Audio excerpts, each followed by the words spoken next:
guide to the truth. thenewamericanmedia.com.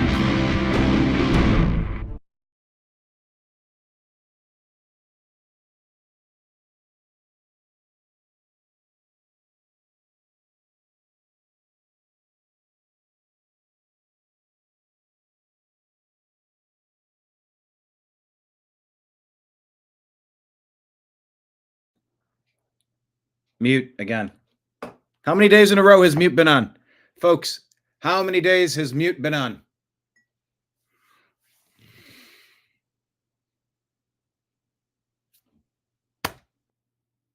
That's the fun. You don't have someone in your area. Now, you were on the screen. You're like, hey, it's on, you got to unmute it. But I need to be looking at the screen. That's on me. That's all on me. Welcome, everybody. Thank you for being here. You missed my intro, but it was brilliant. We're going to discuss nuclear. We're hearing about it. We're hearing that maybe the Republicans and President Trump are going to use the nuclear option. Maybe they want to go nuclear so that they can pass the budget and stop the Democrats from causing all of this pain. So I'm very interested in how that plays out. Also, we're having meetings with Russia, Ukraine, with China, and people are testing missiles. Nuclear-capable missiles that can go anywhere in the world. So, where are we at? Do we have a plan collectively if things go sideways? And just keep a close eye on the people that are pushing for peace and pushing for chaos, pushing for destruction, pushing for death, pushing for misery, pushing for domination, to conquer, to invade, to control, to dominate. Those people need to be repelled right now. They're in government. They're in your neighborhoods. They're global. And it's probably something that always has been happening and something that always will happen. But we need to pay very close attention to who the people are that are working in the benefit of the United States and the people that are working against the benefits of the United States.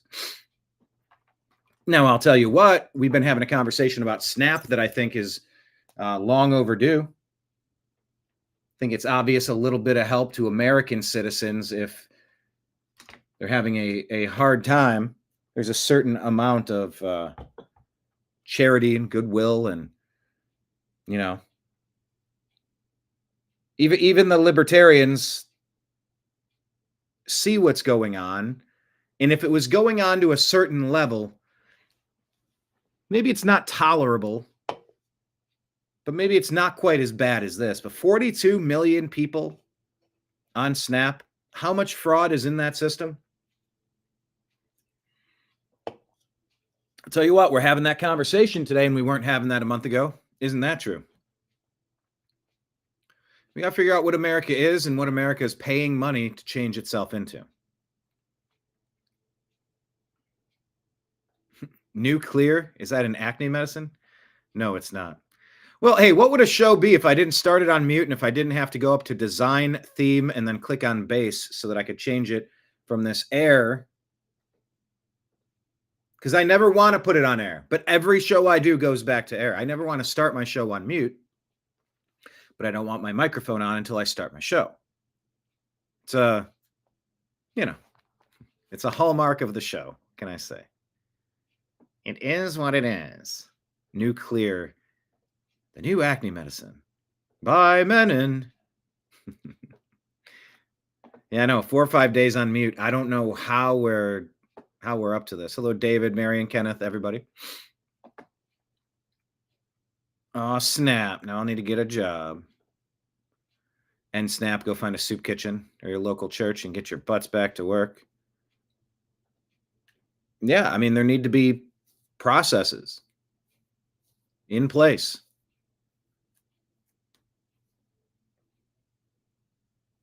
You know, can't we have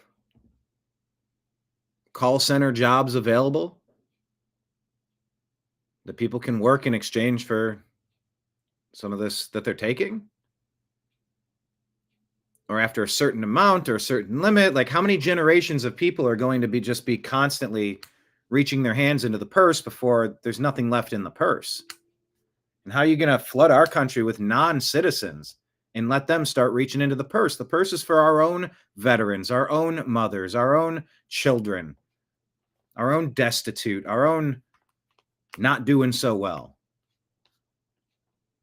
We do not need to import people that are not doing so well, especially people that want to change our way of life and demand that we start living like they did in the country that they came from. No, thank you.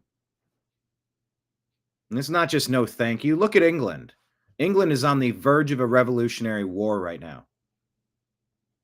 Their government has completely betrayed the people. It's all across Europe. This has been going on for years. And all these stories are connected. They're connected to ICE. They're connected to global tensions. They're connected all over the place. Yes, Lake Leon, government is not your daddy. David, my friends, the way it is now, regardless, cannot stay this way. And if it does, our future generations will be slaves forever. Is that a wallet or a purse, son?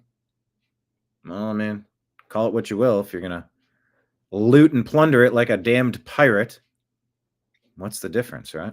All right. Well, folks, let's jump into the news of the day. Let me hit refresh here. I've tried it 4 times. Maybe 5th time is the charm. Okay, it looks like it's doing a hard reset now. That's good.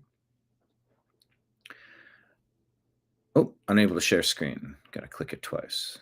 There we are. All right. Before we get started, let me tell everyone we are within striking distance of allowing advertisements back on the YouTube channel. So anybody out there, we're only 115 hours away. We need to watch 115 collective hours as soon as possible so then we can activate advertisements on our page again. It's been half a decade since our content has been monetized. Millions of views, 1,900 videos. It would be great. It would go a long way to fund the ongoing expenditures of running an operation like this. Yeah, the operation like this, it is the hours with which I have to research, the hours with which I get to communicate with you, pull up your comments and talk about the stories. And then it's the time on the backside making sure you're uploading things and copying and pasting and sharing. And it's a lot. It's a lot to do on your, it's a lot to do.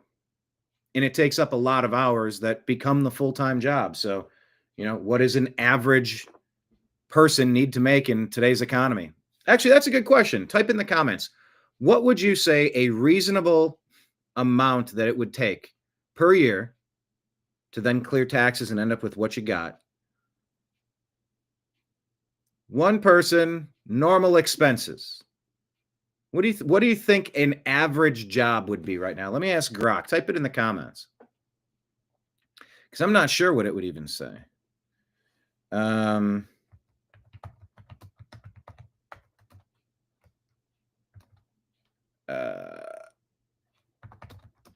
Average salary for an average American in 2025.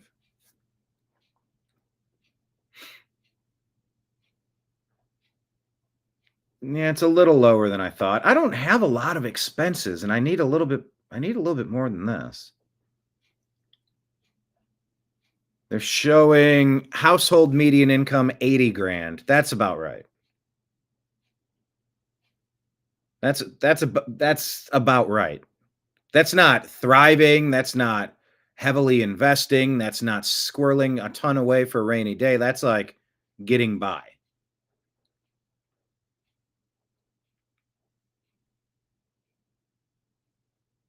I got to get an automatic unmute robot. No, kind of 35. I mean, that 35,000 might have been in 1991. It's just been in tons of inflation.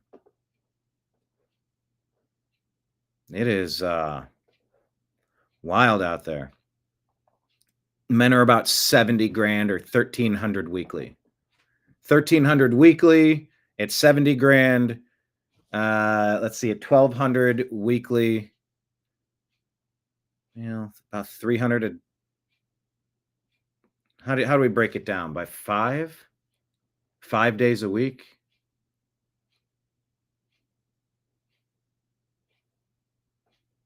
Here, let's ask. Let's do divided by 5. So about 266 a day. 266 a day for an average person. Anyway, so being so close to having the YouTube monetization again, that'll help us get closer to that $266 a day just to run an average household business, an average household set of expenditures. We're so close to getting those thousands back from YouTube. Thank you to everyone who's been helping. We're in the final push. This is huge. 115 viewable hours. If you can go to our YouTube channel, The New American Media, hit subscribe, hit the notification bell, and watch as much content as you can. 1,900 videos. Pull up extra devices. We're so close to getting this. It would mean the world. I just got another $250 bill from GoDaddy.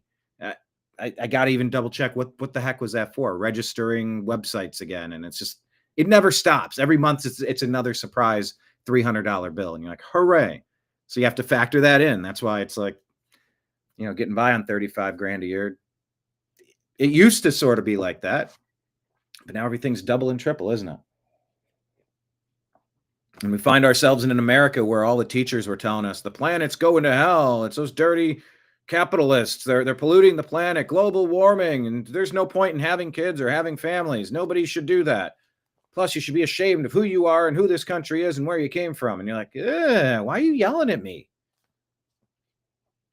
So a couple generations of kids grow up. They're like, the planet's ending and I can't afford anything. And we're bad anyway in this country and it's overpopulated. I'm not going to have kids. So they don't have kids. Then there's not enough people paying into the Ponzi scheme of Social Security to pay the boomers out. So then COVID comes along and ends up taking out a lot of boomers. But there's a replacement workforce shortage. So what do? What does Biden, Obama, Harris, the Democrats, the deep state, what do? 20 to 40 million illegal aliens of military-aged men, fighting-aged men, dumped into this country, day after day, week after week, month after month, case after case after case after case of criminality, because people who we knew were dirtbags should have never been allowed past the water filter. You put the water filter up so you don't get sick. And our country has been sick after importing all of this poison into our water supply. And so America finds itself at a crossroads right now. Elon was talking about you either fight or it's gone. If you don't fight for Europe, Europe's done. Talking with Tommy Robinson. There are a lot of significant elections this coming up here. Is it this weekend? I'm sorry, on Tuesday?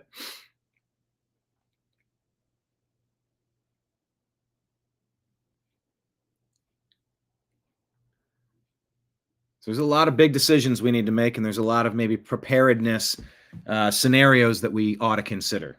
So let's talk about all the things. Hit like, hit subscribe, and watch our YouTube channel over the weekend, please.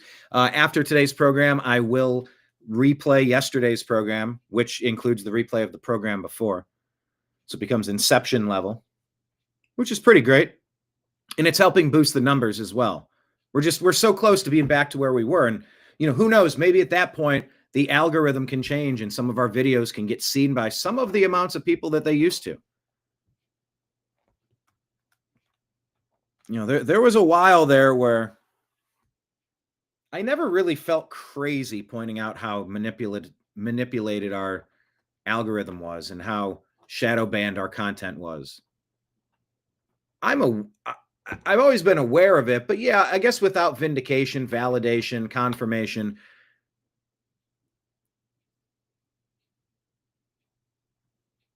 it sort of feels like you're going crazy. I never really doubted myself because I always followed the news and I knew what was happening. But, I know it's a fool's errand to try to build a business on YouTube. I do get that. I do understand that. And that's why we exist on Rumble and Patreon. It's the end of the month. If anyone hasn't signed up for our Patreon, that's a great way. They take out very minimal fees. To all of the regulars, I believe we've qualified for enough to transfer out in our super chats, which is awesome. I said yesterday we were a little short on the Rumble rants, but then after it processed, I guess it's taking out its fees, and it's showing that what we need over here is. But yeah, I want to talk about the alternate methods of supporting the network because where's the button? I guess try dashboard legacy. Okay, so what it's dashboard legacy.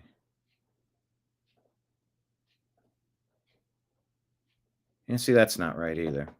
It shows $42.67. So I don't know how much they take out in fees because we're just activating it on the Rumble account. But I think if $15 went into the Rumble, then we could actually activate a cash out. It's a $50 minimum to do that. And what we've been getting on the channel is a couple pennies here, a couple pennies there from watching the ads. But it's just alternate tip jars out. They all matter because I could be silenced on YouTube tomorrow. It's happened to me before. I could be demonetized there tomorrow. It's happened before. But yeah, we're really close. We're really close on a lot of things. Yeah, probably the easiest way with the fewest fees to throw something in the tip jar is probably PayPal, Venmo, Direct. Second best, I don't know, maybe Patreon because it's already linked up and we know that it's transferring. But we're trying to get these all online, and we appreciate each and every one of you for being here. But yeah, with all this nuclear talk, I also want you to consider investing in yourself. I am about ready to launch the Build Your Own Bug Out Bag company. I took a batch of things to donate for Hurricane Helene, several backpacks full of supplies. And I'm going to be selling those locally. Who knows? I might sell those nationally as well. But yeah, some stuff to consider. Maybe get some potassium iodide that you keep in your glove box. Keep some at home. Keep some in your purse. Just in case of nuclear emergency, you pop those in to protect your thyroid real fast. Just a little bit of prevention. Those pills can last for 10, 20 years or something. So it's something I'm going to put into those Build Your Own Bug Out bags. And I encourage you to do some of that this weekend as well. So I'm not getting freaked out over the nuclear stuff, but I am paying attention to it. Anyway, thank you all so much.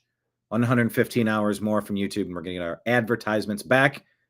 All of your help is appreciated and requested. All right, let's jump to some of the stories here. This woman is saying, can you believe this is why the government is currently shut down right now? Would you kind of agree or disagree with her framing of this? This is why the government is currently shut down right now. We want you to take some stuff out of the budget that we think is wasteful, and we did, and that upset the Congresswoman. She's entitled to be upset if she wants to, but that really upset the socialist wing of the party. And so we took out, and here's what they want us to put back in. We found that under President Biden, they were spending $3 million for circumcisions and vasectomies in Zambia. We took that out. The Congresswoman says, we're going to shut down government till you put that back in. We found $500,000 of American taxpayer money for electric buses in Rwanda. We found $3.6 million for pastry cooking classes and dance focus groups for male prostitutes in Haiti. I kid you not. I'm not making this up. That was in the budget under President Biden. We took it out. Congresswoman Ocasio-Cortez in the socialist wing, the loon wing of the Democratic Party, says we're going to shut down government until you put it back in. I'll just read you a few more that we took out. They are demanding we put back in. $6 million for media organizations for the Palestinians. $833,000 for transgender people in Nepal. $300,000 for a pride parade in Lesotho. $882,000 for social media and mentorship in Serbia. $4.2 million. We took it out. The congresswoman and the socialist wing of their party says we got to put that back in for the open government. $4.2 million for lesbian, gay, bisexual, transgender, queer, and intersex people in the Western Balkans and Uganda. I could spend the rest of the afternoon here. We took all that out. It upset Congresswoman Ocasio-Cortez. It upset the socialist wing of her party. And now that wing of her party and the congresswoman are threatening all other Democrats and saying, you've got to shut that government down until we get what we want. And part of what they want is to add this kind of stuff back into the bill. We have to be a lot more rational than this. And I don't care what side of the fence you're on. This is not okay. Spending this money in other countries like this is insane on ridiculous things and frivolous things. Just a thought. Have a great day. Can you believe that this is why the government is currently shut down? And this is ridiculous that the Democrats are pushing this as their strategy. They're the most disruptive. It's just atrocious what these people do. All right, so what is this? A woman arrested for vandalizing the Charlie Kirk Memorial. So, Megan, is that your vehicle in the driveway? Yes. You're the only driver of that vehicle? Nobody else ever drives it? Not that I know of. Okay. You want to come out and talk to us for a couple minutes? What's up? All right, so you are Megan Buchiger? Buhager. Buhager? Okay. So, we have your vehicle on multiple cameras, a lot of surveillance footage. So why do you think we're here? Now it's time to just be honest. I mean, we've got great surveillance footage. We wouldn't be sitting here at your house, would we? You know what I'm saying? It's a lot easier just to be honest, and then we just move on with it and we go from there. Alright. I know, that was stupid of me. Yeah. Why'd you do it? Because the thing they put up, I think it was stupid, and I don't. The thing is, they put up RIP for everybody. You know, it's like a rented board, so people can just rent that for their mothers, fathers, or anybody else, and that's just another person. It's just another person that you disagree with. Charlie, what? You didn't like him, or? No. All the shit that he was saying? No. So, Tire Doc, though? I mean, they're just a business. There's a lot of, like, racist shit going on. Like, somebody need to say somebody. That's what I think. Somebody need to say something. Okay.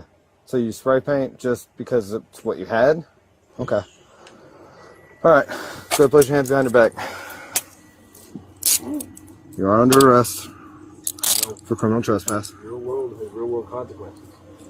You see all these things online. I'm gonna call for transport. Just kind of get to Can we store for a minute in your car, maybe? Thanks. You don't need to be doing this. There's things that I don't agree with people. Like, I don't agree with what you did. I'm gonna pat you down. You still got a phone here? Is that it? Okay. I don't agree Anything with else? what you did, but I'm not going to do anything All in the right. house. Come on with I have you us. sit in my car. Thank you. We're gonna go right over to this patrol car over here. 618 radio. So, you know,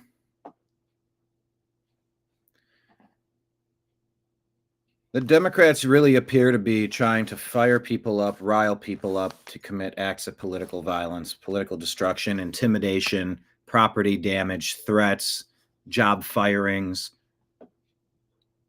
This is what the Democrats have been up to since what happened in the 2020 situation with Biden and Trump.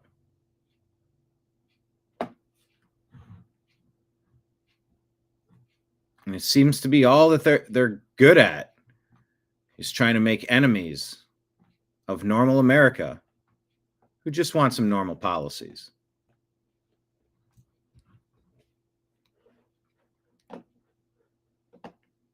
But they're trying to activate these angry kids to acts of aggression. It doesn't matter if you agree with somebody or disagree with them. It doesn't matter if you like what they're saying or not.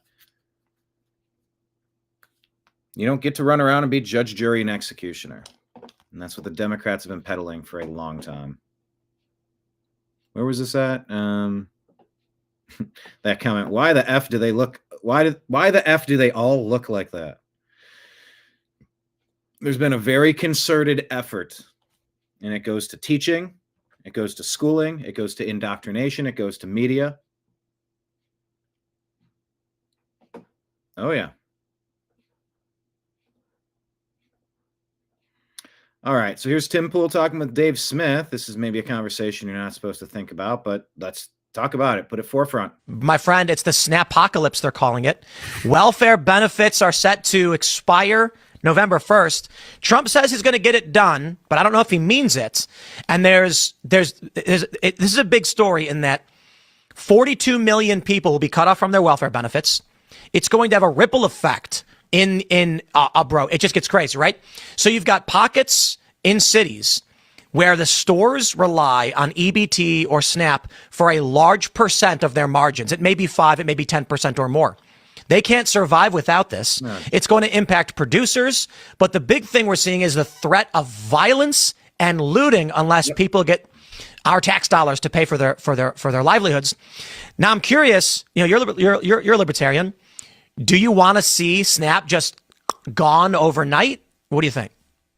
Well, I mean, I think it being gone overnight would probably be the most reckless way to do it, and I think, look, obviously, like from my perspective, and I think from most sane people's perspectives, none of these programs should exist to begin with.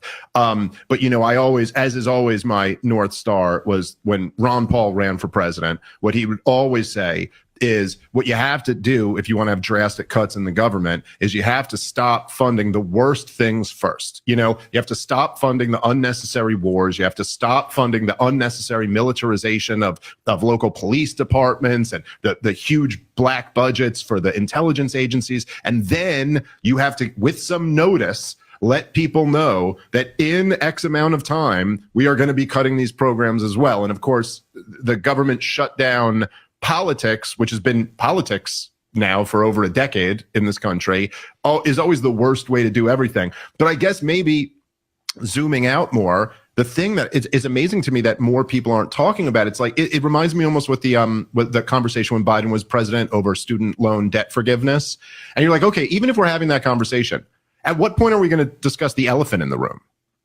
At what point are we going to go like, okay, but wait a minute, you got to go a couple $100,000 into debt for college and then you're working at DoorDash after that. That's a pretty big issue. Right. And the fact that 40 million people in this country are dependent on the government for food in a first world prosperous country in 2025 with all of the wealth that we have, I mean, that is something that's a sign of a very sickening, dysfunctional society. Well, we created that system with welfare. We made it possible for large swaths of our population to not. Who's we? We've been warning about the problems involved with this for a very long time. It's no way to run anything if you care about them. If you care about people, this is no way to run a situation. Not have to work to eat. My friend, it's the snap-apocalypse, they're calling it. Well, so this is where we find ourselves. The snap-apocalypse. Meanwhile, House Judiciary, GOP, says new documents prove Benny Thompson and Liz Cheney were working hand in hand with Jack Smith. The partisan J6 committee provided transcripts, documents, and text messages, all to take down President Trump and his associates. Well, how about that then, huh? How about that? It's all coming out, the grand conspiracy. The indictment. All right, so here's Kat Abou-Ghazaleh, the Democrat Illinois congressional candidate who's been charged with impeding federal agents,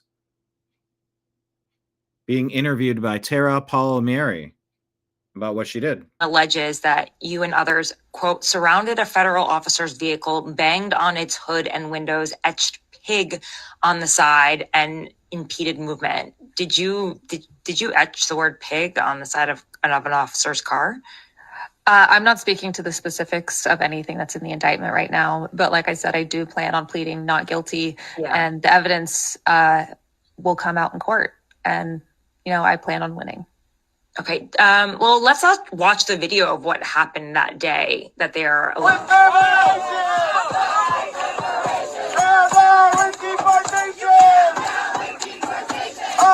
with liberation!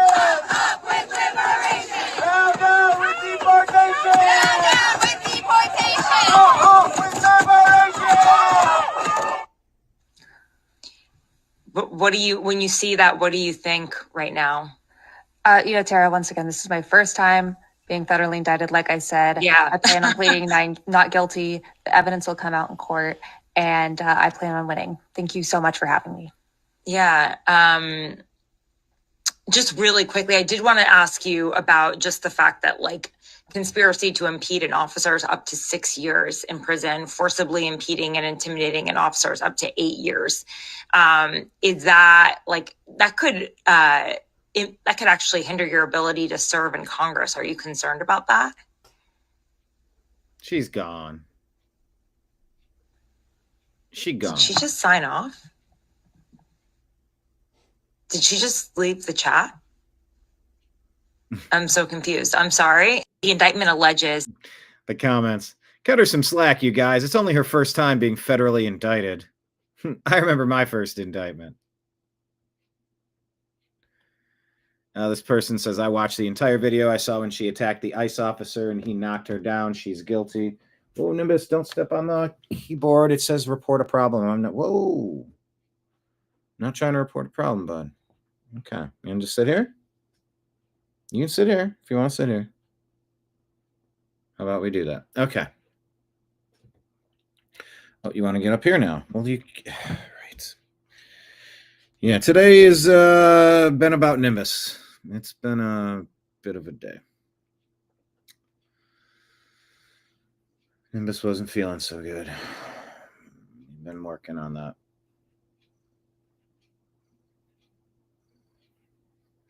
David saying there's nothing that hasn't been touched by the criminals. Yeah. That's why you need to have as few criminals imposing their will on you as possible.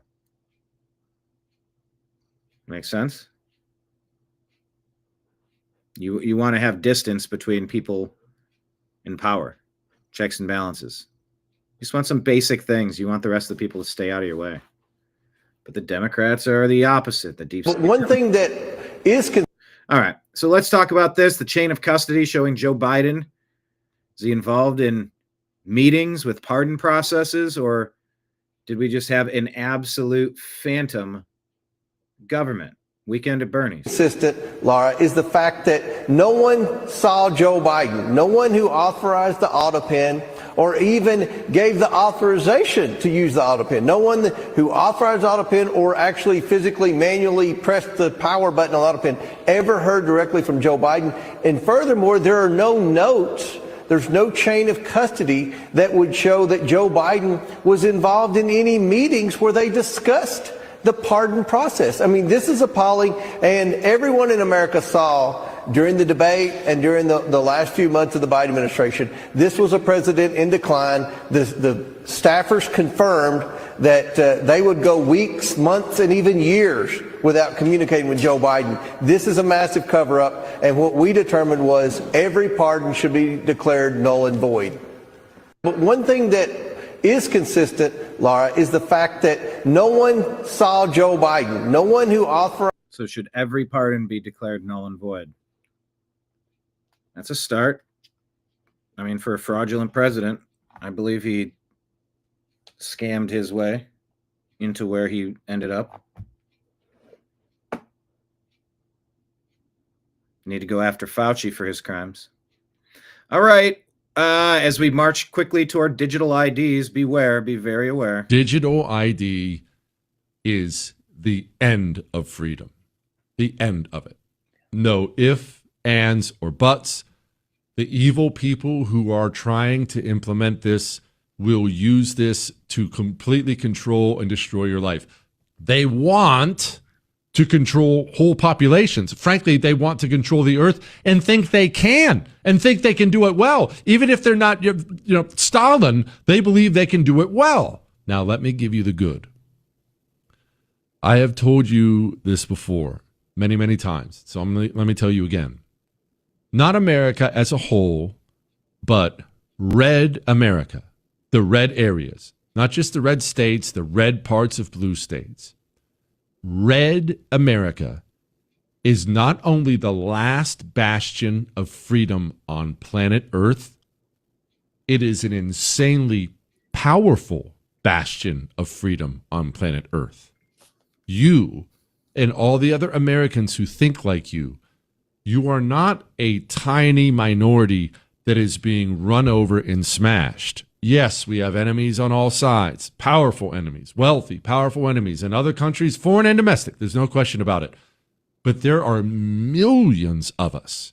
The United States of America has been attacked by globalist communists for over 100 years, over a century. Oh, yeah. And yet, and they're playing the long game. They've got us divided, arguing over bullshit, and they are robbing us blind. Enough. There are foreign forces, and it's not just the communists. It's the banksters, the communists, the globalists, the Marxists, the New World Orderists. There's so many different terminologies, overlapping Venn diagram members. There's some members that are in multiple groups, working for multiple reasons. Some people are just doing it for one specific reason. But the Department of Defense has been cowering on defense for far too long. The war has been declared. It's time to push back. Changing the department from the Department of Defense to the Department of War. It's to acknowledge that this is warfare upon the United States. And we finally have a commander-in-chief that appears to give a shit about this country winning. You look back and it's like, who are you even representing in this role? How does this make America better? If you can't answer that question, you got to really seriously consider if the people running your government, whether it's a Clinton or a Bush or an Obama, whose interest do they have in mind? Who does Zoran Mamdani, who does he really work for? Omar Fadi in Minnesota. Who does he really work for? Waving around his Somali flag, having Somali meetings. What is happening to build enclaves inside of America, in London, globally? What's happening in Nigeria? How much of this is connected, coordinated, or just coincidental?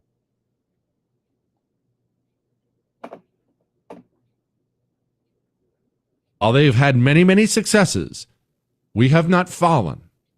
We have not fallen because our system and our DNA is uniquely resistant to these things. Will the United States of America ever have digital ID? Maybe. Never say never, as the old saying goes. Maybe. If that day ever comes, it will be years, decades, and decades away, because red America would reject it outright. They would flat out reject it outright. Whoop, I pressed the button. Even the low, yeah, Chris said violently, and he's probably not wrong. And honestly, he's probably not morally wrong either. That is one of those things where you can't do it. It cannot be an option for your life or my life. Digital ID. You cannot hand over. You can't hand to the government control of you being able to purchase food, go to school, travel to and fro. You can't. You cannot do it because you'll not be free anymore. You're a slave.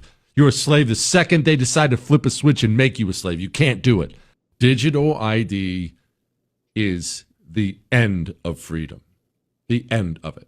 No if and. So just keep that in mind as we talk about all these other things. It's all connected.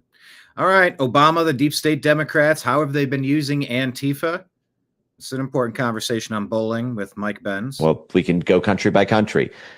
During the Obama administration, the largest CIA operation of all time, Operation Timber Sycamore, which was from 2011 to early 2017, was the over $1 billion in CIA funding to effectively ISIS and Al-Qaeda groups that were called moderate rebels. At that time, a major Antifa cell was, according to Rolling Stone, the closest partner of the U.S. military on the ground. You can actually look up the Syrian Antifa platoons. They were working directly with the U.S. military, U.S. intelligence, and the U.S. statecraft apparatus in order to unseat Bashar al-Assad from the head of state of Syria. That was an operation that was eventually successful in December of 2024 during the lame duck period. I personally think that that was done because they were concerned Trump would not unload all of the forces when he came to power in January. But the fact is Antifa was an addendum of U.S. intelligence and military in Syria. Look at what's happening in Germany. We blew up the Nord Stream pipeline. Oh, yeah. No one should fool themselves for one flat second about what happened there. The Russians. It was a Ukrainian diving team. Poland just refused to extradite all the suspects in the case that Germany has been investigating, saying that if they blew it up, it wasn't a crime. The fact is the Ukrainian diving team, according to the New York Times publications, the CIA had advance notice of this intent to do it. And according to that story, the CIA told them not to do it, but they did it anyway. No one believes that for a second. The CIA completely controlled Ukrainian intelligence. The New York Times reported that on day one after the Maidan coup in 2014, the first phone call the new Ukrainian intelligence made was to the local CIA station chief and to the local head of MI6. Right. The fact is we blew up that Nord Stream pipeline. And who has been going against the AfD party and the folks wanting to restore the Nord Stream pipeline in Germany? Yeah, AfD is trying to fix Germany. And guess what? The anti-sovereign nation, domestic and global terrorist regime of Antifa is attacking AfD. And how many people have turned up mysteriously dead? Several. It's Antifa on the ground in Germany doing exactly what the Biden-Obama State Department has wanted them to do, breaking up their meetings, doxing people, and doing anarcho-tyranny. It's the same thing in France to stop Marine Le Pen, the Trump ally there. Do me a favor, Mike, Spain. Let's do this. Well, we can go country by country. During the Obama administration. It's a global terror network. I'm having a conversation with my friend. And why should we pass this continuing resolution? It's too much spending. I'm like, yeah. Well, it's just like the SNAP conversation. Do you take everybody off of it immediately with just like a 2-week heads up notice? That seems pretty irresponsible. Seemed like you cut 20%, then cut another 10%, then another 10%, then another 10%, like something like that. If the goal is, they say if you're an alcoholic, just detoxing from alcohol can kill you. If you're on drugs, detoxing from drugs could kill you. Sometimes weaning off of things is something that prohibits, or it'll prevent, or at least delay or lessen the shock on your body.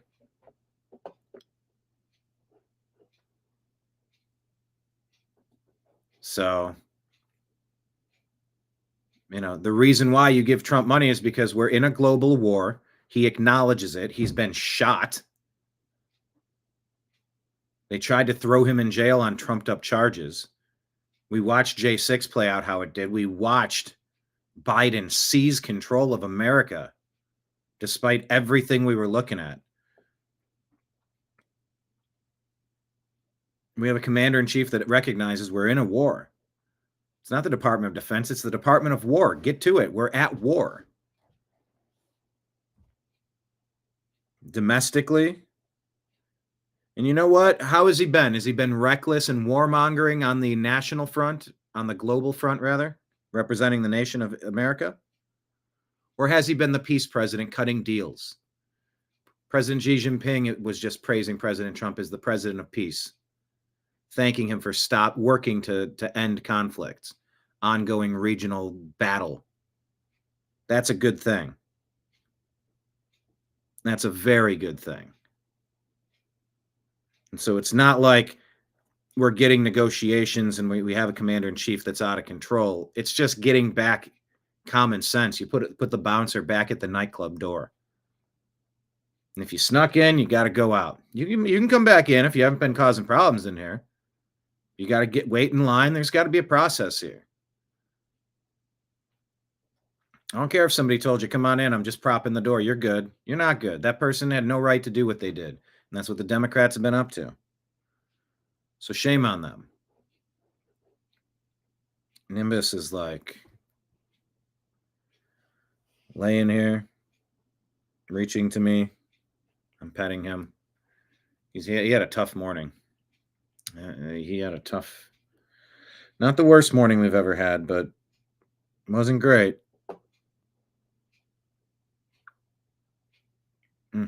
You know. Anyway. That's why you vote for continuing resolution. That's why you vote for too much spending, because you at least need to give this guy some resources. I did a lot helping my homeowners association, just repairing piping and driveways and electrical and roofing and gutters and drip irrigation and landscaping and paint, repairing buildings, renovating laundry rooms. Like, we did so much work, power washing for the first time in history. So much of it. So many things we were able to do. But we needed money to do it. And so, yeah, I do want this president to be funded. And now let's keep bringing in tariff revenue, and let's keep cutting spending. We're taking steps. We're taking significant steps. Anyway. Here's a story about Florida not tolerating violent criminals, period, says Michael Carbonara. Take a listen. Who was released early from prison despite murdering 6-year-old Logan Tipton. He's just been arrested in Florida, according to the state's attorney general. Quote, this afternoon, the Marion County Sheriff's Office and 5th Judicial Circuit state's attorney obtained a warrant for the arrest of Ronald Exantis for failure to register as a convicted felon. State officials are now working to send him back to Kentucky. That's a nice little piece of good news. And who was released early from prison despite murdering. Yeah, why would you ever let a guy like that out?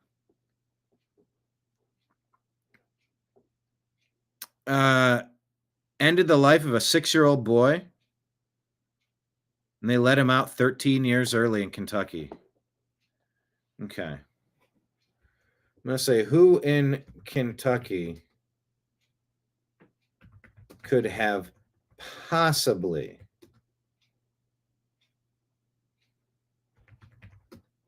thought releasing this guy early would help humanity?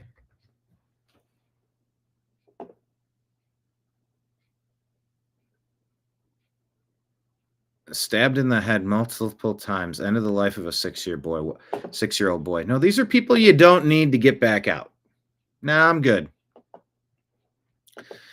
No, I'm not going to hold my breath. I'd rather protect the community. Call me crazy. All right, here's Megyn Kelly talking about what's going down in Great Britain, Europe, England, all of it, the UK. The fact that President Trump's in office, it matters more than you even know. Fear for my friends across the pond, it's too late for them. They've already allowed so many illegals and others, and also legal migrants from countries that have totally unshared values with those of the West, that we're seeing them overrun. We had a couple weeks ago, I mentioned this, we had Will Kingston on. He's an anchor for GB News. He's actually an Aussie, but he's been living in Great Britain. And he went off just about the problems that they're having over there, and how we have to get really honest about how diversity is not a strength, not at all, and that it's actually tearing Great Britain apart. And we talked in that segment, Rich, about how there are certain parts of London now where the immigrants have grown so large in their population that they're now the majority. They're winning in mayoral spots across the country, and they're complaining about the British flag. Okay, this is a UK Labour MP, member of Parliament. So this guy's in Parliament. His name is Jivan Sander. And you'll hear in this soundbite, he's urging authorities to take down the British flags. Watch. It's time to take down the lamppost flags. And you know, because you've seen it online and I see it in my inbox, that this does make people feel uneasy. And they ask, what message are these flags supposed to be sending? Now look, I'll take people at their words. People who say this is about national pride. I'm proud of my country too, and I'm proud of our flag. But I do understand why others feel that it's about excluding people. Why others feel that it's about saying who belongs here and who doesn't. We're one British people. We're proud of our country. We should be standing together underneath our flag, not some of us looking up with unease. That's not the British way. That's why today I'll be asking the Reform County Council to take down the flags on the lampposts. Unbelievable. I fear for my friends across the pond. It's too That late for them. They've is already allowed so absurd. And you can just listen to it. It's all an act. It's all a play. It's all scripted. It's all part of the plan.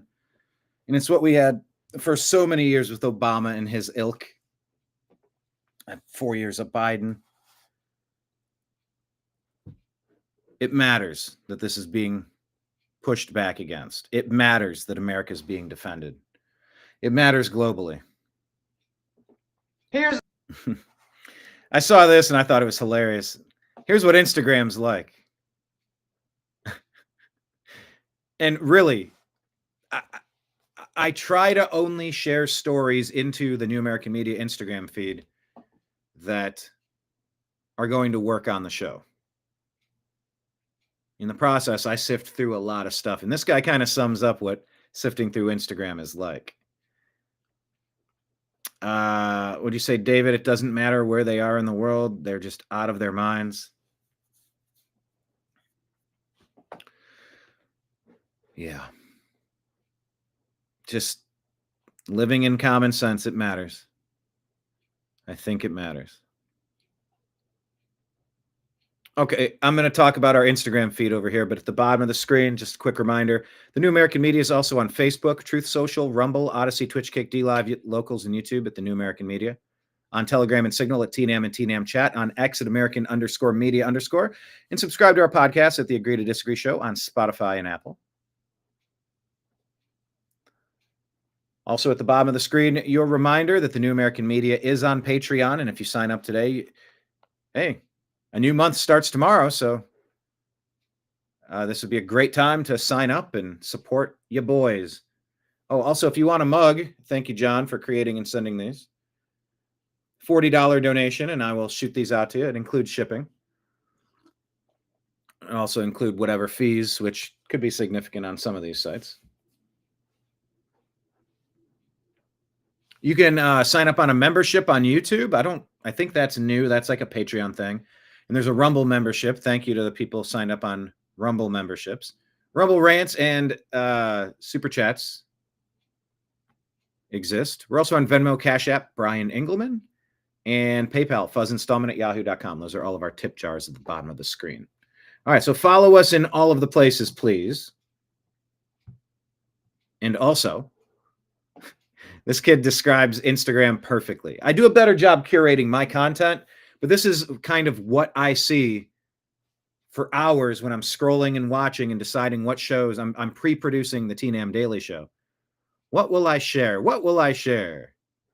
Well, this is what I got to sift through to get you this show. 9/11 from a different angle. Everyone is saying the N-word in this comment section. Even the white people. Especially the white people. Here's a dude getting beheaded. Car crash. Here's an advertisement for something you were just thinking about. We are inside your minds. Here's the hottest girl you've ever seen. Here's a funny video, finally. I'm glad you scrolled through hell to find it. We're Instagram. We're evil as fuck.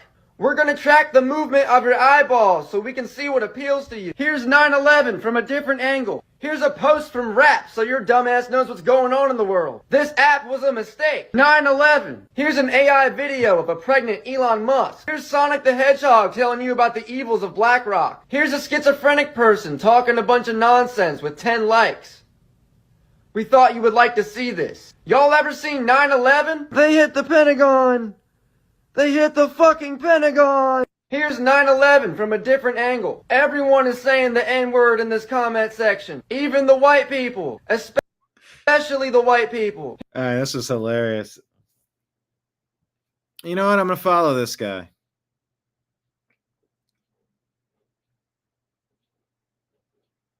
That's a great explanation of Instagram. For real. Oh man. We can put him in the real man of genius. My salute goes out to you, Mr. Instagram Explainer. We need to bring those commercials back, the real men of genius. Okay, Kristen Sokolov puts this out. Holy crap, Kamala loses it. It's Kamala. Loses it big time on camera over the spending bill.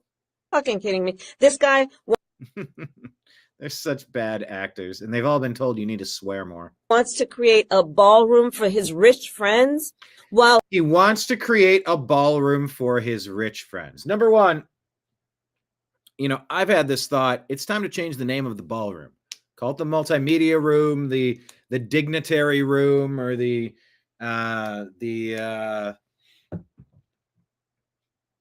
I don't know. What do you want to call it? Multimedia room, events, special gatherings room. And like ballroom does just sound like kingly. It does sound kind of hoity-toity. But it's insecure. You have to rent all of these super expensive tents, heaters, walking through mud and grass. It's a mess. I've worked a million of these things out in Los Angeles, these mega events. But if you're the White House, this should be a building. This should be part of it. And the fact that it's not going to cost the American people, that this has been raised through private fundraising. The president, who's working without getting paid, found a few $100 million laying around to build this extension for everybody to use, so that when you have large gatherings of people and dignitaries, there's a proper space that can accommodate it. Wow, I'm so outraged. Sorry, Democrats. That point makes no sense. What else are you complaining about? completely turning a blind eye to the fact that babies are going to starve when the Oh, okay. So she's pulling the Benjamin Netanyahu. Babies. It's about the babies. Babies are going to starve. Babies are going to starve because of Trump. That doesn't make any sense because of the Republicans. The Republicans have voted for the continuing resolution 13 times. Your Democrats are 100% blocking this. Pay the bills. It's your party doing this. Don't believe these lying Democrats anymore. Tune them out. Laugh at them, mock them, and correct people that are repeating this drivel. the SNAP benefits end in just hours from now? Hours from now? And she's looking at her. She's got talking points taped to the screen. You can see her. She keeps looking up and to the left or to her right. Yeah, that's on you, lady. Come on. So what? I'm not going to be distracted by, oh, does the guy have a big fucking hammer? What? Does the guy have a big effing hammer? Huh? What about those babies? What about babies? Vote for the fucking CR, you nincompoop. Nincompoop. That's a word we need to bring back.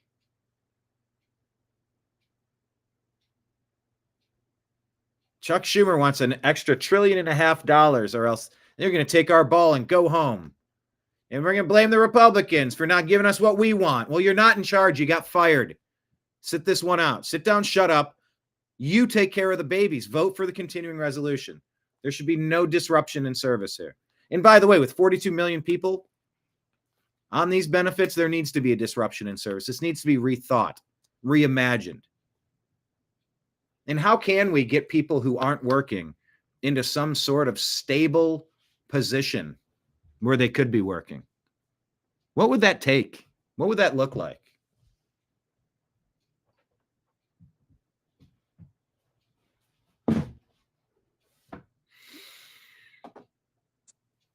Fucking kidding me. This guy wants to. We were close to this lady being in charge for the past year. Don't even imagine it. Like, we are so fortunate that we avoided this mess. It matters. And there is a difference between Trump and Obama. Trump and the Democrat.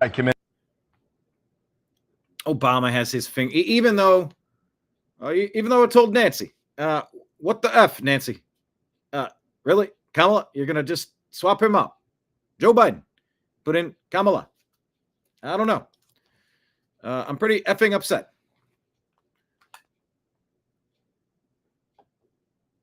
Okay. Did we already play this one from Michael Carbonara? And he set to release a report after a series of interviews with more than a dozen key Biden aides. I think so. 127. Let me double check.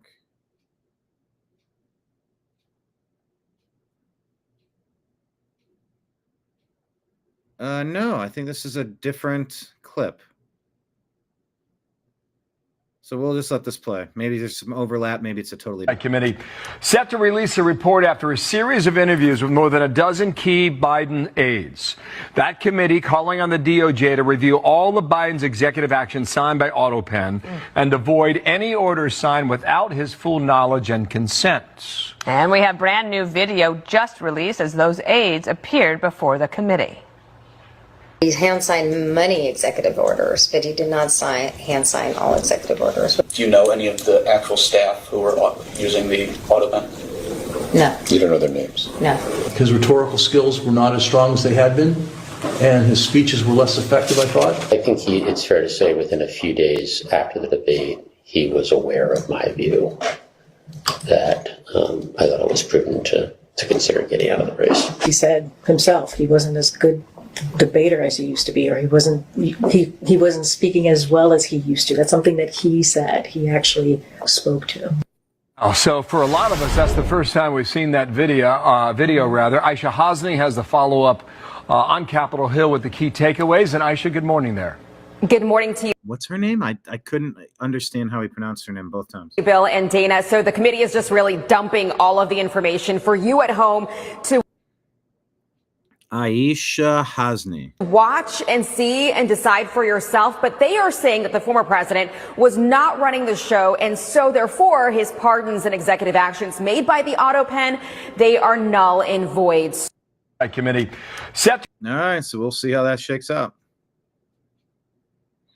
According to Breitbart, ICE has arrested over 145 illegal alien truck drivers on Indiana highways, coordination with Indiana State Police, 40 of which had been issued commercial driver's license, illegal aliens.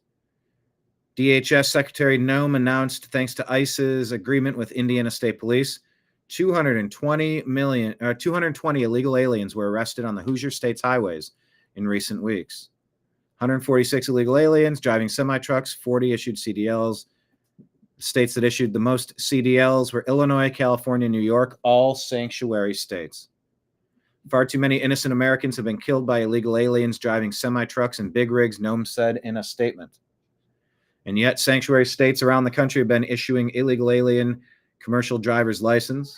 Trump admin is ending the chaos thanks to President Trump. Operation Midway Blitz already removed 140 illegal alien truck drivers in Indiana.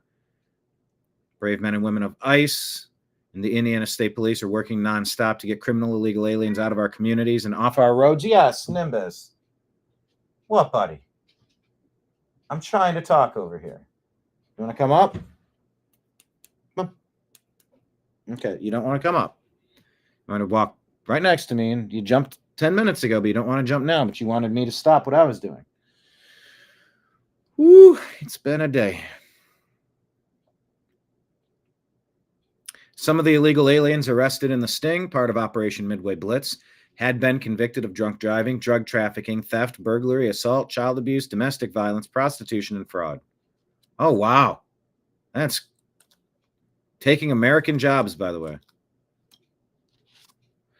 ICE Acting Director Todd Lyons said Operation Midway Blitz is specifically geared at targeting illegal aliens with heinous criminal backgrounds in the sanctuary state of Illinois. Yep, taking jobs away from real CDL drivers that know how to read the street signs and understand the rules of the road.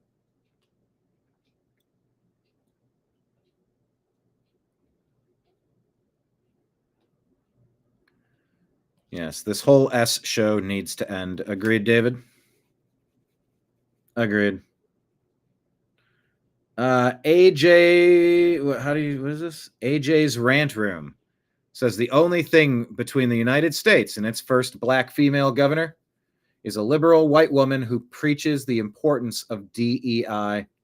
This so perfectly tracks. Wow.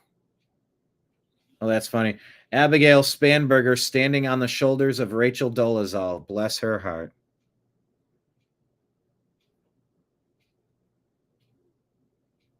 See if Winsome Earl Sears can win. Oh, check this out. Josh Sider, a cis-American liberal, gets educated by trans-native man of color. Seriously, try to follow this. This is well worth the watch. Check this out. It's pretty clever. I'm trans-indigenous. Trans-indigenous. Are you cis-American? I'm trans-indigenous for ICE. We love ICE. You love ICE. We Why love is ICE. We love ICE. Deport them all. You're all trespassers on our land.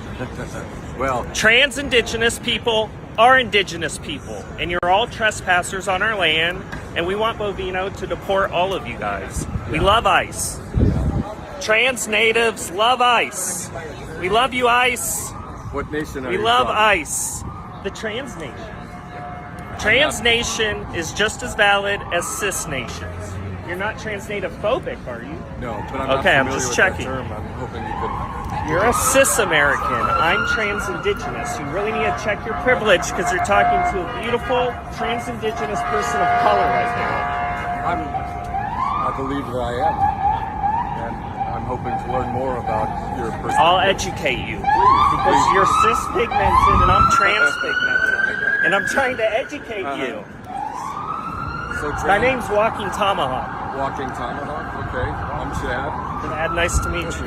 Nice meeting you. Walking Tomahawk and Chad here out supporting ICE because we love ICE. They need to deport all the cis illegals that came here illegally.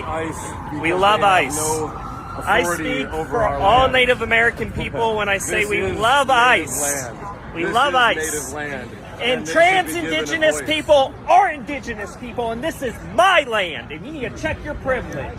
Because you're talking to a beautiful, trans-pigmented, trans-indigenous man of color. What do you mean by trans-pigmented? I was assigned white at birth by my parents' bigoted doctor, but I identify as Native American. Okay, fantastic. And trans natives are natives, and we're just as valid as cis natives. Sound familiar? I'm trans-indigenous. Trans-indigenous. Are you cis-American? I'm trans-indigenous for ICE. We love ICE. You love ICE. We Why love is ICE. We love ICE. Deport them all. You're all trespassers on our land.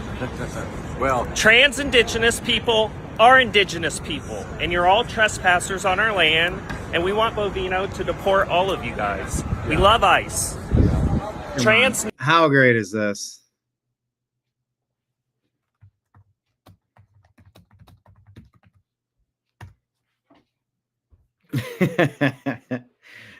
Use their strange ideology against them.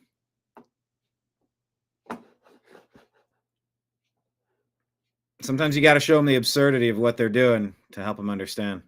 AF Post here says an Afghan migrant in Germany who fatally stabbed a 2-year-old and a 41-year-old was found not criminally responsible for his actions by presiding Judge Karsten Krebs and will serve no prison time. Guys, Germany has been overthrown. That's insane.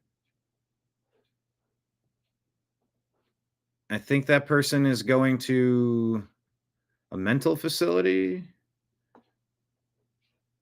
But hang on, let me ask Grok.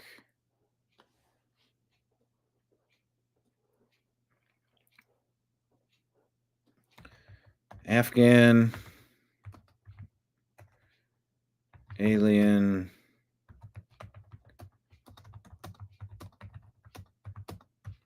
no jail time.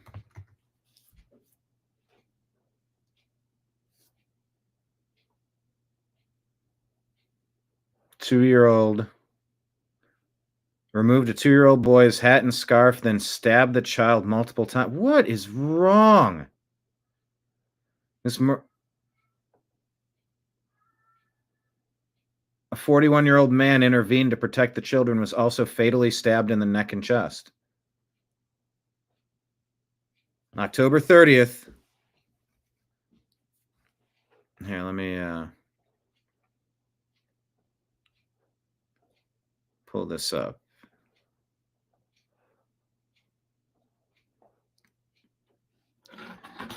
The Bavarian court ruled on the case in a special psychiatric hearing not criminally responsible due to severe mental illness diagnosed as schizophrenia. Instead of traditional criminal trial or prison sentence, the court orders indefinite commitment to a high-security psychiatric hospital for treatment and containment. It's a form of secure institutionalization under German law, where patients can be held for life if they remain a danger to society, but it's not classified as jail time or imprisonment. No, this needs to be for life. You sort of don't get to come back from that. You sort of don't get a do-over. That's not a bad day. That's not a mistake. That's... You battled some demons. And so maybe you can take some pity on the person, and maybe they can't improve, and maybe there's a nice wing of this facility where you can pseudo live on, you know, kind of on the honor system, but you're still under the parameters and the watchful eye of people that will make sure that you never get to harm somebody again. You sort of lost your free range privileges. You know, I have a concern here where it says patients can be held for life if they remain a danger to society. Because some of that can definitely be used to let really bad people back out to harm good people again. That's the stuff we have to get past. Yeah, I know, look in his eyes. I mean, demon possessed. Why aren't you thoroughly vetting any migrant that wants to come into this country? Did this guy have a criminal record where he came from? Germany's in severe trouble right now. This did not make Germany better. This is why you don't let large amounts of people from anywhere go into your country, because you need to take the time and properly vet them. Find out if you got schizophrenics and crazy people. When no, you don't get to stay. You got to check these people. It's a 3.5-minute video from Adam the Angler. I'm not sure who it is, but he says Texas DPS and Bell County sheriffs show up at his front door because he makes anti-Israel posts. Is it free speech when Israel can just send your local cops to your door when you make posts that they don't like? Well, anyway, it's a 3-minute video. You can check it out. It's on our Instagram feed. I don't know the guy. I don't know what he posted, but there are claims that that's happening. So there you go. Now, talking about claims, Candace Owens is full of claims, and she has been for a while. Is this gaining steam? I don't know, maybe. Take a listen to Candace here. Foreign military in Utah. I'll report to you that it is a fact that on 9/4, there were, this was not some dropping by in Utah as they were trying to claim because the plane needed to be serviced. That's what they ran with. They ran with, this could have been a routine servicing. I guess there's just no place from Egypt all the way to Utah that an Egyptian military plane can get a tire changed. This is totally routine. Nothing you see here. Well, I'm telling you that for a fact, that plane was carrying military subcontractors. Okay. That being said, didn't the United States just make a deal with UAE, United Arab Emirates, or Qatar? Maybe it was Qatar, where they will be buying a previous generation of F-15s or something, some sort of aircraft. And then the story was Trump is giving foreigners special air forces in the United States. And it's like, well, They're buying equipment directly from us. It's old stock that we are trying to move. And this is going to be the training facility so they can learn how to use it. So it's not impossible that some militaries from some place could organize a trip back to somewhere, maybe in Utah, where there could be military subcontractors who are going to get trained on this equipment. They're going to swap out parts at certain mileages, whatever the case may be. That in and of itself is not smoking gun per se, but it just continues to add to the story that just seems literally unbelievable regarding Charlie Kirk. Additionally, let me be clear. I 100% want Candace Owens looking under every single rock in the assassination case of Charlie Kirk. Please. I mean, society needs this. I mean, how many friends do you have? If something happens to me, avenge my death. Okay. How many people would? So whether you agree with the assertions that she's making, or you don't like her perspective, or you disagree, or you're 100% fully in, you believe everything she's saying, okay. Why does she have to pass a purity test that NBC News doesn't? The ones that trotted out 51 fake intelligence officials giving us fake information about fake Hunter Biden laptop Russian disinformation reports. Yeah, it has all the classic earmarks of Russian propaganda. Sure it does.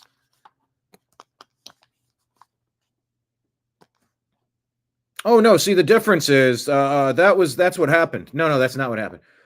So why can you punish Alex Jones for talking about Sandy Hook? Well, that never happened. And Alex lied about that. What did your 51, was it 51 or 53? Your 50-plus intelligence officials lied about the veracity of Hunter Biden's laptop to rig the 2020 election. You're damn right that it played a role in that. You're damn right it did. Election interference. This is right in our face. Grand conspiracy, election interference, treason, coup, all of it. All of it. So why does Candace Owens have to reach a standard that The View can't match? CNN, Barack Obama, the week of the election, saying, that guy Trump, he called Nazis fine people. That asshole's been pushing the fine people hoax for how long now? 5 years? 9 years? I forget when Charlottesville was. Maybe it was year 1, 7 years, whatever it is. Why does Candace Owens have to have a better batting average than Barack Obama or CNN? They're like, oh, the president told you to drink bleach. He never told anyone to drink bleach. He was discussing disinfectant. They say sunlight is the best disinfectant. He was talking about lighting, pills, ink capsules that emit light. You swallow them and it lights up your whole system. Remember during COVID, you had these scanners that would emit a certain type of light that would kill the germs, allegedly.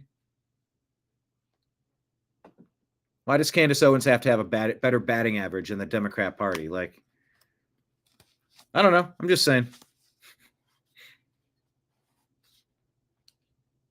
There are some people I try to keep distance from when I'm making reports, when I'm putting information together for the show. I can't cover everybody's opinion.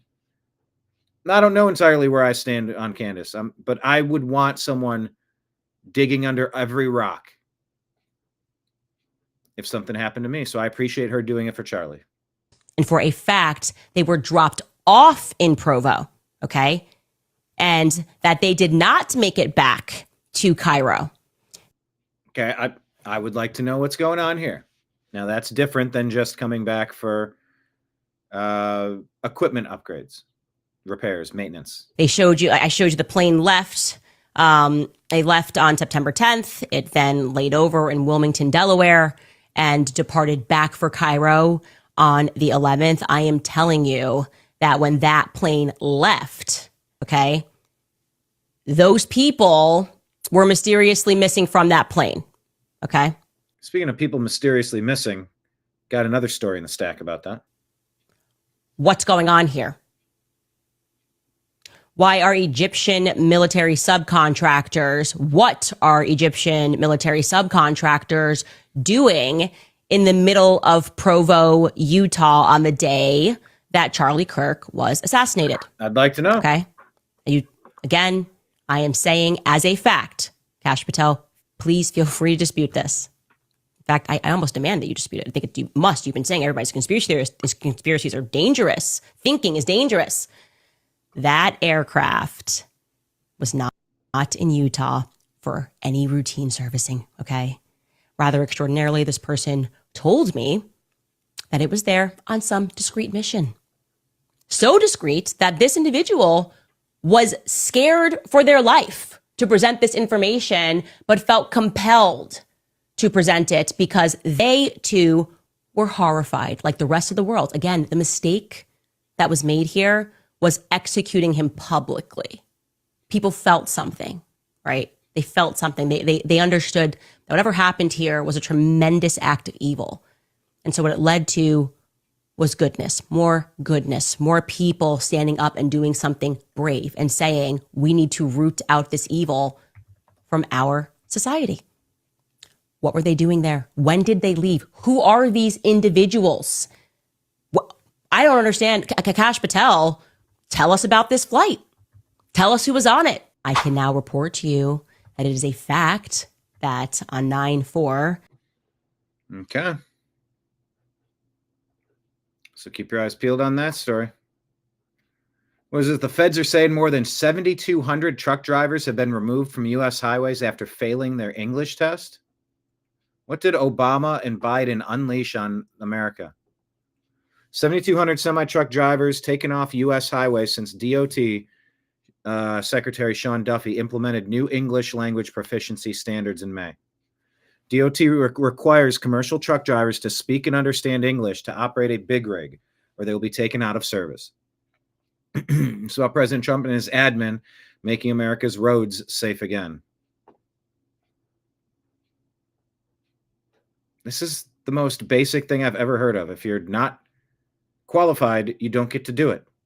This is 101, first day of class stuff. You can't read the road signs. You can't be operating a big rig. It's dangerous for everyone. Period. That's all. 7,250 truck drivers placed out of service for failing the Trump admin's English language proficiency standards that the Obama admin had gutted, making way for foreign truckers with no understanding of English to drive dangerous semi-trucks on American highways. New standards are meant to shut down the black market trucking industry, which relies on low-wage foreign truck drivers with little to no understanding of English. The announcement comes after another illegal alien from India is accused of killing 3 Americans on a highway in the sanctuary state of California, which issued him a commercial driver's license and, according to Duffy, did not require him to abide by the Trump admin's English proficiency rules. Prayers with the families of the victims of the tragedy. It would have never happened if Gavin Newsom had followed our new rules. Duffy said in a statement about the case, California broke the law and now 3 people are dead and 2 are hospitalized. These people deserve justice. There will be consequences. Duffy is now threatening to withhold millions in funds from California for failing to follow federal English standard rules governing commercial driver's license. In another case, an illegal alien from India is accused of killing 3 people when he made an illegal U-turn on a Florida highway. Well, why is a U-turn illegal? Because it causes this. It is insane. There are so many people driving illegally.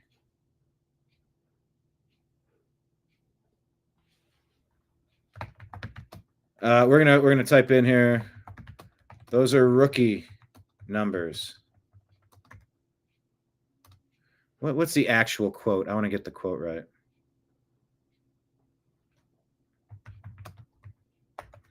Full quote about rookie numbers. Matthew.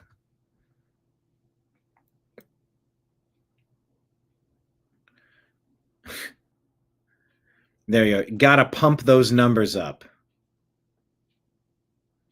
Here, I'm going to copy and paste it.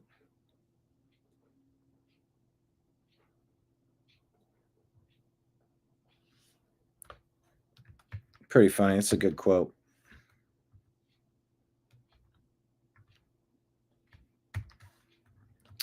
Got to pump those numbers up. Those are rookie numbers in this racket.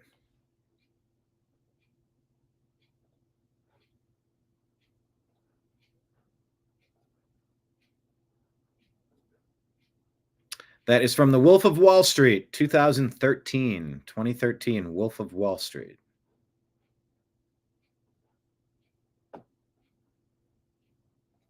All right, is this food stamp fraud? Take a listen. Now, if you are an infant, if you are mentally or physically incapable of working, or you are too old to work, right? You've put your bid in, you've done your work. I believe that we should take care of them folks, right? The government, AKA the taxpayer. Yeah. I don't mind necessarily making sure that them folks are taken care of. But what I do have a problem with is this right here. Now, they're going to call me all types of phobic because I'm going to point this out. But look at this right here.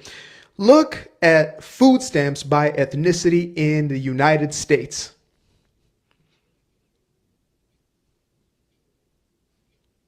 Okay. Are you looking?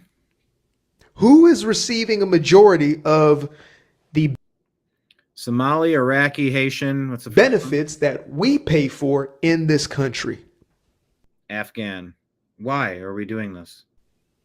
Now, I know y'all like to bring up the law, but I don't know if this report is accurately describing the percentage of people on food stamps. It's just the people who are on food stamps claim this ethnicity. It doesn't mean that they're a direct migrant, I don't believe. I'm open to interpretation on it, but when I asked Grok earlier, it said that that data was a little misrepresented. Argument of, well, it's mostly the one that they had on this Finnerty show. Maybe it's right. I don't know. Mostly white people. First of all, per capita. Learn it, live it, love it. Okay? Secondly, I mean, come on. So we got to take care of everybody else's everybody else.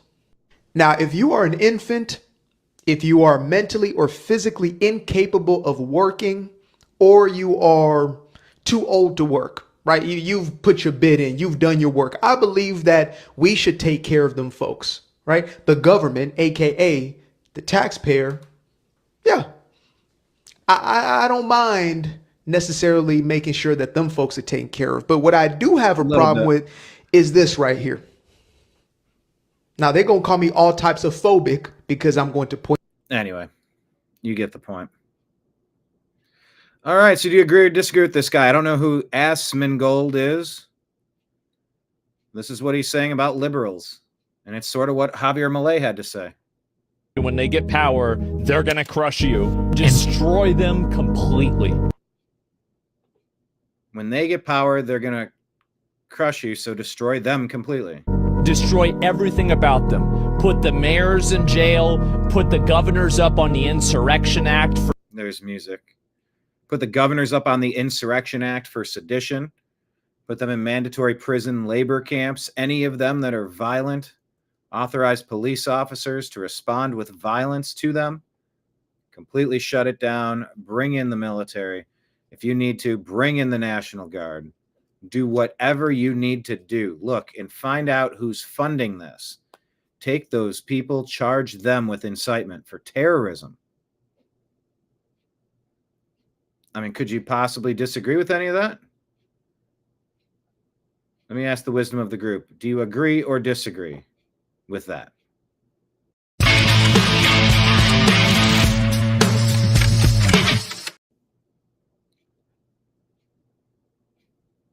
All right, here's Omar Fadi. Congressman Brandon Gill says infinity immigration is making America utterly unrecognizable.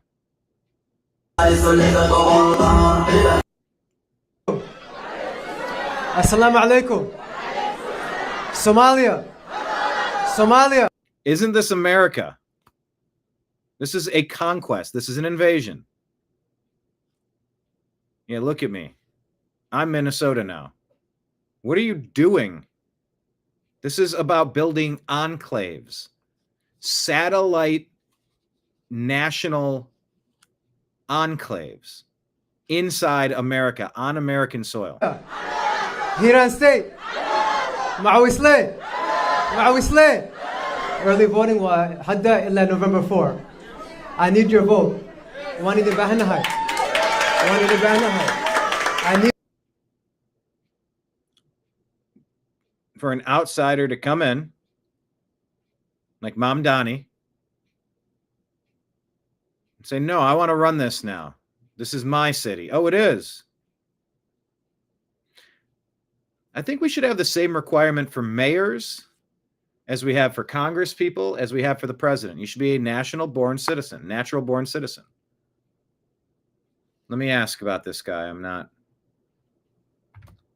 Omar Fatty, natural-born citizen.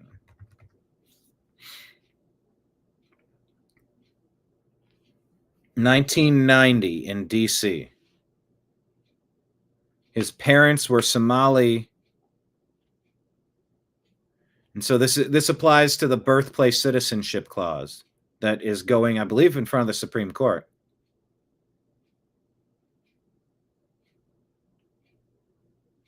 State senator running for mayor of Minneapolis. Some online criticism falsely questions his citizenship due to his heritage, but these claims lack factual basis. Well, it's talking about the 14th Amendment, anchor babies, citizenship, birthplace citizenship. It's called many different things. And there's a conversation about that too.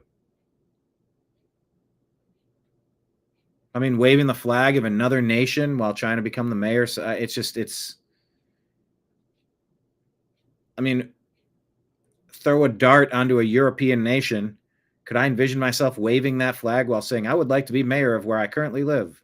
By the way, here's me waving the flag of another nation. It's just, I don't quite get it. All right, Ted Cruz complaining about Judge Boseberg, and I think he should be. I am right now calling on the House of Representatives to impeach Judge Boseberg. And Representative Brandon Gill says he is working on it. Judge Boseberg put his robe down, stood up and said, sign me up to be part of the partisan vendetta against 20% of the Republicans in the Senate. That is a dereliction of duty and a violation of the judicial oath. And I want to thank Chairman Grassley and Chairman Johnson for pursuing this tenaciously like a dog on a bone. We are going to get the answers of every person who signed off on this abuse of power, and mark my words, there will be accountability for these zealots who wanted to corrupt the Department of Justice and corrupt the judiciary in order to try to attack their enemies list. All right, who is it you're saying, Lake Leon, that he resembles the banjo player from Deliverance? Who, Ted Cruz? Kenneth says, Mom, Donnie took me to New York. and Donnie Trump is from New York. There's a wordplay joke in there somewhere.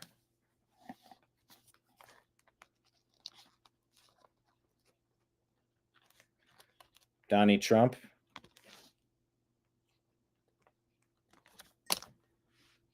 Something in there. All right, here's a conversation that people are having. Why is it taking all these years and now you're only starting to hear this conversation? Fair conversation to ask, fair conversation to have, right? He's a pedophile. He raped a 9-year-old girl, Aisha. He is the most revered man in the entirety of the religion. He raped a 9-year-old girl and married a 6-year-old.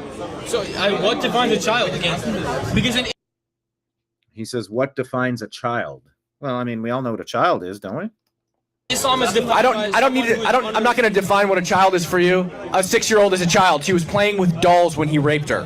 No, a person who enters into puberty in Islam is defined as an adult. That's why 13-year-old men So let's get this straight. go into war. So let's get this straight. You think it's okay to have sex with people who hit puberty? Right now, I'm saying. But you're acknowledging that in Islam, it's okay to have sex with people who have had puberty. No, I'm not acknowledging that. I'm saying in It sounds like you're acknowledging that.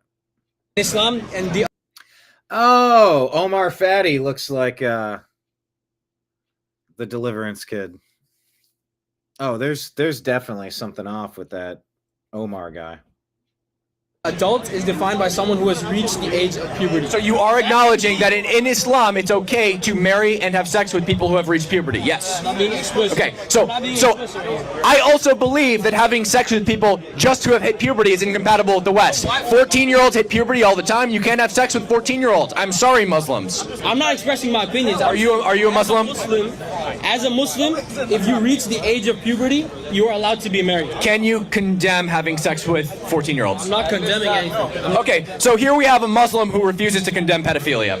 I'm saying zero surprises. He's a pedophile. He raped a 9-year-old girl, Aisha. Well, it seems like part of the conversation that needs to When are we going to start? How about this part of the conversation?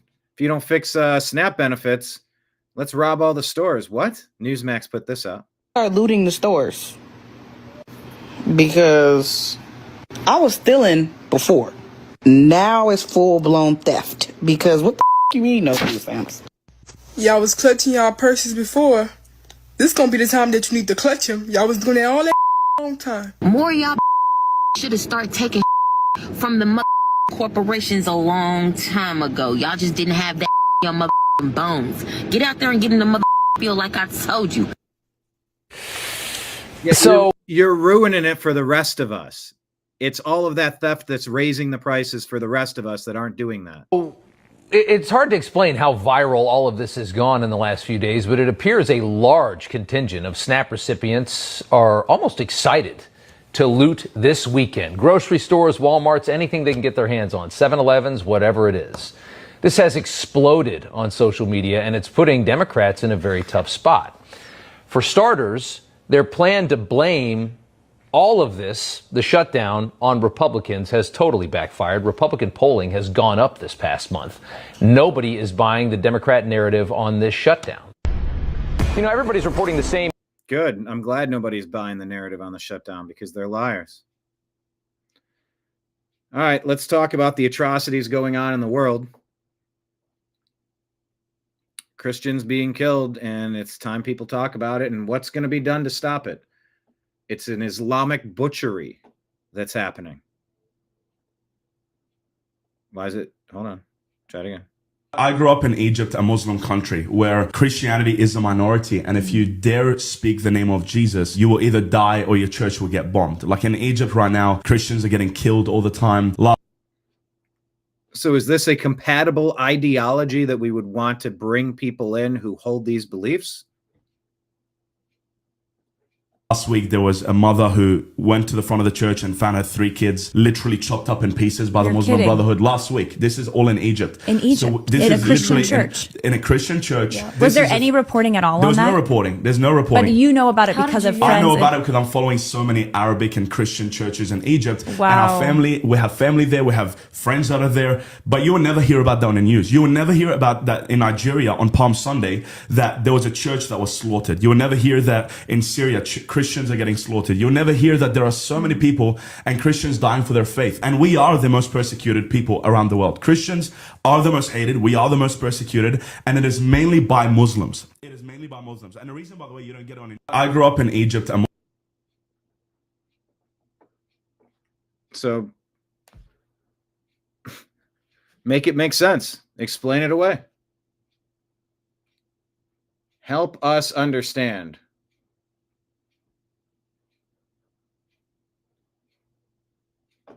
And if President Trump's out there negotiating the cessation of conflict in all those places, why isn't he doing this in Egypt?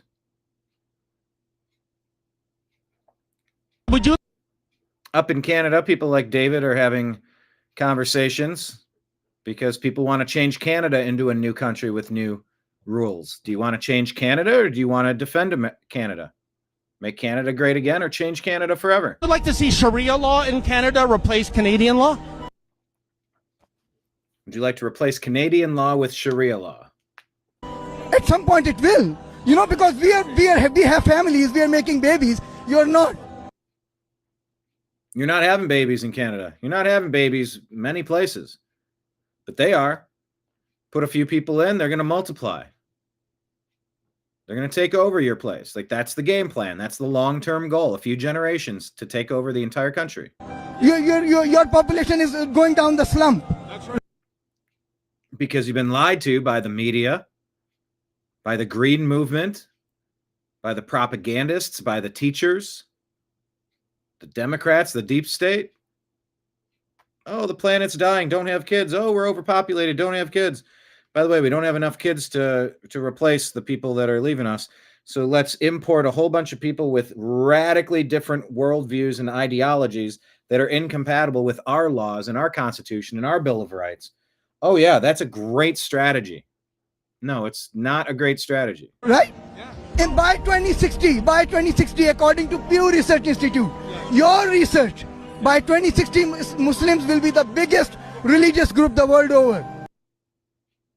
So that's the game plan. Be fruitful and multiply. What? Dominate, take over, control. It's a global caliphate. It's exactly why the Crusades happened. What are you going to do then? Actually, go oppose Sharia even then? What are you going to do then? You're going to oppose Sharia then? Do you want a Muslim majority nation in the West End, correct? Just like you had a Western majority nation in a land of Native Americans, one day we can have a Muslim majority nation here in Canada. I don't follow where he gets there. Muslim majority nation of Native America. I don't know what that exactly is referencing. He says they can have that. Right in your face. We have Canadian law here, and right in your face. You say that you want Sharia law to displace Canadian law. That doesn't sound very respectful. In majority, you wouldn't have any other option. Go to your queen and tell her to change the laws. Tell the queen to change the laws because we're going to exploit the hell out of them. Change the laws to what, sir? To Sharia law? No, change the laws to not allow any more Muslims to come to Canada. We owe our allegiance. Their allegiance is not to the place that they show up. And our loyalty, first and foremost, to our religion. It all goes in and out of the religion, the holy book. A lot of warfare. It's a holy book of warfare. To the queen, to be honest. Sorry, there's music playing in the background. I'm not going to keep stopping it, but you get the point. Here's a Florida woman. Let me ask if this is a true story. This sounds just so atrocious.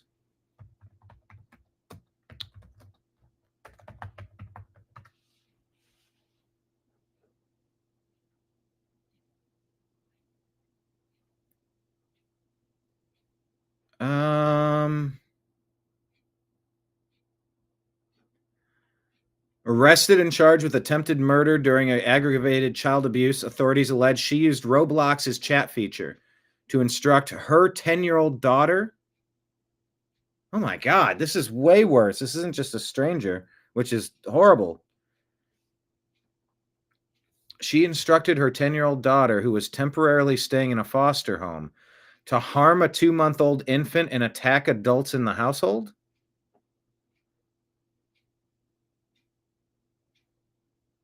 To the infant, drop the baby on a tile floor, resulting in serious injuries but survival.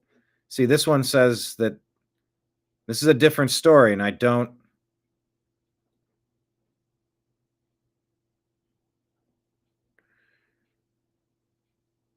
Hang on. This story, as reported, is in conflict with how Grok reports the story. And I'm going to put this out there in the comments for people to see. Said about the adults to S their throats while sleeping and douse bedding with aerosol spray and set the house on fire. What? Wow. Child disclosed the messages to a therapist at a child advocacy center.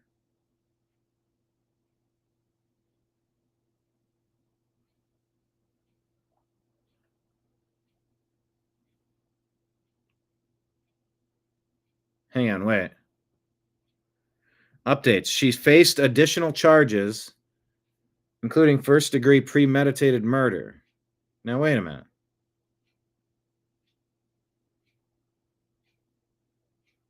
One of the most disturbing. Okay, hold on. Roblox, lady, tile. Did the kid die? No, did not. Serious injuries, but survived. It was said she'd be harmed if she didn't comply. Okay, so it has been misreported on this. It has been misreported. So I'm going to put that in the comments section so people have that update. And if you watch the show, we're discussing this because I don't know what murder fact. I'm not familiar with the website. I'm not following it. I don't know. I'm not going to based on that. But I did a quick search. It seemed to track. That's awful. All right, how about this? This is pretty good. This guy has a dozen children, but doesn't apply for food stamps or welfare. Remember when that was the case? Oh, he might be Amish. Omar Fatty here. David Medina, PDX. This is disgusting, man. Waving the Somalia flag for mayor in an amazing American city. The guy is a current in Minneapolis. His name is Omar Fateh. I got to mute because of the music. This is what happens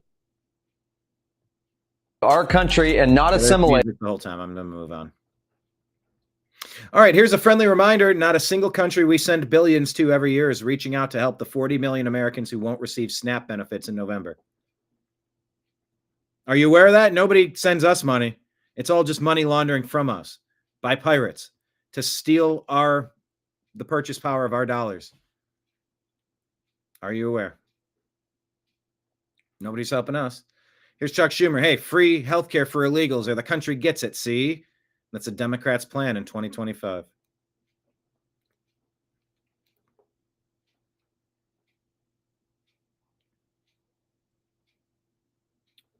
This is a pretty important point. It says, you guys are just having, she's talking about the No Kings protest. Let's compare and contrast. You guys were just having a No Kings protest, and now you're begging the king for money and food.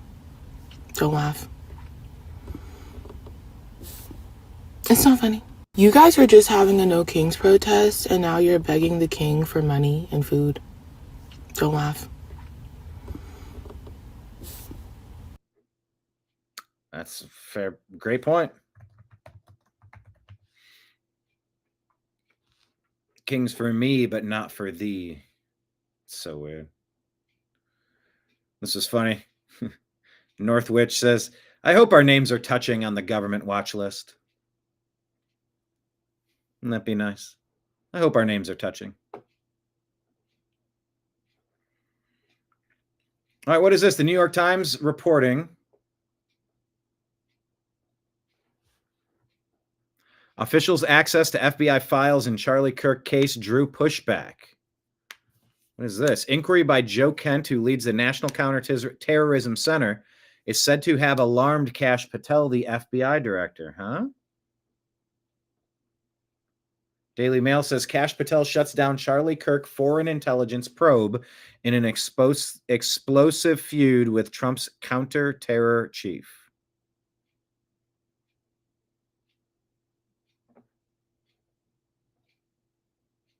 Officials' access to FBI files in Charlie Kirk case drew pushback.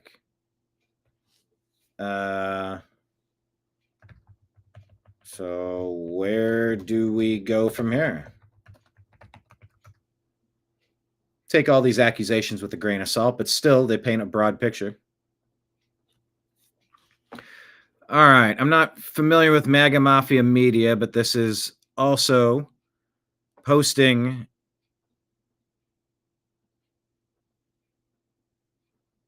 okay, so here's the claim, if I can elaborate on what I believe Candace is talking about.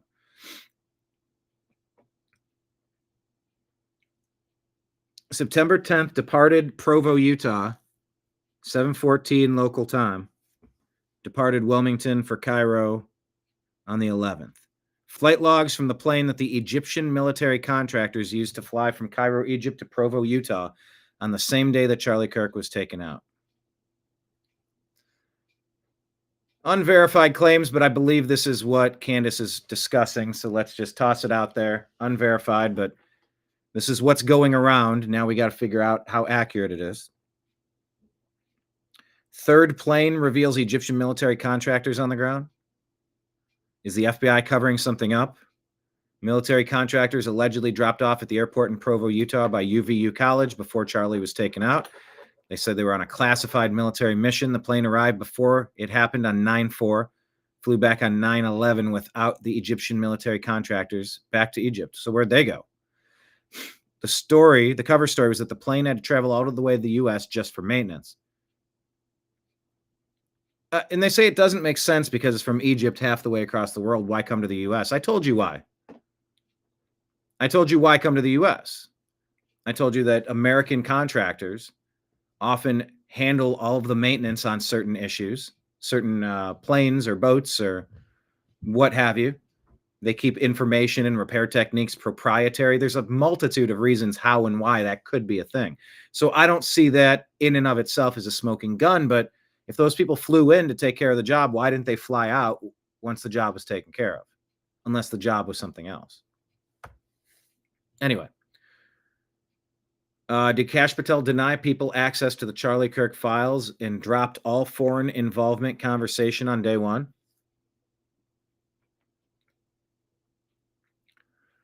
This claim is that it was definitely a military operation and it was definitely not a 30-06 round that hit his neck.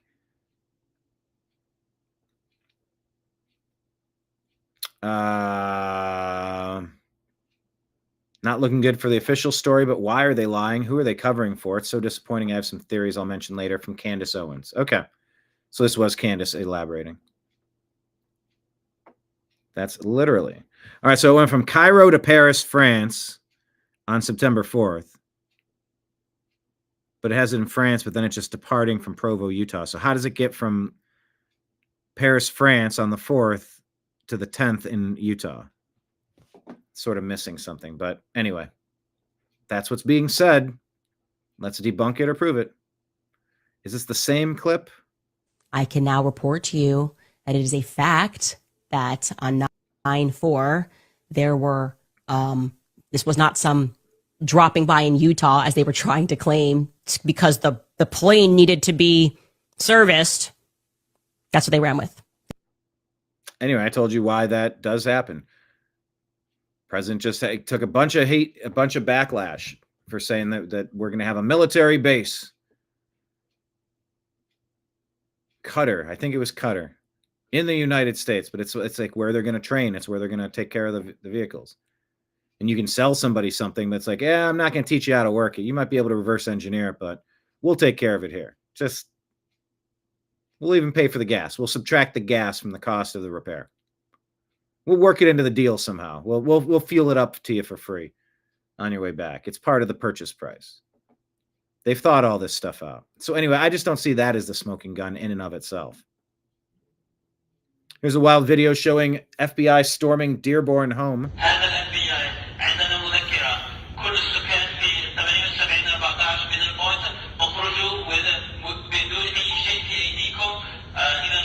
This is the raid in part of an ongoing federal investigation linked to several arrests across Michigan this week in connection with an alleged Halloween weekend attack plot. Neighbors reported being jolted awake by loud bangs and flashing lights as heavily armed agents surrounded this residence. Oh, there they go. There they go.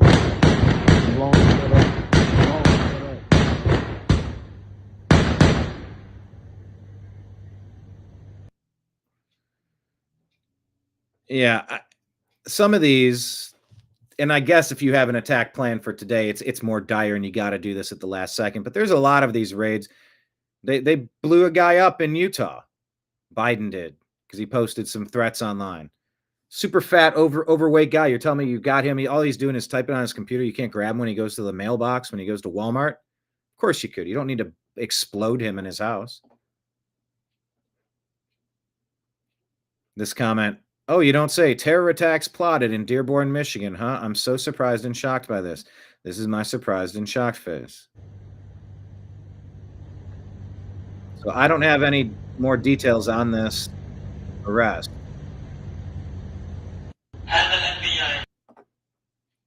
But anyway, that's happening in Dearborn.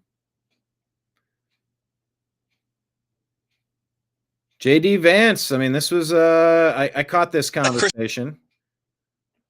How much of this is connected to what's going on today? Maybe more than you realize. Maybe this comment, this topic, this question feels inappropriate or unnecessary, or maybe it is necessary. Christian values out there that I think that we've just sort of assumed and we've in fact taken for granted. Christian values are the idea that you should respect every single person as an individual, whatever the color of their skin, created in the image of God. That's a Christian concept. And in fact, it was a Christian empire, Great Britain, that abolished slavery to begin with. The idea that we should eliminate child sacrifice. What did the Christian settlers find when they came to the New World? They found a lot of civilizations that were murdering babies in weird religious rituals. It was Christianity that said we don't kill children just because they're somehow inconvenient to people.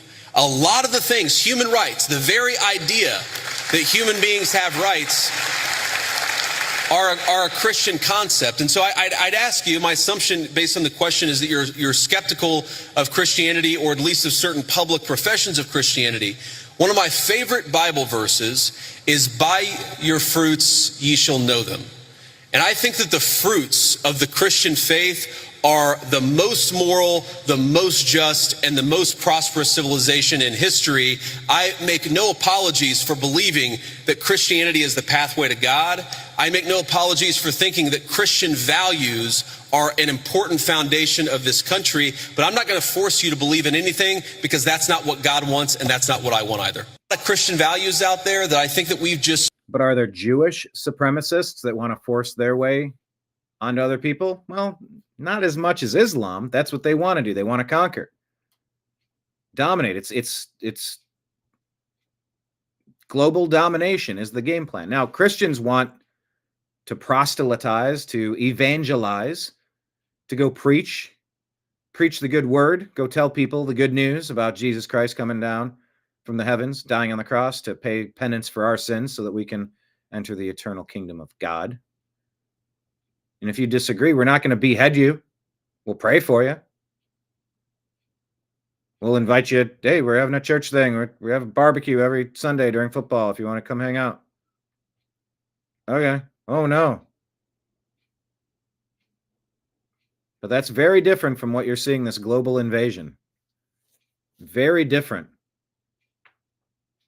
from forced conversion and the attacks in Sudan. It's not okay. If you want to point back and say, oh, Christianity was used over the years to justify all sorts of atrocities. Okay, look around today in 2025. Tell me where you see. Is the past in the room with you right now? Where do you allege this is happening now? All Christianity is saying is like, don't kill, don't steal, don't frame people. Go along, get along. It's pretty straightforward. It's a great operating system. That is a great question there, David. What language was the FBI speaking? It did not sound English. Parts of it, maybe. F. Biden. F. Biden. F. Biden. F. Biden. Ooh, I gotta sneeze.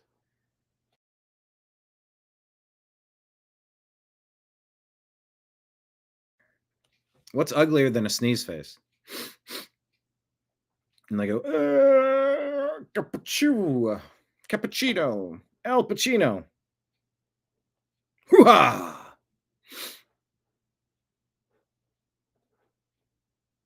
Okay. Moving on. I played this for you before. Chief Lee Zeldin talking about stratospheric chemical spraying. Yeah, I'd like to see this stopped. All right. I've shared that with you before, so I will not play it a second time. Oh, I don't know if I put yesterday's show into the chat. By the way, hit like, hit subscribe. Check out yesterday's program, Strictly Football. We put that one out yesterday. Oh, that wasn't yesterday's show. That was a different show. We do one per week. What was our content from yesterday?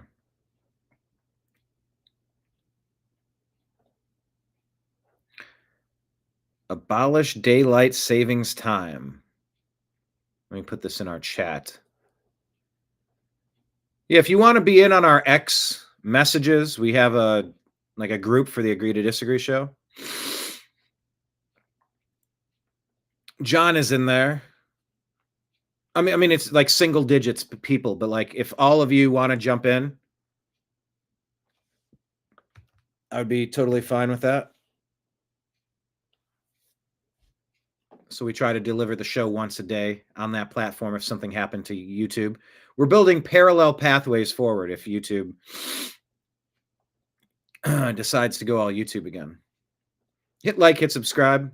Tip jars at the bottom, by the way. There are no like buttons for you today? Man, I just got all sorts of sneezy and stuff.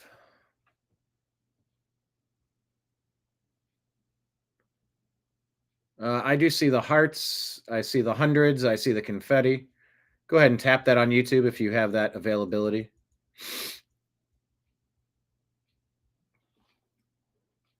All right. Check out our X feed at American_media_. Right here on the homepage. That is our link for our Patreon. You can sign up. This is our interview with John B. Wells talking about God, Trump, Biden, Deep State, and World War III. Click the link, become a monthly Patreon member. Their fees are very reasonable compared to the other places. So I would probably say for most super chats and, well, whatever. It's all good, but yeah, Patreon is it's a good way. Maybe the best way. Venmo is probably the best way, and PayPal. Cash App is fine. Everywhere else takes a percentage out of the donations. Anyway. So let's buzz through some of the hard-hitting news today. OSINT Defender tells us that the Trump administration has made the decision to launch attacks against military installations inside Venezuela, which could be struck by air in a matter of days or even hours with the intent of destroying military air bases and ports used by the Cartel of the Suns, a drug trafficking organization that the United States has said is led by Venezuelan President Nicolas Maduro and run by top members of his regime. Sources with knowledge of the situation tell the Miami Herald.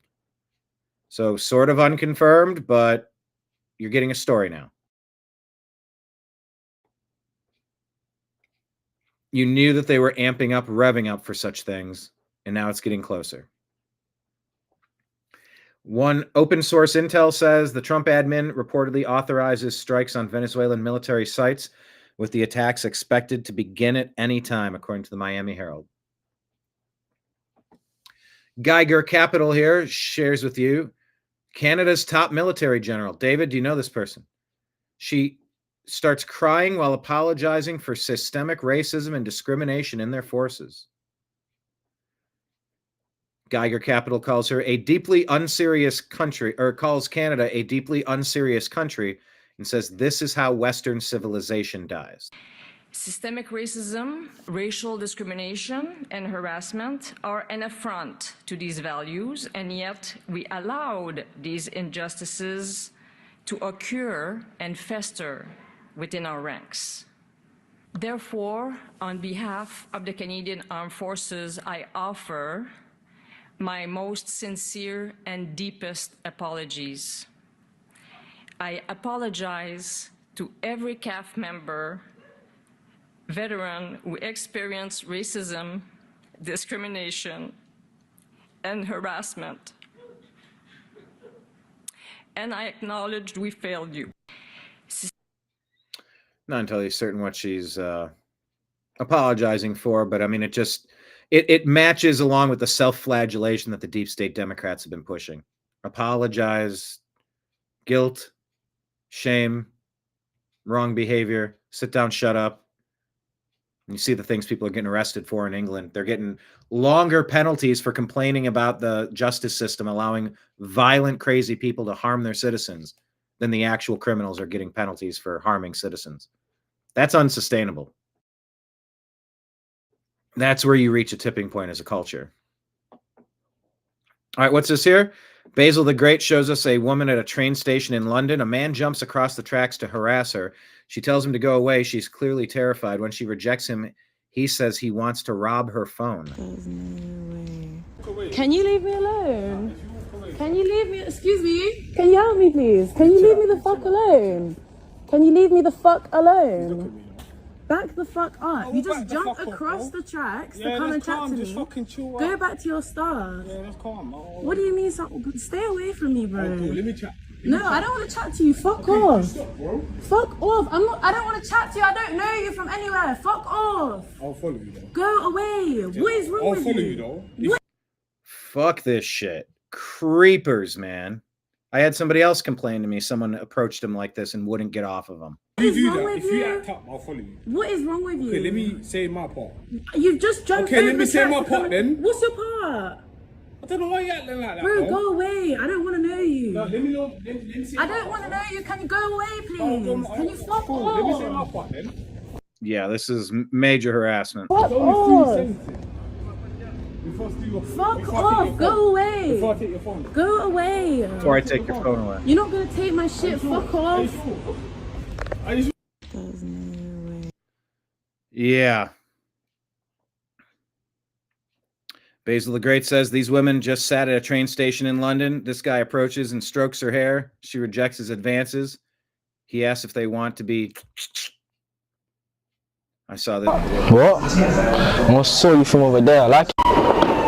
Some kind of a skit where they're getting pleasure out of. Why? Why? Nah, bro. Bro. Y'all right now, bro. I'll speak. I'm talking to you, bro. You don't want to die? Swat me then. Swat. I lied to you, bro. I don't know why you're laughing as well, bro. Just abuse and harassment. I'm getting real sick of it. So here's a little. Just Maggie put this out. Ladies, learn to defend yourselves. I want to teach you something today. You only save one self-defense video in It's a little quiet, but turn it up a little bit and turn it down when it's over. your life. Let it be this one. Listen up, ladies, because this one could save a life, so please share this afterwards, okay? Look, I've worked in law enforcement for almost 2 decades. SWAT, DEA, tactical response teams, you name it. And here's what I've learned about staying safe as a woman in today's world. Most attacks do not happen when you expect them. Many of them happen when you're walking to your car, when your guard is down, when you least expect it, when you're vulnerable. So here's how I train women to walk from point A to point B without being an easy target. Number 1, always keep your head up. Be vigilant of your surroundings. I know it sounds simple, but a lot of people forget and they get distracted by something like their phone. I like to do something that I call the boundary hula hoop scan, looking left, right, behind, consistently. Don't be paranoid, and you don't have to be obvious. You just have to be prepared, and you do have to be cautious today. Number 2. Be aware of the surroundings. Head up. Don't lose yourself buried inside of a phone. Perfect advice. And this one ensures that you don't look like a target. While you go about your day with confidence. Command presence. Walk like you're someone you shouldn't mess with. You don't think that's how I lived in the big city? You're damn right. I always had somewhere to go. I always knew where I was at. I always knew who was around. I always knew what was going on. Head up, head on a swivel. I'm walking. I got somewhere to be. You don't want to mess with me, and I'm paying attention. And by the way,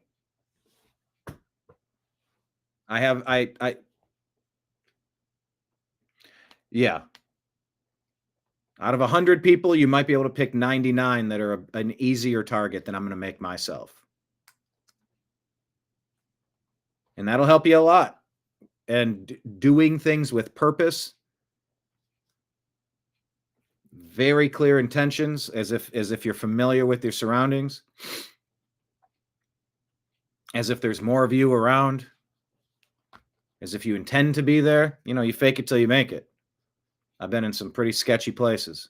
That you're going to be their biggest ever loving nightmare. If your shoulders are rolled in, you look uncertain, and your eyes are constantly on your phone, you become a much easier target. A weak target. And this leads to my last piece. Number 3, keep something between you and them. This is called creating distance. We like to layer our safety here. The further away they are from you, the less likely they'll feel compelled to attack. It can be your car, it can be a shopping cart, it can be a chair, it can be your bag, okay? It can be anything. Just try and keep something in between you and them. You don't need a black belt or to be a pro fighter to stay safe. It's knowing a few key actions that you can take that are simple, small, but can help keep you safe. So if you're watching this and you're thinking, man, like more women need to know this, you're right. And maybe you're also passionate about teaching and helping people. And if that sounds like you, DM me the word safer and I'll tell you. Anyway, gotta be alert. Hey, speaking of being alert, U.S. is going to start testing nuclear weapons again. Dave Jones says, I'm confused. The equal basis is currently 0. China last tested a nuke in 96. Russia was 90 when it was still the Soviet Union. North Korea hasn't tested since 17. Before that, it was Pakistan and India in 98.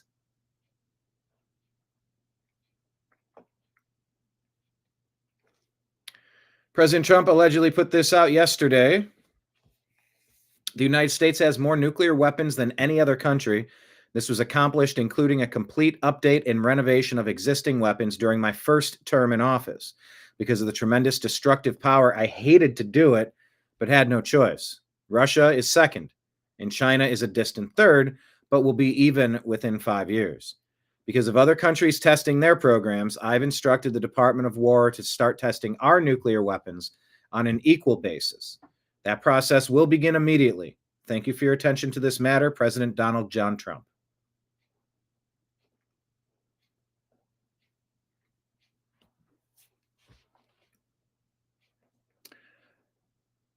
Of course, we need to make sure that the stuff we have is up to snuff. All the important stuff needs to be tested. I do support that.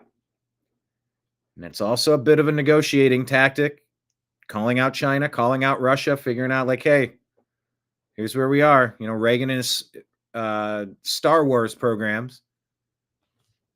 You don't want to mess with the United States. It's a really bad idea. Don't do it. Don't even think about it. Don't even try it. Don't.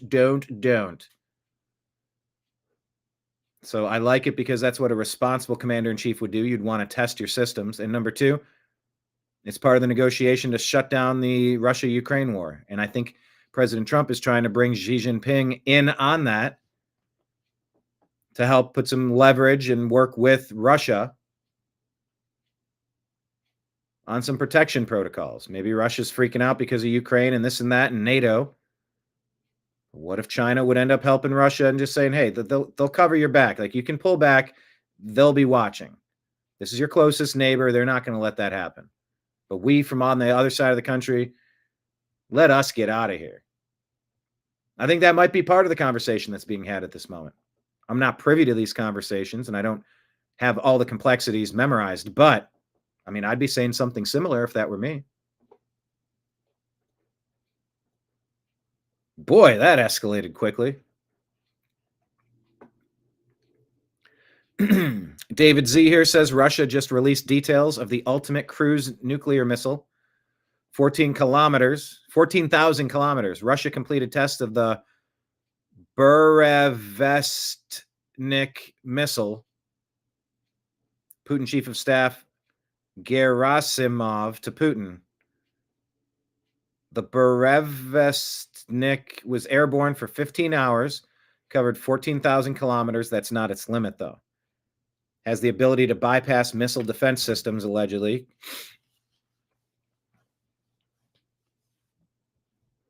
They claim it's the most advanced nuclear forces. Everyone's nuclear rattling right now. Mine's bigger than yours. Putin discussed successful tests of it. A nuclear they say it's nuclear powered. It's a cruise missile that's nuclear powered, not that it's a nuclear missile. I know that doesn't feel like a distinction, but I think it actually is a distinction. He ordered preparations to begin for the deployment of Berevestnik within the Russian armed forces.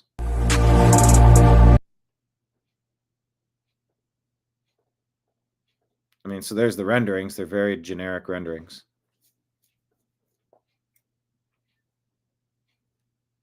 Nuclear turbojet engine put out by Russia today. There you go. Nuclear-powered, low-flying cruise missile. It can strike anywhere on Earth and stay airborne indefinitely due to its nuclear-powered propulsion. Nothing can stop it, says Clay. Oh, that's super. So why wouldn't these just be flying nonstop? Prison Planet, anyone?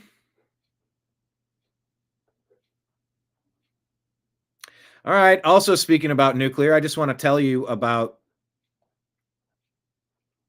Oh, I guess I did just lose it. The nuclear option with energy. Generation 3 has had no meltdowns, and it's very reliable. I think that's probably going to be the energy choice of the current, of the now, the near future, the current in the near future. And then there's Gen 4 coming online only in China. Cleaner energy, no meltdown possibility. So when we start hearing nuclear, it's not all bad. Some of this stuff, I mean, it generates enormous power, which can be destructive, but it can also be fantastic for powering AI, data centers, all the electricity, the heating and cooling needs that we have. Wouldn't it be great if energy didn't cost? You know, maybe that's not realistic, but what if? Why couldn't we? Why couldn't we cut the price in half by 80%? Why couldn't we? Of course we could. But Eric Daughtry here talks about another way that nuclear is in the news. President Trump just demands that Senate Republicans nuke the filibuster. He says he's done. Let's take a listen to what this says. Majority Leader John Thune and Speaker of the House Mike Johnson are doing a great job, but the Democrats are crazed lunatics that have lost all sense of wisdom and reality. It is a sick form of the now legendary Trump derangement syndrome, TDS, that only comes from losing too much. They want trillions of dollars to be taken from our healthcare system and given to others who are not deserving. People who have come into our country illegally, many from prisons and mental institutions. This will hurt American citizens, and Republicans will not let it happen. It is now time for Republicans to play their trump card and go for what is called the nuclear option. Get rid of the filibuster and get rid of it now. Just a short while ago, the Democrats, while in power,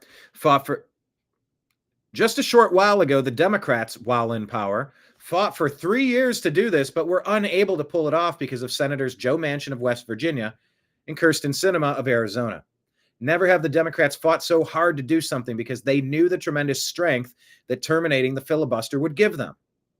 They want to substantially expand and pack the United States Supreme Court, make Washington, D.C. and Puerto Rico states, thereby automatically picking up 4 Senate seats, many House seats, and at least 8 electoral votes, and many other highly destructive things. Well, now we are in power, and if we did what we should be doing, it would immediately end this ridiculous country-destroying shutdown. If the Democrats ever came back to power, which would be made easier for them if the Republicans are not using the great strength and policies made available to us by ending the filibuster, the Democrats will exercise their rights, and it will be done in the first day they take office, regardless of whether or not we do it. In addition to all the other things we would get, such as the best judges, the best U.S. attorneys, the best of everything. This was a concept from years ago of then President Barack Hussein Obama and former Majority Leader Harry Reid in order to take advantage of the Republicans. Now, I want to do it in order to take advantage of the Democrats. So will Speaker Thune go nuclear?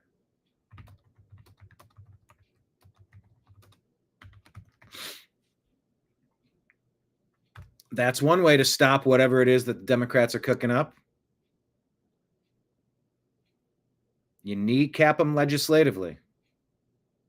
He's playing to win and to destroy his opponent. This will mean that you don't need 60 votes, okay? I mean, what are we supposed to do?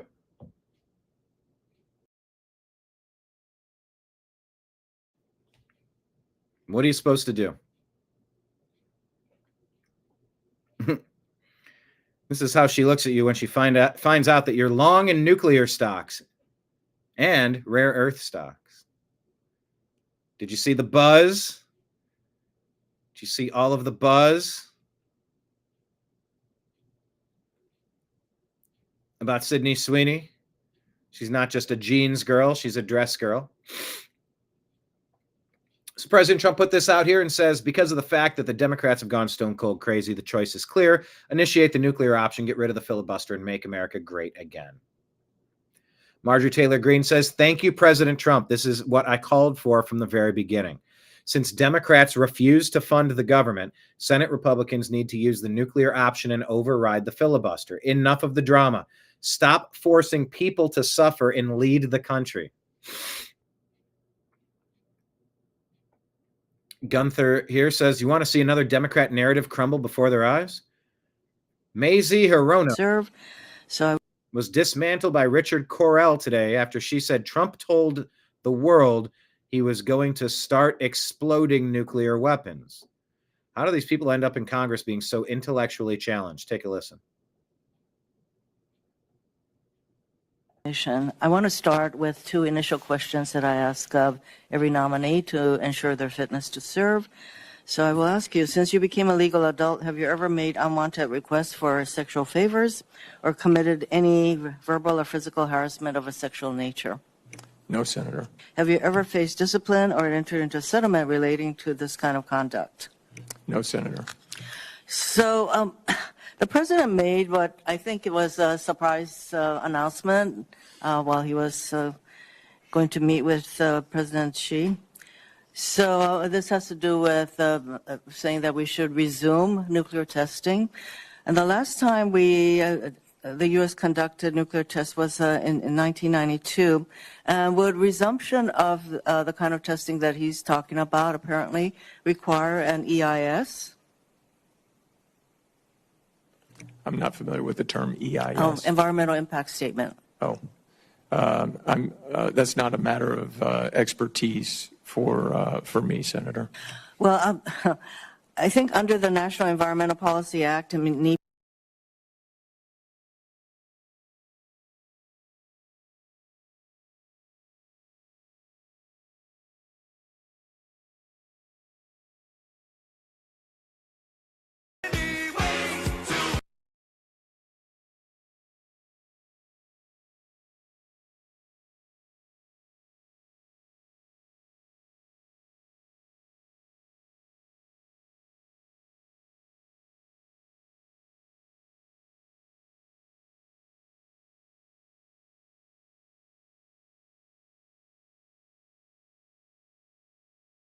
This is what the Democrats are up to for their Halloween.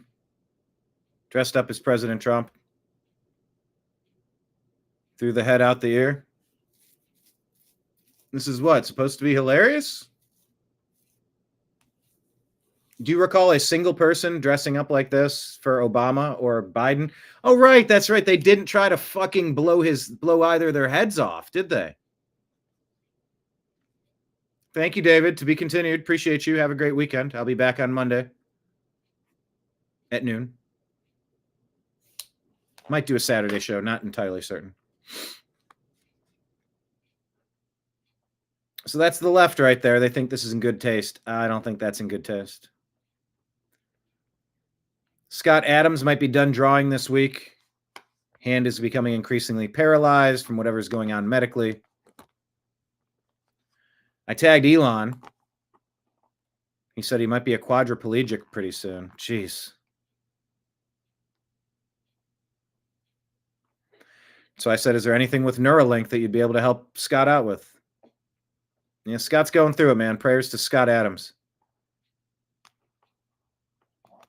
I do enjoy his program and his insight.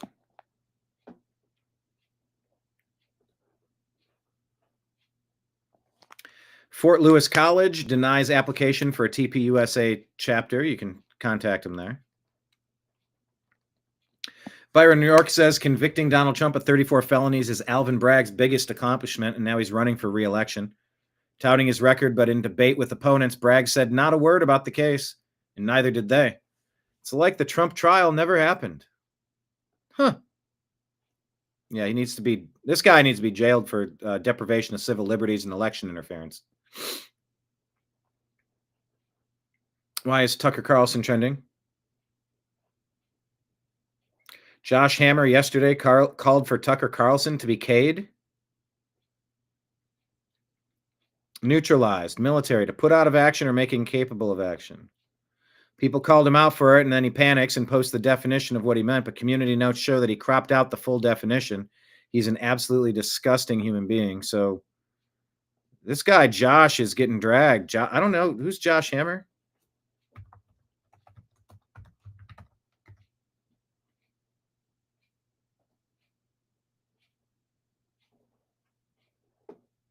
Nick says that Charlie hated you more. And Jewish donors, they have a lot of explaining to do, a lot of decoupling to do, because Jewish donors have been the number one funding mechanism of radical, open border, neoliberal, quasi-Marxist policies. So is it that Israel and Jewish supporters have been the ones opening America's borders to change us into something different? Charlie is saying it. Cultural institutions and nonprofits. This is a beast created by secular Jews. And now it's coming for Jews, and they're like, what on earth happened? And it's not just the colleges. It's the nonprofits, it's the movies, it's Hollywood, it's all of it. It's like time for you guys to wake up and say no more. Draw a line in the sand. I don't care if you hate me. But why does he say he hated him more? Leave the pro-Israel cause. Oh, this is Josh Hammer, who's Jewish, proudly advocating every day for Jewish people, Jewish state. Yes, we get it. You're a super fan. I mean, I have ethnic makeup as well. I'm not obsessed with it. I don't quite understand the appeal of being obsessed with what my DNA is. I don't skin color. I don't like, why is the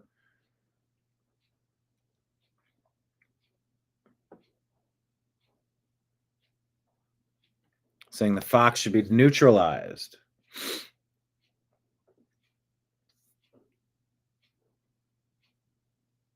Okay.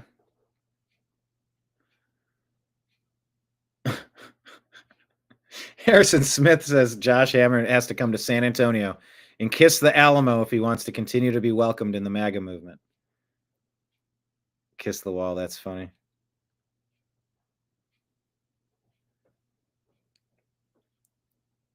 What is this? Ayel Jacoby says that Tucker Carlson is now siding with Venezuelan dictator Nicolas Maduro and attacking the Trump administration. So the question is why? Why are we? So the question is why doing this? Why? Why are we so opposed to Nicolas Maduro? So if you ask someone on the street, random person, why are we against Nicolas Maduro? The answer you're going to get is, who's Nicolas Maduro? But if you find someone in South Florida, for example, who knows who Nicolas Maduro is, who can identify where Venezuela is on a map, that person will almost certainly say, well, because he's a communist or a socialist, he's exceedingly left-wing, and that is true. Nicolas Maduro and his government are very left-wing on economics, not on social policy, by the way, which is kind of interesting. In Venezuela, gay marriage is banned, abortion is banned, sex changes for transgenderism are banned. It's one of the very few countries in the entire hemisphere with those policies. It is on social policy, not defending the regime, just saying, one of the most conservative countries in North or South or Central America. Only El Salvador really comes close which is much smaller, of course. And by the way, the U.S.-backed opposition leader who would take Maduro's place if he were taken out is, of course, pretty eager to get gay marriage in Venezuela. So to those of you who thought this whole project was globo homo, not crazy, actually. Not crazy. What was that so last the question part? to get gay marriage in Venezuela. So it's, of course, pretty eager to get gay marriage in Venezuela. So to those of you who thought this whole project was globo homo, not crazy, actually. Not crazy, actually. Global homo. Okay.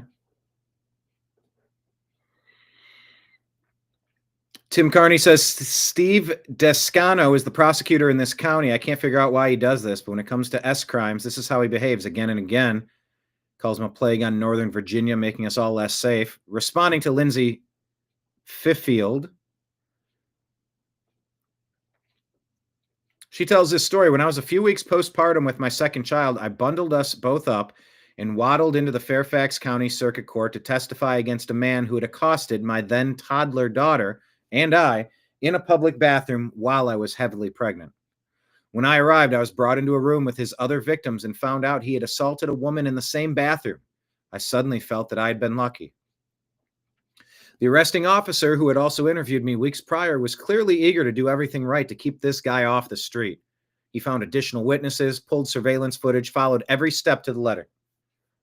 It was physically painful and difficult for me to even be there, trying to discreetly feed and soothe my 2-week-old for 6 hours on hard benches when we should both be home in bed. It was also terrifying discreetly breastfeeding in the same room as this monster. When I finally took the stand, the attorney for the Commonwealth asked me if the man who was in the bathroom that day was in the room. I paused, confused, because I knew what was going to happen next. The courtroom had been packed all day, but as case after case was handled, ours was the last one. Now it was just the judge, court reporter, bailiff, the defendant, his lawyer, the Commonwealth attorney, and I. The arresting officer wasn't in the room. The other victim and her husband had been given a new court date and sent home. I adjusted my baby against my chest and looked at her as she repeated the question, "Do you see the man you reported to police in this room today?" Why was she doing this? What was she doing? I was sweating in my oversized cashmere nursing sweater, and I felt prickles down my back. Everyone was staring at me. I'm not a lawyer. She asked me a question, and she was on my side, so I should answer it, right? I adjusted my baby again to give myself a free hand, and I pointed to him. And just as I expected, his lawyer immediately pointed out there was nobody else present in the courtroom who it could be, and therefore we had violated his constitutional right to due process. The judge agreed. Hell, I agreed, but then I asked, why hadn't the Commonwealth given me a photo array to choose from? Why did she ask that? Why did she ask that? Too late, it didn't matter that he was on surveillance footage entering the bathroom before us and pushing past us as we fled. He was set free. As I walked out of the courtroom, the arresting officer spotted me from down the hall and ran over to me. Is it back in this courtroom? Is it starting?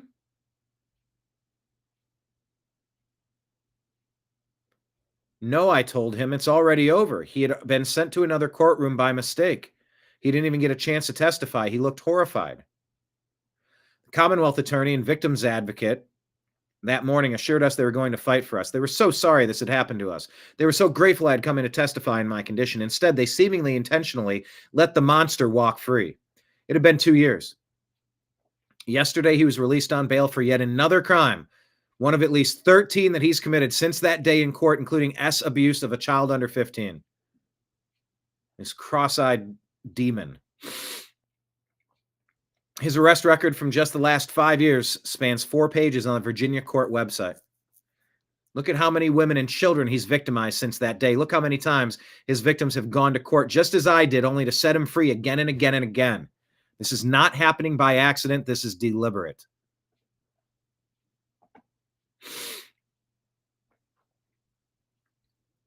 Repeatedly let out on bail, then he commits more violent crimes while out on bail, still given suspended sentences over and over.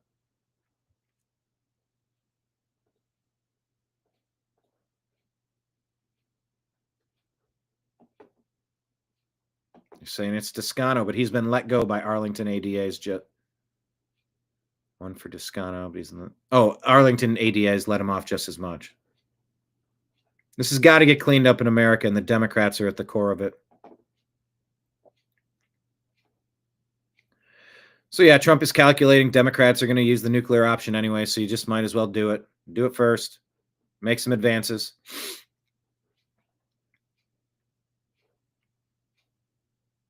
Elon defending Rogan here.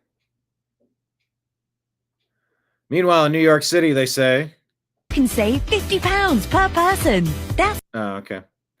One of the richest cities in the world can't even keep a well-functioning sewer system, and we're supposed to believe that it can afford free buses? These people are waiting up to their kneecaps. Look at that. That's New York. But yeah, you'll figure out how to handle free buses. Good luck with that.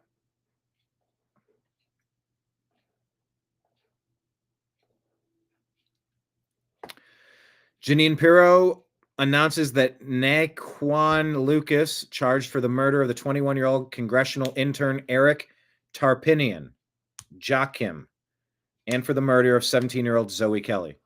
These were predictable homicides based on the behavior of these individuals and the records that everyone knew about.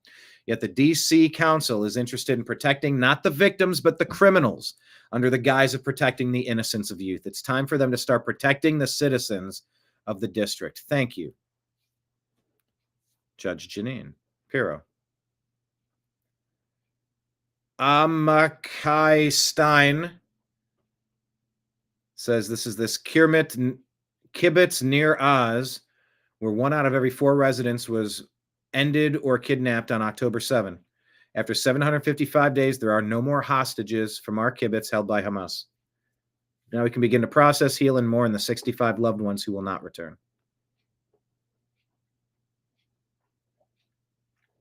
In Sudan, Arab Islamist gangs are kidnapping and rounding up black Christian women and children for slavery. Over 3,000 have been killed in the last few days, according to documents. Where's the UN? Where's the Palestinian protest crowd? Where's Greta, BLM, and the so-called human rights activists? This is really bad. Sudan is getting worse and worse, it seems. Mike Johnson, Speaker of the House, is telling us that he's not going to stop. Well, he's talking about New York in Mamdani. Well, let's hear it. Amazingly, the media is criticizing Republicans for fixating on Mamdani. I read some of that yesterday. This socialist uprising is something that we have a responsibility to call out and sound the alarms. That's what elected representatives of the people are supposed to do, and we take that responsibility seriously. And obviously, Mamdani is a big issue here in the halls of Congress. Why? Because the second highest ranked Democrat in the country, Leader Jeffries, endorsed him. They're making Mamdani a mainstream Democrat now, and this party has left the people. Of course, the press wants us to ignore Mamdani. Here it's an embarrassment because most of the press is on the side of the Democrats. They don't want us to talk about that, but we have to. Because by endorsing Mamdani, Hakeem Jeffries has endorsed and co-owned his positions, his past statements, his Marxist playbook, and everything else that that guy espouses. And so, too, does every single House Democrat who will be inviting their leader, Jeffries, to their campaigns and to their districts next year. Every single one of them at every campaign stop should be asked, what do you think about Mamdani? What do you think about his positions? Okay, that is true. Byron, New York talking about, yeah, I mean, you don't want to just surrender.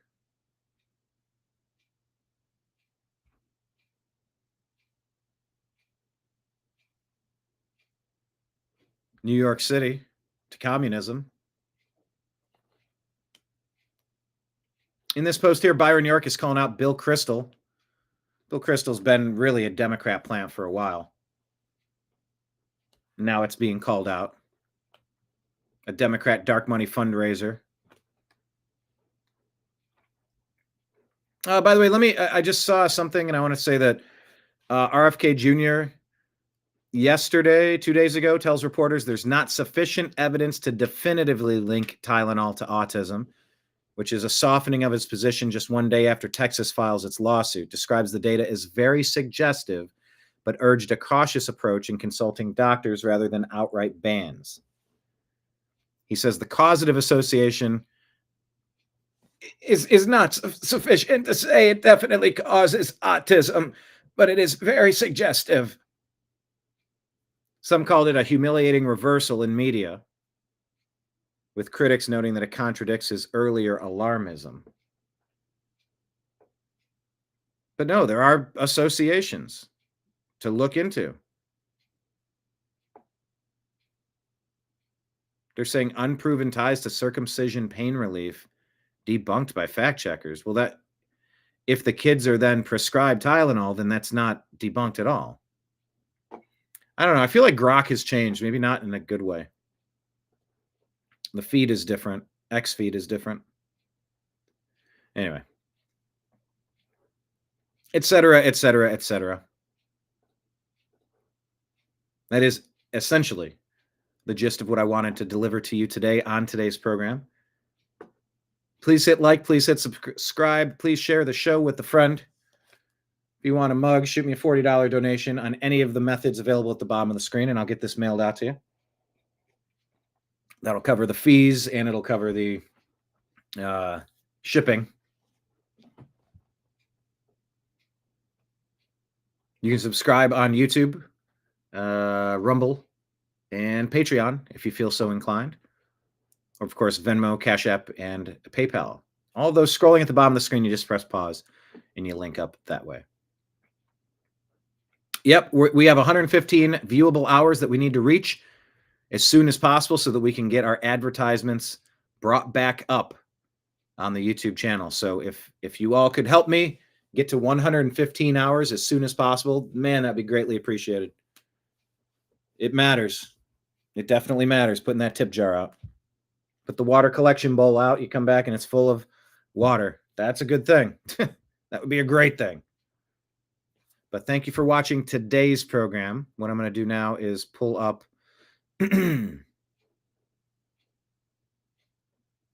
yesterday's show. Was this yesterday's?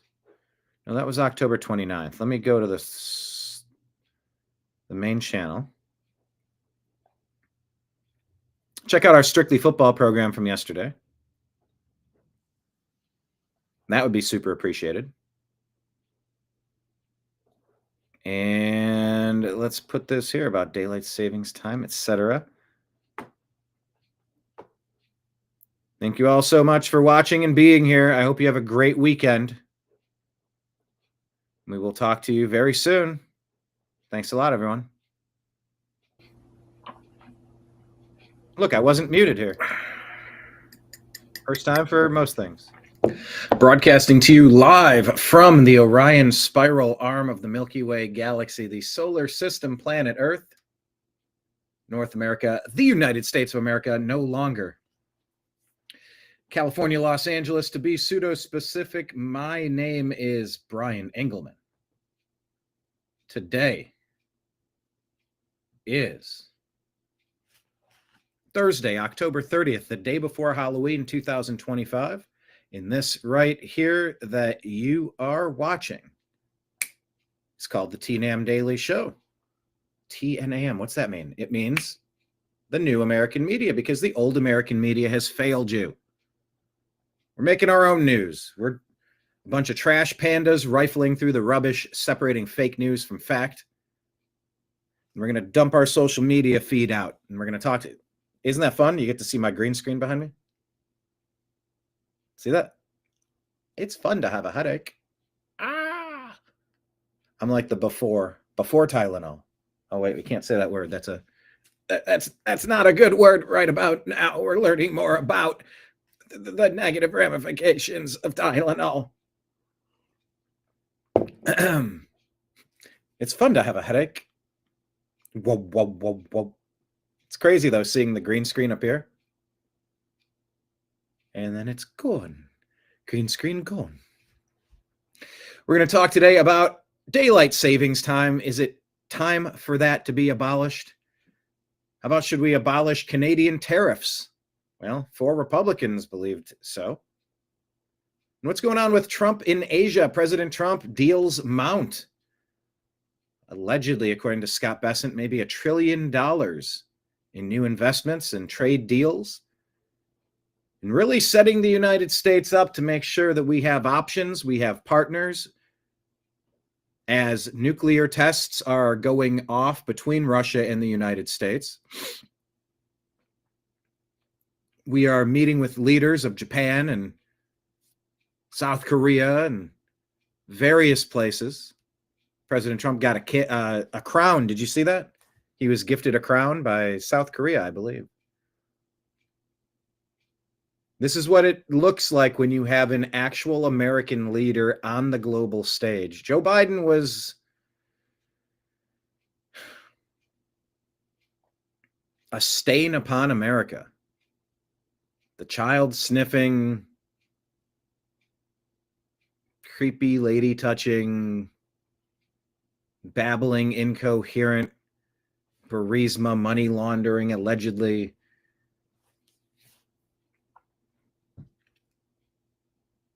Evangelist for the left. He's really caused a lot of damage. And it was Obama's 3rd term. I've said that forever. And now that it's coming out what the grand conspiracy was, the grand conspiracy of treason. Brennan, Clapper, Comey, Obama, Clinton, Biden. Go down the laundry list. Look at where we've been and the people that have taken us there. Compare all of that.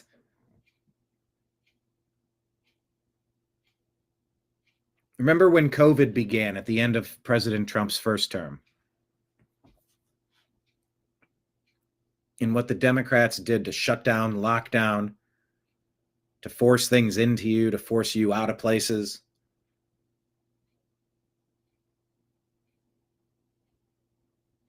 It's such a stark contrast between those Biden years and the Trump years. Such a stark contrast. So this president that's been negotiating peace deals as many places as he can, although he needs to go to Nigeria and he needs to go there quick. In Europe, across Europe, and quick. You are seeing a president that's engaged, that's locked in. Yes, King Trump. Get the comments up here. Hello, everybody. Thank you for being here. So we're going to discuss this, the difference in leadership between Biden and Trump, seeing what's happening. Shinzo Abe's putter was gifted to him, President Trump. A very meaningful gift.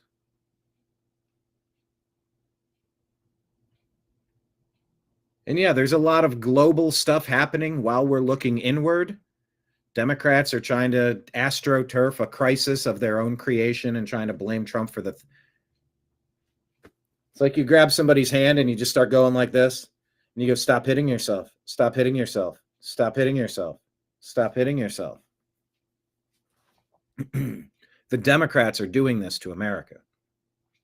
This is what they want. This is their aim, their goal.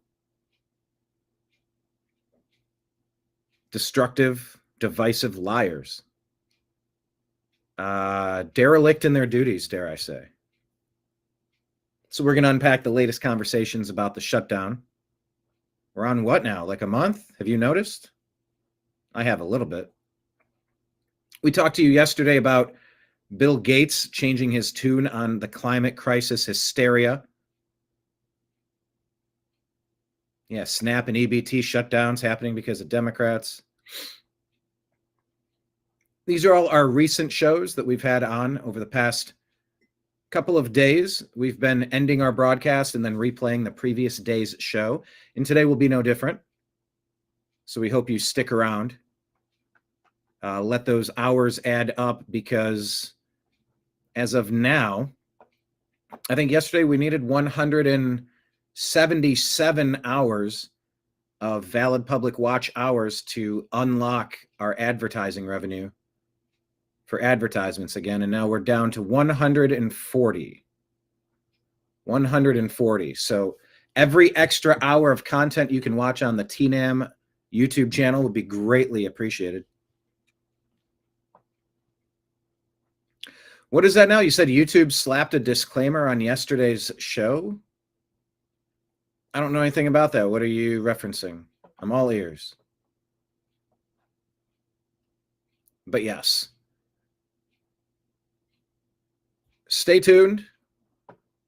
We're going to talk about all the things. If you have anything to add, go ahead and mention us on X. We're at American_media_.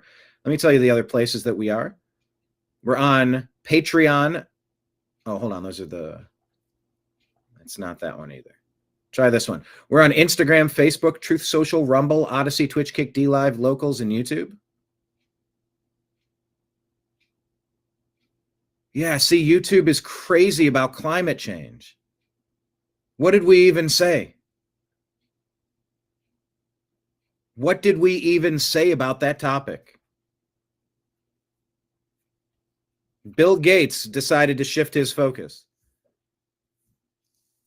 And we said that the change in leadership means that it's no longer financially beneficial to keep pushing the climate change hysteria. That's all we said. And they slapped a label on there. That's the company that I'm trying to do business with. I still haven't been paid for the past 2 months of super chats and advertising revenue, which is why it's so important to maybe link up with us on Patreon. That is tried and true. I've been fighting for a month now trying to figure out the YouTube transfer system, but Patreon works. So do Venmo, Cash App. That's just my name, Brian Engelman. PayPal, fuzzinstallment@yahoo.com. That works. I think we need, what do we need on Rumble? I think in order to get our, we haven't had a first transaction yet.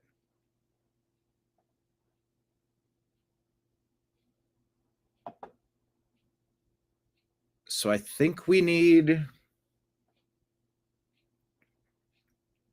let me double check here. I think $20 something in a super chat. And then we'll be able to make our first withdrawal. Looks like $21. If we get $21 of Rumble Rant, we can make a withdrawal over there. But yeah, follow us in all the places. Like I was saying, Instagram, Facebook, Truth Social, Rumble, Odyssey, Twitch, Kick, DLive, Locals, and YouTube at The New American Media. Telegram and Signal at TNAM and TNAM Chat. On X at American_media_. And subscribe to our podcast, The Agree to Disagree Show, on Spotify and Apple. So if you have a story you want us to add, tag us at American_media_ on X, please. They added a Wikipedia definition that climate change is mostly man-made. Mostly man-made. Are they unaware of what's happening galactically with the ball of fire that we float around? The sun, solar flares, solar activity. How could they claim to be certain on things that we're making educated guesses, hypotheses on? But what was even said? We just referenced that Bill Gates has decided he doesn't quite seem it to be. He said that humans are going to thrive and he's going to move his energy into other areas instead of climate change hysteria. That's all we said. And you wonder why places like, well, you wonder why content creators like me have shrugged the shoulders and just said, what's the point here? We just try to have conversations and they try to demonize us and say, no, you're not allowed to earn money. Excuse me, why the fuck not? You know, so this is what we've been battling for a while. By the way, programming note, we're going to be going live this evening at 6 p.m. Eastern time for an episode of Strictly Football. This was rescheduled from Tuesday. I think we're going to try to keep it Thursdays at 6 p.m. I do prefer it Monday or Tuesday, but just trying to figure out the scheduling, doing the best we can with this. Probably less of a look backward on last week and more of a look forward on this week. But that'll be myself, Mike Barra, Jim Mitchell, and Ezrael Robinson today at 6 p.m. Strictly football. But yeah, that is why it's so important to support your content creators. Knowing that places like YouTube, they're going to slap stuff on there and they're going to try to demonetize. They're going to say it's sensitive information. You can't monetize this. It's all sorts of stuff. It's all sorts.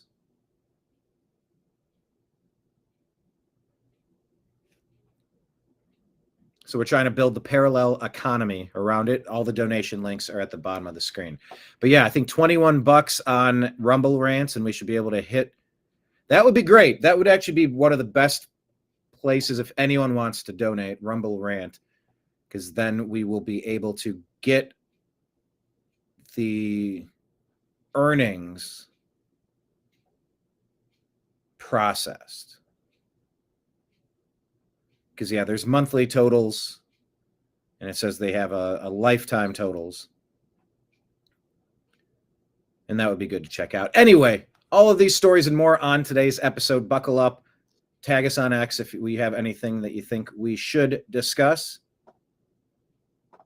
And today's show, the TNAM Daily Show, it begins right now.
Guide to the Truth, the new AmericanMedia.com.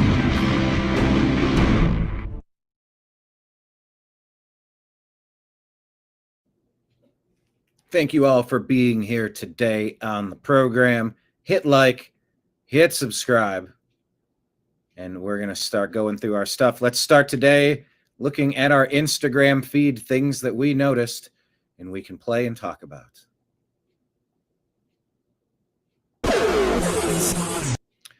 So, they really did go from no kings to king, please feed me, real quick. What was this? $294 million was poured into the one-day No Kings event. Yeah, that could have helped people.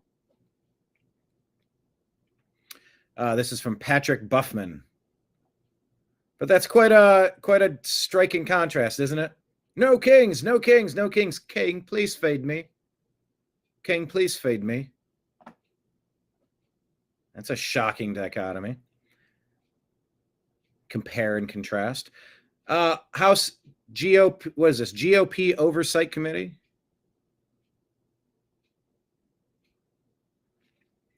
Says, watch here. This is Ian Sand, one of Joe Biden's spokespersons, who met with him only twice in 2 years. Twice in 2 years. These are some of the people that were out there trying to tell you, oh, Joe Biden's fine, he's healthy, sharp as a tack. This is the best Joe Biden we've ever had. Is it now? Is it really now? Would you say that you interacted with the president in person? I interacted with him pretty infrequently. So, weekly, monthly, what are we talking about? Very infrequent. I think I met with the president a handful of times during my tenure in the White House. I want to introduce Exhibit 2, as it's being passed around. It's a tweet from Alex Thompson at Axios summarizing, pulled a couple quotes of us. And it is important that we get to the bottom of this. Joe Biden was always a puppet for Obama's third term.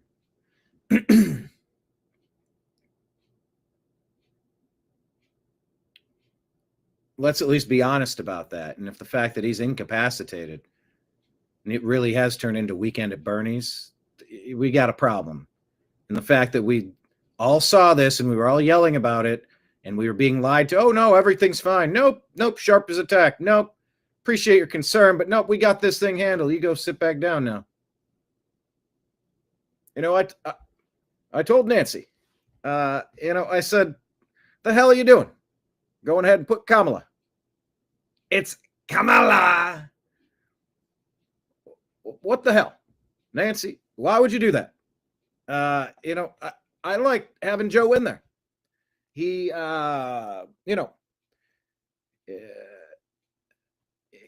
kind of just did as he was told. That's not easy to find. The interview you did it on MSNBC, and one of the quotes says, when I deal with him, he is sharp, him being President Biden, and he is asking tough questions. Do you recall this? I got to say, that doesn't look anything like the president that I know. When I deal with him, he's sharp, he's asking tough questions. That's the President Biden that so many of us experience every single day. So this statement, the basis for this statement was your interactions somewhere between 1 and 5 times. Yes. Okay. Do you think that's a bit misleading? I think it was pretty direct and honest, and said that when I do deal with him, he's sharp, and he was asking incisive questions during my meetings with him. But you dealt with him 5 times in 24 months. That's not exactly a large scope of knowledge on how he interacts with staff. You don't think it's missing some context? I don't. Do you think that statement suggests that you deal with him more than you did? I don't think so. I mean, I spoke about my own interactions with him. That's the President Biden that we experience every day. Yeah. But to the best of your recollection, 4 meetings, 2 were in person.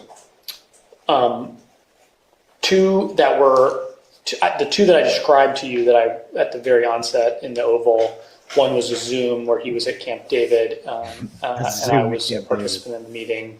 The phone call, I think there was another meeting, or another engagement, but I can't remember off the top of my head what it was. I'm sorry. No, it's okay. I'm just trying to get an understanding. So the immunity decision was virtual with him at Camp David. There was a phone call regarding Hunter Biden's testimony. Yes. An in-person meeting regarding Hunter Biden's testimony. And one other in-person meeting? About Special Counsel Hur's testimony. About Special Counsel. So 2 in-person meetings. Sure, at least that, yes. Okay. How often would you say that you interacted with the president in person? I interacted with him pretty infrequently. Twice in 2 years. Then he would go on live television and say he interacted with him every single day. And we're just mentioning all roads lead to Obama. Hey, want to give a shout out here. You said, did the Rumble go through? It looks like it did. Goodness, look at that. Rumble Rant, $25. Patriot Warrior, Texas. Peace. Muchos gracias. Thank you. Look at that. Much appreciated. Yeah, that's going to kick us into a new, and that's what we're doing. We're trying to get a lot of things set up right now. Getting a lot of things ready to initiate the next phase. Crossing T's, dotting I's. Getting all these accounts set up. So yeah, these are all mile markers. These are all important. And it is all appreciated. Yeah, 140 hours and we'll be able to allegedly get I'm scrolling to find the exact just advertisements. Page advertisements. I don't think we've had that in 5 years. So thank you guys. Appreciate you.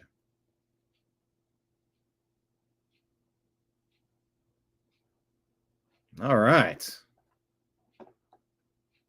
So don't forget, we all saw not we all, but come on, anyone paying attention saw that Biden wasn't all there. That Biden was a problem. That Biden was not in control. And we essentially had a rogue government operated by God knows who doing God knows what.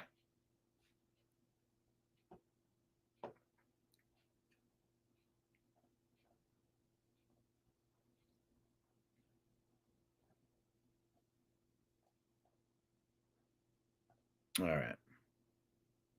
Never forget what they did to us, people. Never forget what they did to us. All right, so this was this Tinashe Peter. Not familiar with him, not following him, but I drop follows. Someone asked me, "Hey, are you following such and such account?" I clicked on it. I'm like, looks like a weird account. I don't know. I guess I am. Like, do you know him? I go, no, I don't know who this is. Am I following him? Because a lot of times accounts give you one thing and then they change. You know, they sneak. Have you encountered that? They change their operating protocols?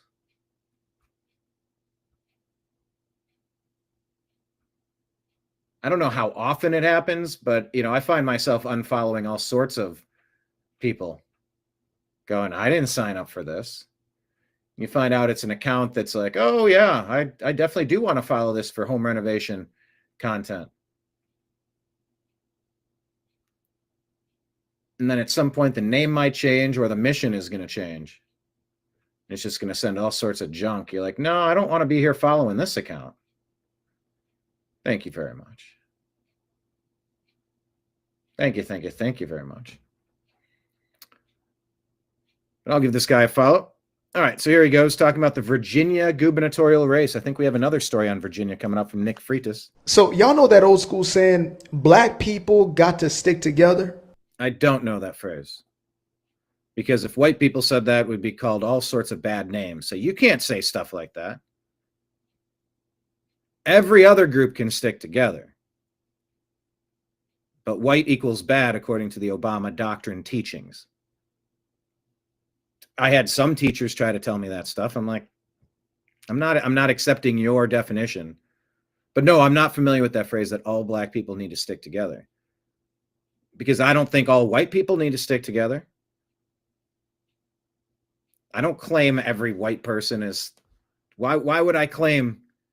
I mean, pick a bad white person. Jeffrey Dahmer. Why would I claim that? Like that ain't me. Well, that's just because you haven't been systemically marginalized. Excuse me, I've been alive for the past 30 years. I've been systemically marginalized, discriminated against. Probably the only group of people in this country that have been allowed to be systemically discriminated against. There's all sorts of protections for all sorts of people, except for people that seem to check off white, male, straight, Christian. I don't get any bonus points for existing. I get a lot of thanks, but no thanks. But no, that's a phrase I'm unfamiliar with because I wouldn't see Nancy Pelosi or Joe Biden and go, I got to stick together with them. Hey, they're some of the whites. I need to stick together with the whites. I wouldn't stick together with Obama because he's black. I wouldn't oppose him because he's black. I oppose Biden because of the content of what he's doing. Same with Obama. Half white, half black. Doesn't matter. Pelosi, completely. Anyway, not to deviate from the conversation too much, but this Tinashe is bringing up, hey, you know how black people are supposed to stick together? Well, unless they're conservatives. That one? Yeah, it turns out that right there does not count if you're talking about a black woman who just so happens to think for herself. Yeah, take a look at this here. In the beautiful state of Virginia, a black woman is not even able to get the support of, get this, the NAACP. Would y'all take a look at that right there? The National Association of Advancement for Colored People would rather stand behind a white liberal woman than a quote unquote fellow black sister. Will Wheaton. That's right, folks. There is nothing a liberal hates more than somebody who can think for themselves, especially if they happen to come in black skin. Well then. Yeah. These are their true colors. I mean, well, technically it does make sense because the NAACP is majorly funded by people who look like her, basically. Yeah. So y'all know that old school saying, black people got to stick together? All right, that's that the beginning of that again. Yeah, Winsome Earl Sears is the one that should win that gubernatorial race. Miss Muckraker putting out a few posts. Breaking, Ted Cruz claims that Marjorie Taylor Greene is becoming very liberal. Per The Hill. Yeah, you're seeing a neocon backlash happening.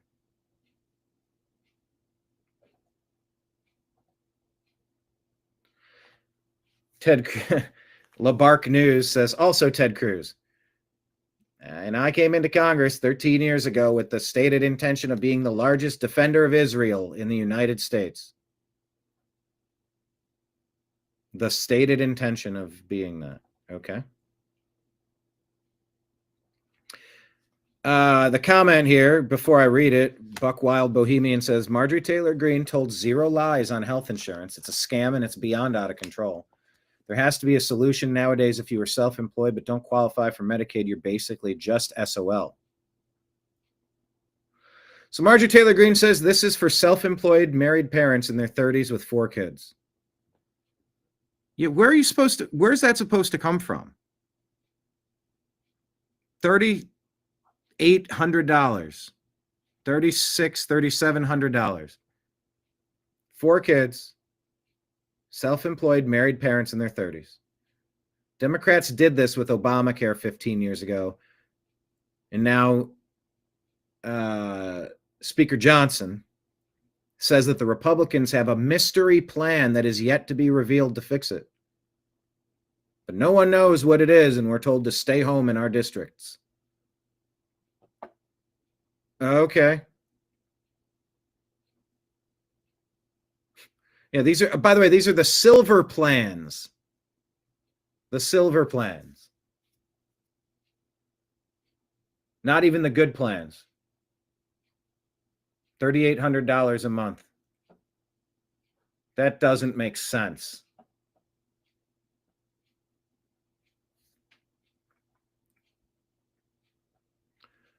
Hello, David. Question 2. You said, I'm hoping it's time to shut everything down. Remember the 5th of November. Isn't there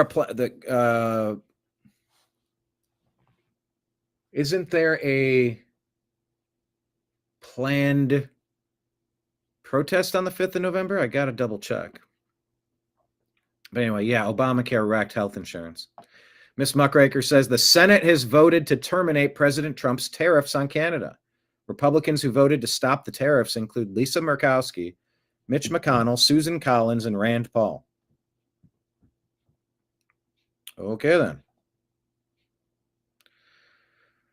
And Wokeness points out an Iraq air quote refugee, end quote, on snap cuts says, I can't stay in the United States without the government's support. It looks like the name here appears to be Bakar Rajab. Miss Muckraker says, well, if you can't stay in the U.S. without the government support, then leave.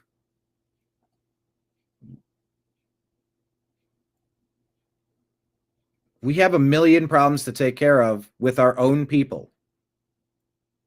We're supposed to be accepting the best of the best, the brightest of the brightest, the successful of the successful.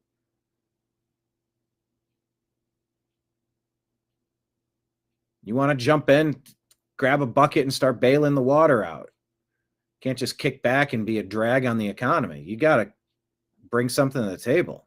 Help. We got a million problems over here. And we can't make newcomers be one of them. From anywhere. Miss Muckraker says, psychological manipulation is the deliberate use of deceptive, exploitative, or abusive tactics to influence, control, or exploit another person's thoughts, emotions, behaviors, or decisions, often without their full awareness or consent. It typically involves undermining the target's autonomy, self-esteem, or perception of reality to serve the manipulator's goals. Wow. What does that sound like? This is an example of psychological manipulation. This man, Zoran Mamdani, is a socialist. No one will be able to afford anything with him as mayor. Freeze rents, affordable homes, bad landlords, no-cost childcare, fast and free buses. Like this is just a kid promising fresh squeezed orange juice in City Hall or City Council, School Council. Must be president of the school board. I want to be class president. Free cupcakes for everyone. Yay. Well, someone's got to pay for it.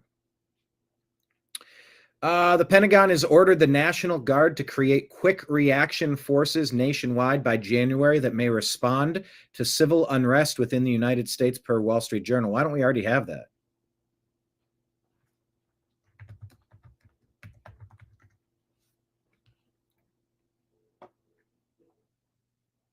Make sure that we share this out on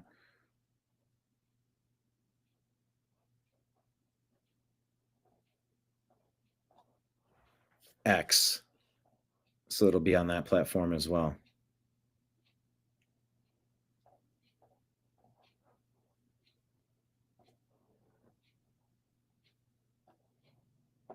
Democrats are in the weakest position in 20 years, per CNN analysis. Oh, it's got to go back further than that. This might be the weakest position of my lifetime. David's asking, why would the Senate do that? How much more corruption do we need to see?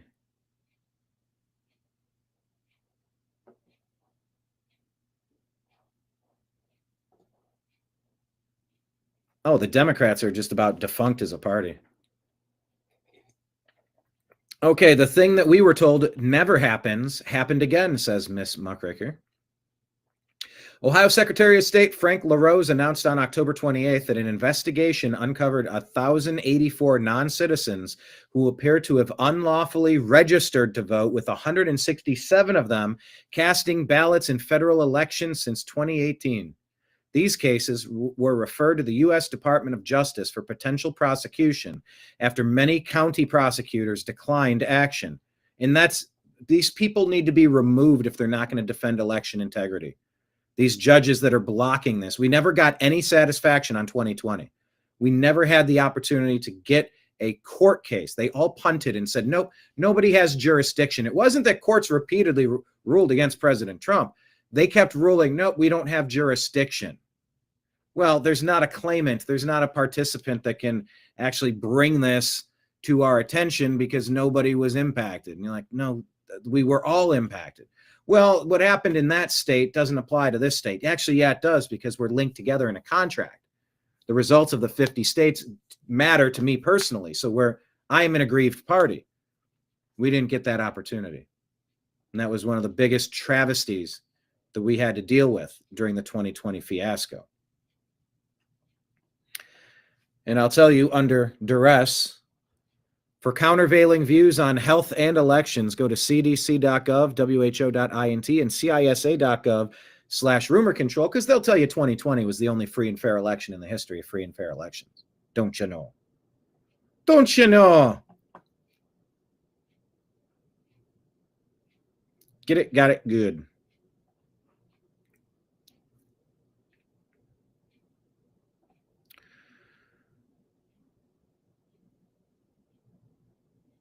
So now the U.S. Department of Justice has been referred this for potential prosecution after many county prosecutors declined action. LaRose emphasized that non-citizen registration is a federal crime and highlighted his office's proactive election integrity unit. Wall Street Apes reporting, Dearborn, Michigan is forced to post a public apology on their city's website for 3 years. Dearborn police enforced Sharia law on YouTuber David Wood, who was publicly arrested for criticizing Muhammad and preaching Christianity. Muslims had him arrested. Oh my God. In Dearborn, Michigan, they locked us up, threw us in jail, kept us there for a while, and we hadn't done anything. And the things they accused us of, we didn't do at all. No investigation. They just took us and locked us up, and they were wrong. Then they were found not guilty. Then we sued them, and they had to apologize, and they had to post an apology on their city's website for 3 years. Well, how much were you paid in restitution?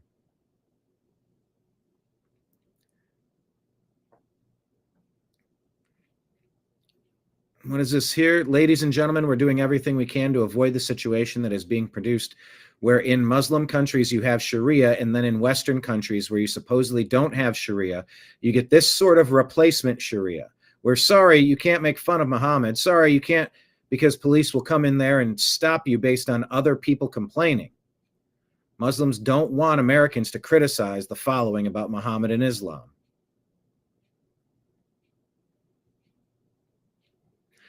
The Michigan Wall Street Apes continues. The Michigan Board of Education is teaching third graders that they must engage in SE inactivity. Again, they're teaching that 8 and 9-year-olds, they're teaching 8 and 9-year-old third graders that abstinence is wrong and that they should engage in the activity. I can't believe this is real, but it is. Michigan Representative Jamie Thompson, Society for Health Education. You can go to their website and you will see very clearly what they advocate for in their curriculums. They believe that abstinence is failing our kids. Teaching abstinence is ineffective. They believe that teaching abstinence to children threatens the fundamental human right of S activity. They believe that we should be encouraging our children safe and healthy ways to engage in S. No, not children. I have this clip somewhere else. And in Michigan, we know that the age of consent is 16, so why would Society for Health Education be working with our Board of Education to teach this to third grade 8 and 9-year-olds? I'll get to that video. I have it queued up. Texas has sued Tylenol maker over autism link per ABC News. Keep your eyes peeled on that one. Texas sued Johnson & Johnson and Kenvue, alleging decades of deceptive... Hang on, let me check something here. No, this is good.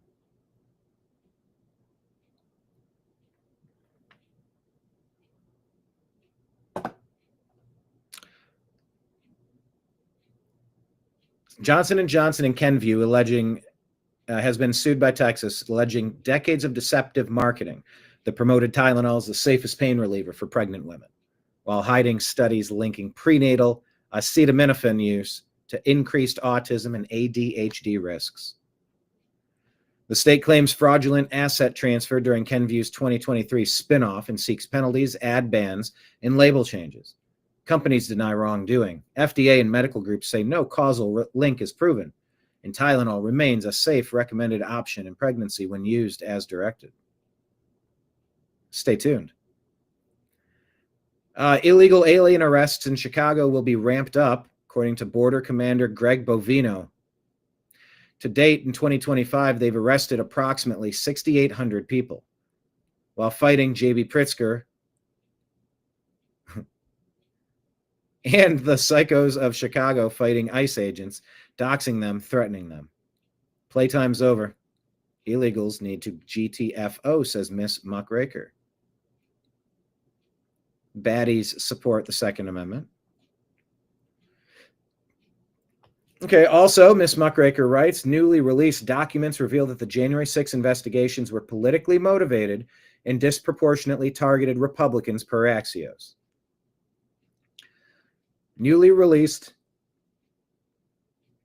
documents from the FBI's Arctic Frost probe focused on alleged efforts by Trump allies to overturn the 2020 election. See, that's just not right. It wasn't to overturn it. It was to run a full forensic audit. It was that so many people saw these results and said, this doesn't make any sense. This has been overturned. We want to restore it to what it actually was. Anyway, it reveals that approximately 160 Republican figures, including organizations like the RNC, Republican Attorney General Association, Turning Point USA, were potentially investigated. The GOP-led House Judiciary Committee argues that this shows The J6 related inquiries were politically motivated and disproportionately targeted Republicans, citing over 197 subpoenas and extensive resources, $17,000 for 40 plus interviews in June of 2022 alone.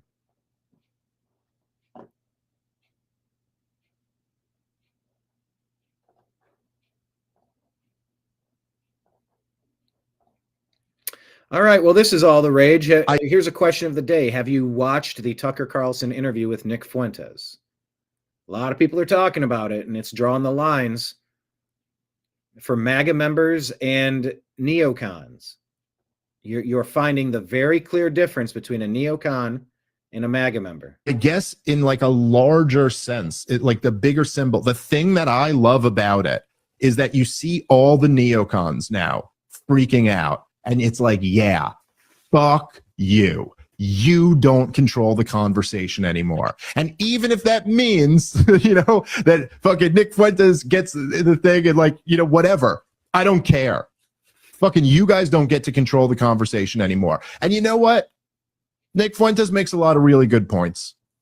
Okay, there's some things that we disagree on, but you know what? He makes some really good points on the other stuff. And I actually thought it was very interesting. Tucker got really into his story. And then I was kind of interesting to see Tucker go, oh yeah, that's what they do to people who criticize Israel. They try to ruin you. And look, they ended up making you an actual Jew hater or something like that. And then they end up talking that through. And Nick was kind of similar to the way he was on my podcast, where he's just like, no, I'm not. He's like, no, I'm not saying it's all Jews, and I'm not preaching racial hatred, and that's not what I'm saying. And so if nothing else, you get this guy on record saying that, people get to hear both sides of it. I just always thought, like, and I think you agree with me, but I'll turn it over to you here, Rob, but like, it was always so, if you want any type of positive outcome, the last thing you ever want to do is heighten up tensions and heighten up censorship and get everybody crazy. What you want to do is have like a release valve. The problem with shutting down channels that discuss important issues like COVID, the 2020 election, climate change. Climate's always changed. It's always changed. We don't need to make a special underline and highlighting moment about it. And we certainly don't need to destroy our economy because of it. And we certainly can't take hypothetical climate models as infallible, factual evidence when everything's just a working hypothesis. You need the relief valves for people to have conversations. You want to talk about the earth being flat? I don't need to agree with you, but you're allowed to talk about it. Well, we can't monetize that. You're damn right you can. You're damn right we can. We need to be able to talk about every issue because that's the release valve that Dave Smith is talking about here.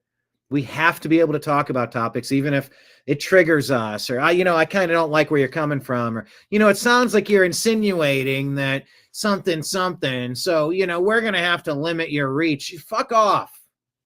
All of it. Fuck off with that. This needs to be the most popular opinion. You don't come in, unpopular opinion. You need to buzz off. You need to buzz right off. Well, robust conversation and debate is the release valve that we need in America. Hence the name, the Agree to Disagree Show. We don't have to agree on everything. Let's just talk. We have to talk. We have to have more conversation, not less. It's been the driving force of the new American media ever since we started this 14 and a half years ago. You need a release valve on speech and thought and conversation, and you need to allow the ability to hash things out. Hey, let's have a conversation about this. That's the path forward. Like, let's talk about these things. And it seems to me that the only people who freak out about platforming, much like the woke left used to do, now it's the ones calling others woke right, but it's the Zionist right doing it. The only reason why people ever want to suppress speech and to silence conversations is because they go, we'll lose if you can hear from the other side. Oh, yeah. Because everybody will probably agree that we're the ones who are wrong here and need to be left behind. And that's why you want to shut down conversation. That's exactly what's going on. Their scams are discovered and found out and quickly squashed when you have accurate information. Democrats are running around like, oh, President Trump's dancing in Japan. He's dancing in Asia. Well, the Republicans are trying to starve poor people. Fuck you, Democrats.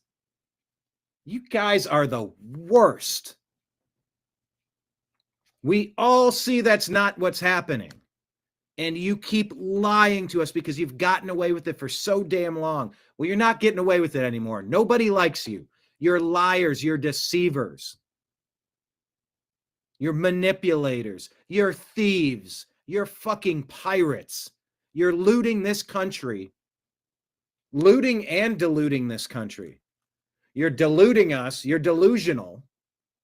You're deluding Americans by adding non-Americans. Deluding, delusional, dilute. Duluth Trading Company. Not a sponsor, not yet.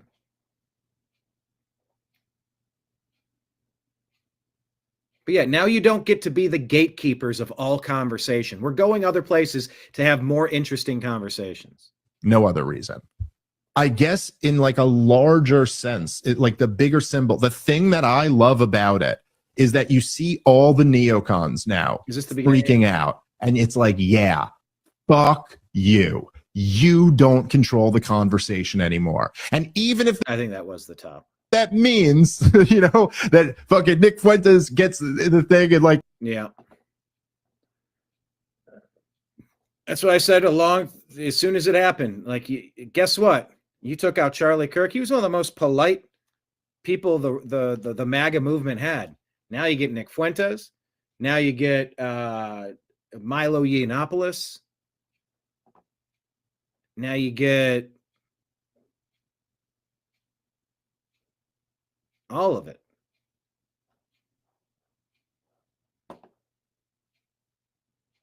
Now you're going to get some other voices. And we need to have all the voices out there. If only so that the worst voices and their fans can face proper criticism for the worst takes. That's important. That's important. That's important. Can't just pretend these thoughts aren't out there and just shuffle them to the ground, shuffle them to the back of a news feed and pretend that they don't exist. They exist. You're doggone right they exist. So anyway, here's Nick Freitas talking about Charlie Kirk. We're not going to let Charlie Kirk be forgotten. We're just not. Too important, too much of a legacy. And if we don't share stuff involving him, with him, then the bad guys win. We don't want that. So here's Nick Freitas talking about how government works. All right, I'm going to need to explain the context of what you're about to see. So in the Virginia House of Delegates, where I currently serve, we have a process where you can honor someone that has died by requesting that when the House adjourn in the honor and memory of that individual. And we had a few the other day. I requested that we adjourn in the honor and memory of Charlie Kirk. One of my colleagues requested that we adjourn in the honor and memory of former Minnesota House Speaker Melissa Hortman, who was also tragically murdered. I want you to watch the difference in reactions. I would again move that today we adjourn in the honor and memory of Charlie Kirk. Well done, good and faithful servant. The delegate from Culpeper, Delegate Freitas, moves that when the House adjourn today, do so in the honor and memory of Charlie Kirk. All those in favor, please rise. Yeah, this is the Democrat side of the aisle, and you'll notice it's very empty as if they're not there, and then several of them just remain seated. Maybe they just didn't show up there. Oh, no, there they are. There they are. They say, oh, there's Delegate Shin. She's actually going to come up here in a little bit later. Oh, look, there's Pastor Josh Cole and Delegate Amy Loffer. They're clearly got something to be at. Oh, Delegate Mike Jones. He's got to run out real quick to take a very important something. Oh, look, Delegate Shin's back. Would move again that we, when we adjourn today, we adjourn in honor and memory of former Minnesota Speaker Melissa Hortman. The delegate from Fairfax, Delegate Shin, moves that when the House adjourns today, it do so in the honor and memory of former Speaker of the House, Melissa Hortman. All those in favor shall please rise. Oh, notice how no Republicans are running for the door. Instead, we're standing there in solidarity and respect. Maybe it's because we don't find it difficult to stand in respectful solidarity against violence towards people that simply disagree with you on politics. Apparently, it's a bridge too far for some of our Democrat colleagues. I just want to say, once upon a time, I didn't care what they thought about me. Now, I hope that anybody that behaves or acts this way hates my guts. I think I'm doing a pretty good job. All right, I'm going to need to explain the context of what. Yep. When you're taking flack, it means you're over the target. Charlie shatters this guy's whole perception of who the left is. Charlie was too effective, so they silenced him. I'll screw them. These conversations are going to play even louder. Wealthiest counties in the country all vote for Democrats. You know that, right? 8 out of 10 of the wealthiest counties in the country vote for Democrats. The wealthiest people, absent Elon Musk, are all on the left. Jeff Bezos, George Soros, Mark Benioff, Mark Zuckerberg, Laurene Powell Jobs. On the left, yes. The richer you are, the more likely you are to be a Democrat and on the left. Explain it to me, please. The numbers speak for itself. The Democrats are the party of the oligarchy. Can you name one tech CEO outside of Elon Musk that is a conservative?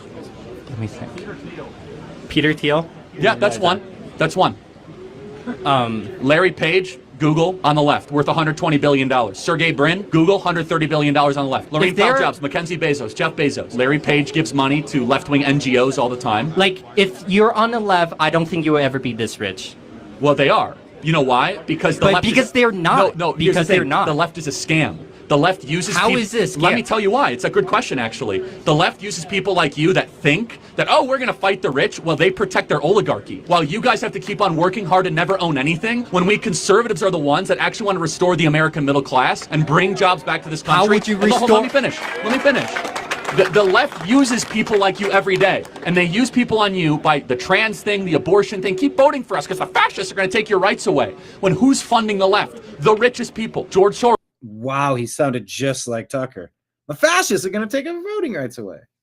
That was a terrible Tucker, but he did a really good Tucker right there. Do you know Rich George Soros is? Who is funding? Dude, I have never seen a leftist organization come to campus spreading their propagandas. Well, because the whole university is a leftist organization spreading propaganda. It's liberal. I'll just say Democrat politics, okay? Okay. Almost every major, powerful, wealthy person in the country, over $100 billion in net worth, with the exception of one person, Elon Musk, is on the cultural left and gives money to the left. Mark Zuckerberg gave $400 million in the 2020 election to help get Joe Biden reelected through the Center for Technology and Civic Life. Mackenzie Bezos. That helps his case, obviously. He would donate money to his... Oh, okay, 1 second. Mackenzie Bezos with $45 billion.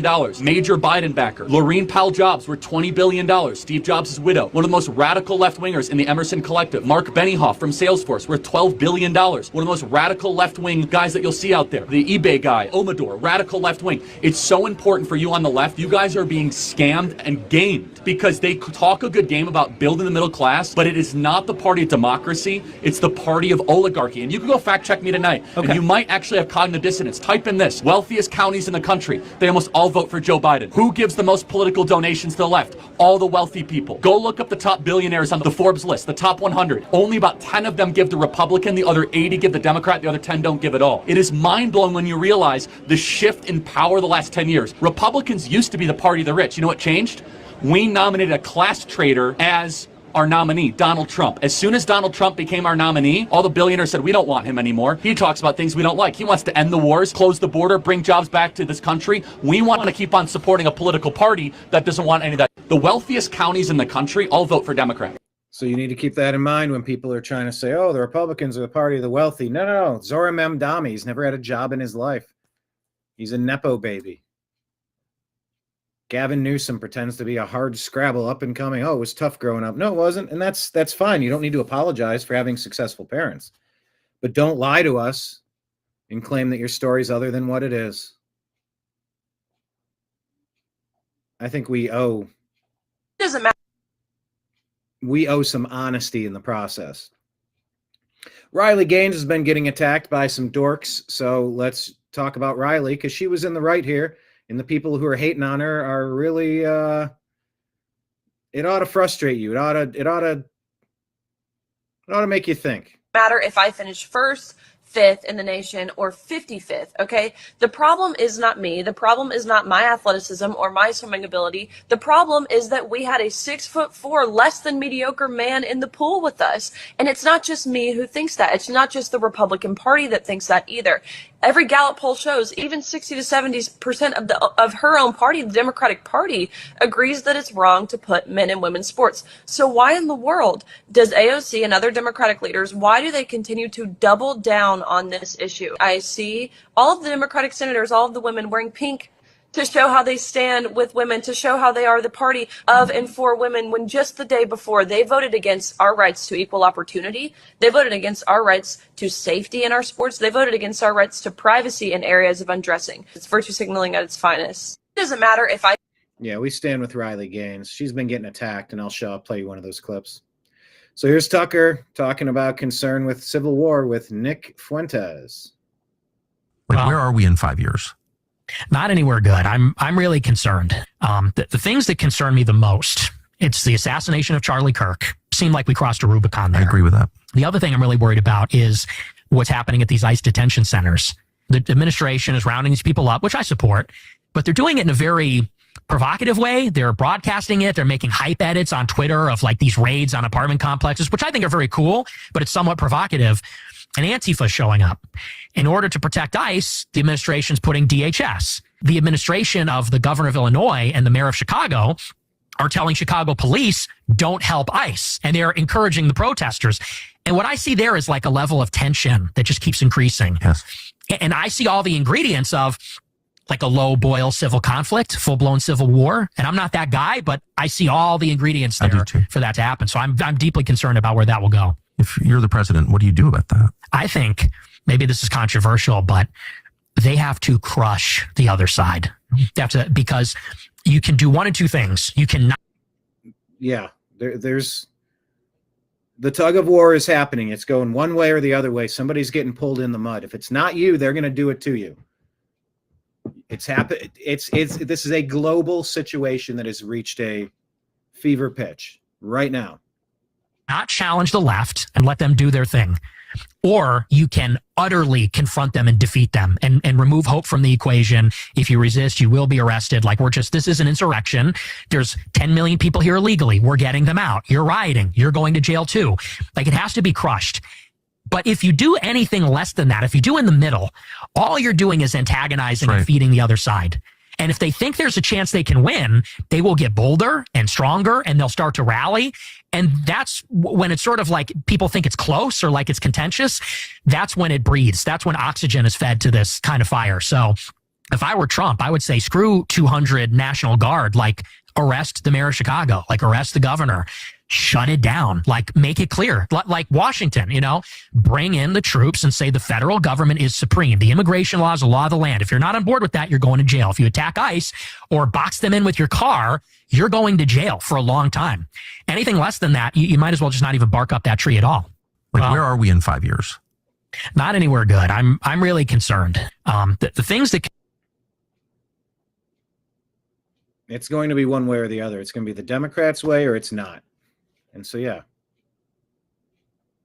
Pushing out.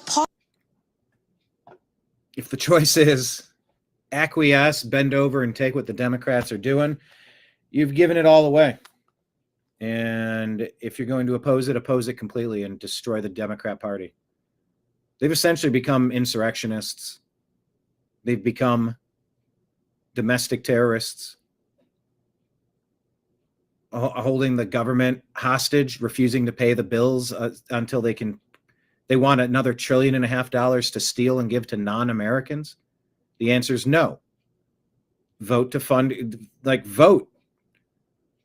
Put your name on it and do the continuing resolution so that things can continue. You have an obligation to pay the bills. If you're not in charge, you don't get to set the policy. You get to rubber stamp some basic stuff. The Republicans aren't asking for anything ridiculous in there. And now you can say it should be smaller.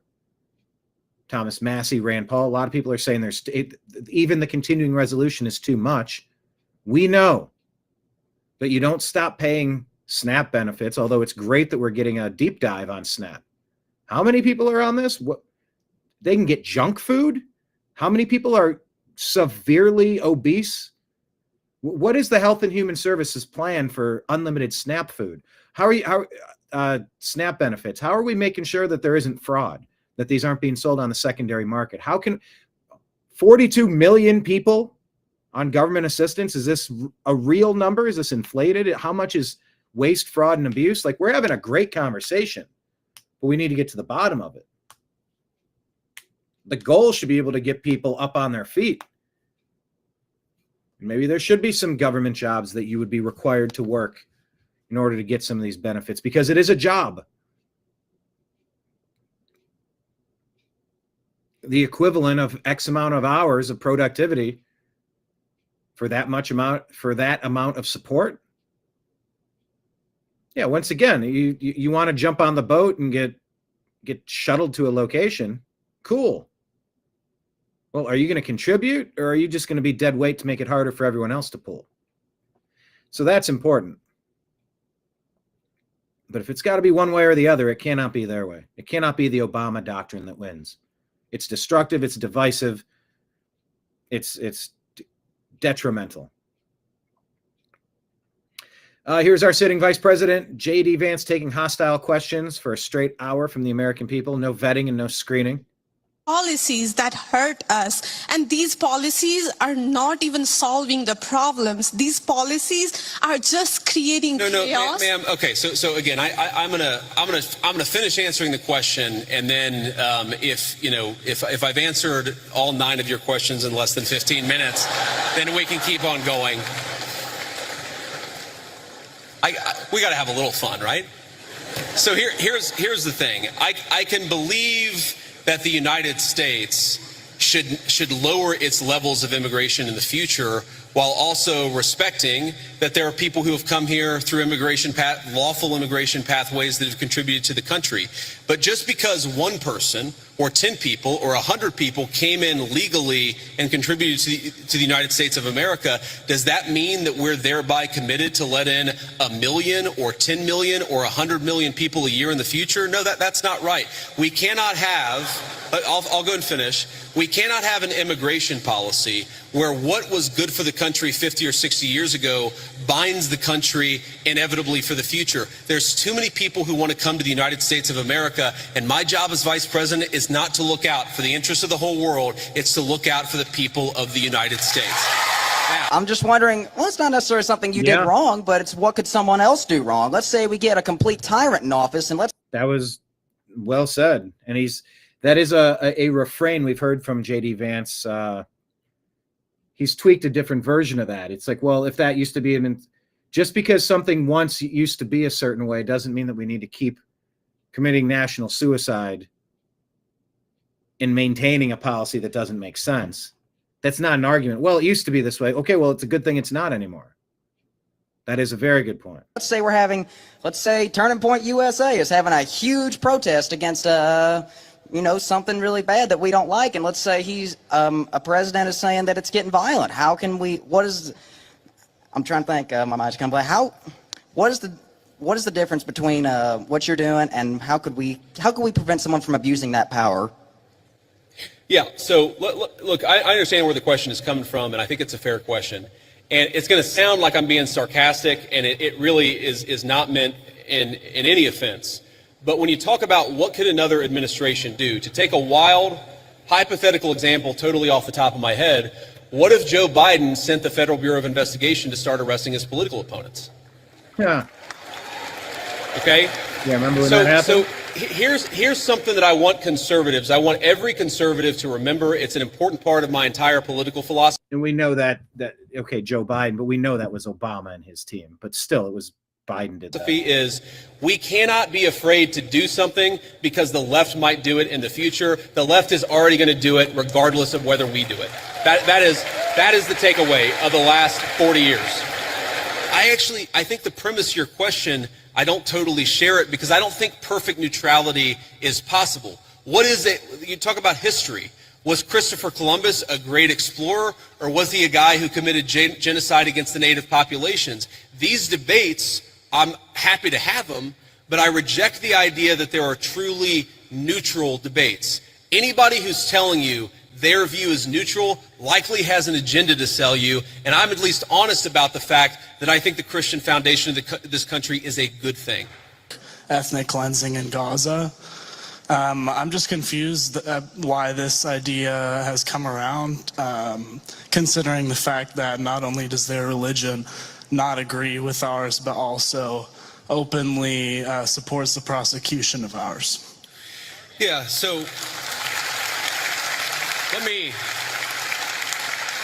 let's say a few things about this. First of all, when the President of the United States says America first, that means that he pursues the interests of Americans first. That is our entire foreign policy. And that doesn't mean that you're not going to have alliances, that you're not going to work with other countries from time to time. And that is what the president believes, is that Israel, sometimes they have similar interests to the United States and we're going to work with them in that case. Sometimes they don't have similar interests to the United States. And this example, the most recent Gaza peace plan that all of us have been working on very hard for the past few weeks, the president of the United States could only get that peace deal done by actually being willing to apply leverage to the state of Israel. So when people say that Israel is somehow manipulating or controlling the president of the United States, they're not controlling this president of the United States, which is one of the reasons why we'd be able to have some of the success that we've had in the Middle East. People said that the president of the United States was going to get us into a multi-100,000 troop regime change war for Israel. This was 4 months ago. This was 6 months ago. Now, the people who accuse the president of the United States of wanting to get us into a regime change war for Israel, I wonder if they stepped back and said, you know what, we were wrong about that. Because the president of the United States did not want to get us into a regime change war for any other country. He wanted to knock out a nuclear facility and get everybody back home, and that's exactly what he did. My honest view is that right now, America, thanks in part to the Biden border invasion, but also thanks in part to a lot of bad immigration policy, right now we have let in too many immigrants into the United States of America. That is just a fundamental reality. Now, look, legal immigration is complicated because we let in about 1 million legal immigrants into the United States of America every single year. And I think the evidence is pretty clear that a lot of those immigrants are actually undercutting the wages of American workers. It's one of the reasons why the President of the United States and a lot of us in the administration have encouraged H-1B reform, because if you look at the H-1B visa, what it's supposed to be is that you have a super genius who's studying at an American university, who's working at a great company. You want that super genius to stay in the United States of America and not go somewhere else. What it's actually used to do is hire an accountant at a 50% discount to an American citizen. I don't think that we should be hiring accountants from foreign countries when we've got accountants right here in the United States that would love to work for a good wage. Can you tell us how your faith helps you in your role as vice president? Well, I appreciate that. That is a very good question. And this is another way in which Charlie has affected my life. I would say that I grew up, again, in a generation where even if people had very deep personal faith, they didn't talk about their faith a whole lot.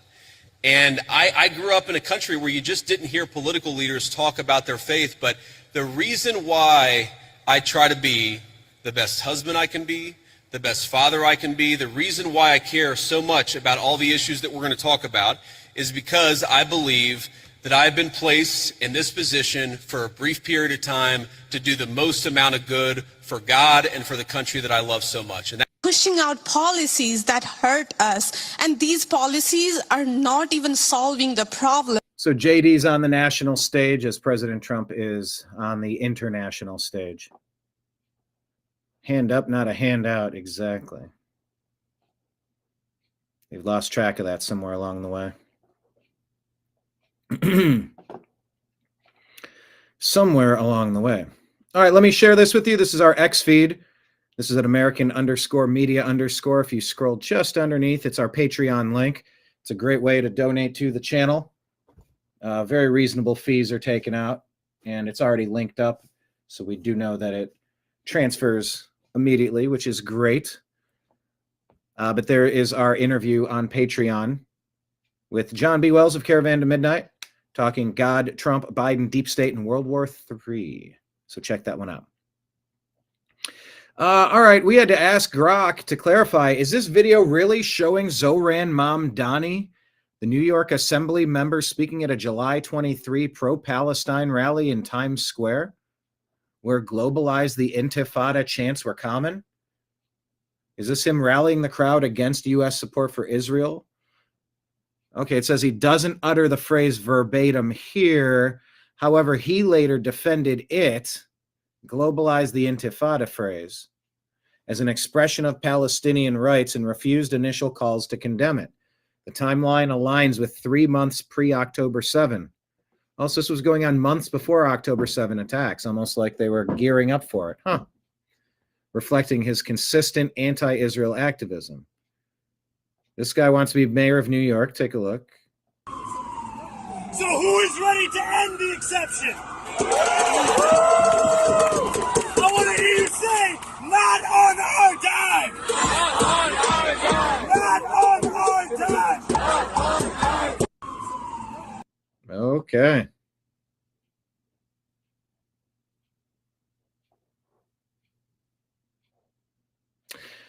What is this? 3 months before the massacre. Here he is. No Western suit and tie, no polished smile, just pure hate. Okay, but that is verified by Grok. That is the same guy. Yep, Department of War quietly orders every single state National Guard to train a quick reaction force of 500 troops per state, trained in crowd control and civil disturbance. Trump is preparing for widespread public backlash. Something big is coming. Okay. Every state and territory by January, trained and equipped to respond to riots and civil unrest.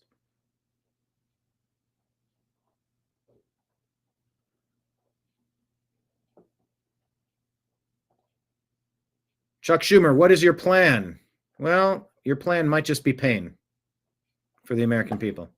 Putting blame aside here, what is your strategy to end the shutdown? Look, on November 1st, more than people in more than 30 states are going to be aghast when they see their bills, and they're going to cry out. And I believe there will be increased pressure on Republicans to negotiate with us. Putting blame aside here, what is your strategy to end the shutdown? Look, on November 1st, more than people in more than 30 states are going to be aghast when they see their bills, and they're going to cry out. And I believe there will be increased pressure on Republicans to negotiate with us. So putting blame aside here, what is... That's their plan. He wants people to be aghast, to scream.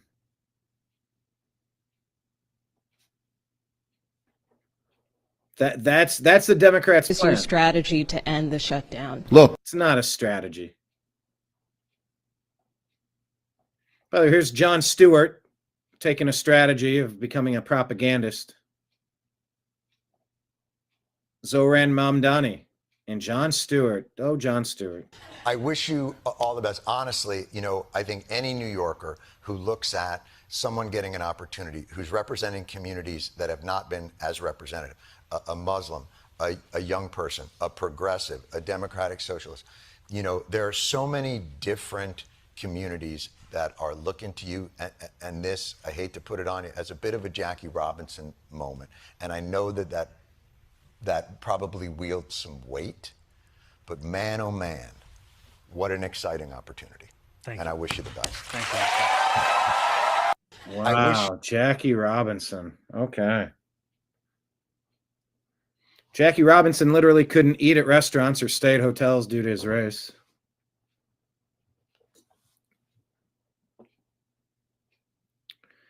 While Nepo kids like Mamdani grew up in the wealth, like attending a $60,000 a year private school and being the kid of a famous filmmaker. Okay.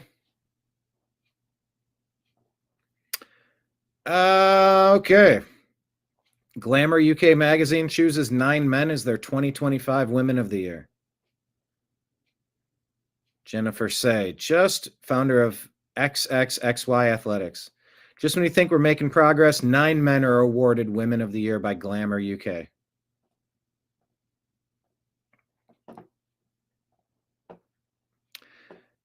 Jennifer says, who the heck is this Jennifer Welch person? What a nasty, foul human being. She's the insufferable one. Insulting women, Christians, calling Riley a bitch just for daring to stand up for women and girls. How dare she call her a feminist? Evil. Yeah, and it's weird. They're pushing this lady everywhere. Is that a lady on the left? It looked, I mean, those are very masculine features. Let's take a listen to this. Riley Gaines' attack. I played you her response, but this is what she's responding to. One thing I want to say about Riley Gaines, as she sits there and has the moral high ground against AOC.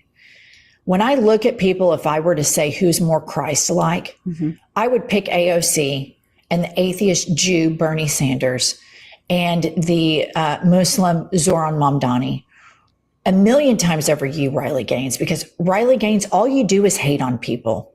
You are wound up like a cheap clock over trans people. You show them no grace.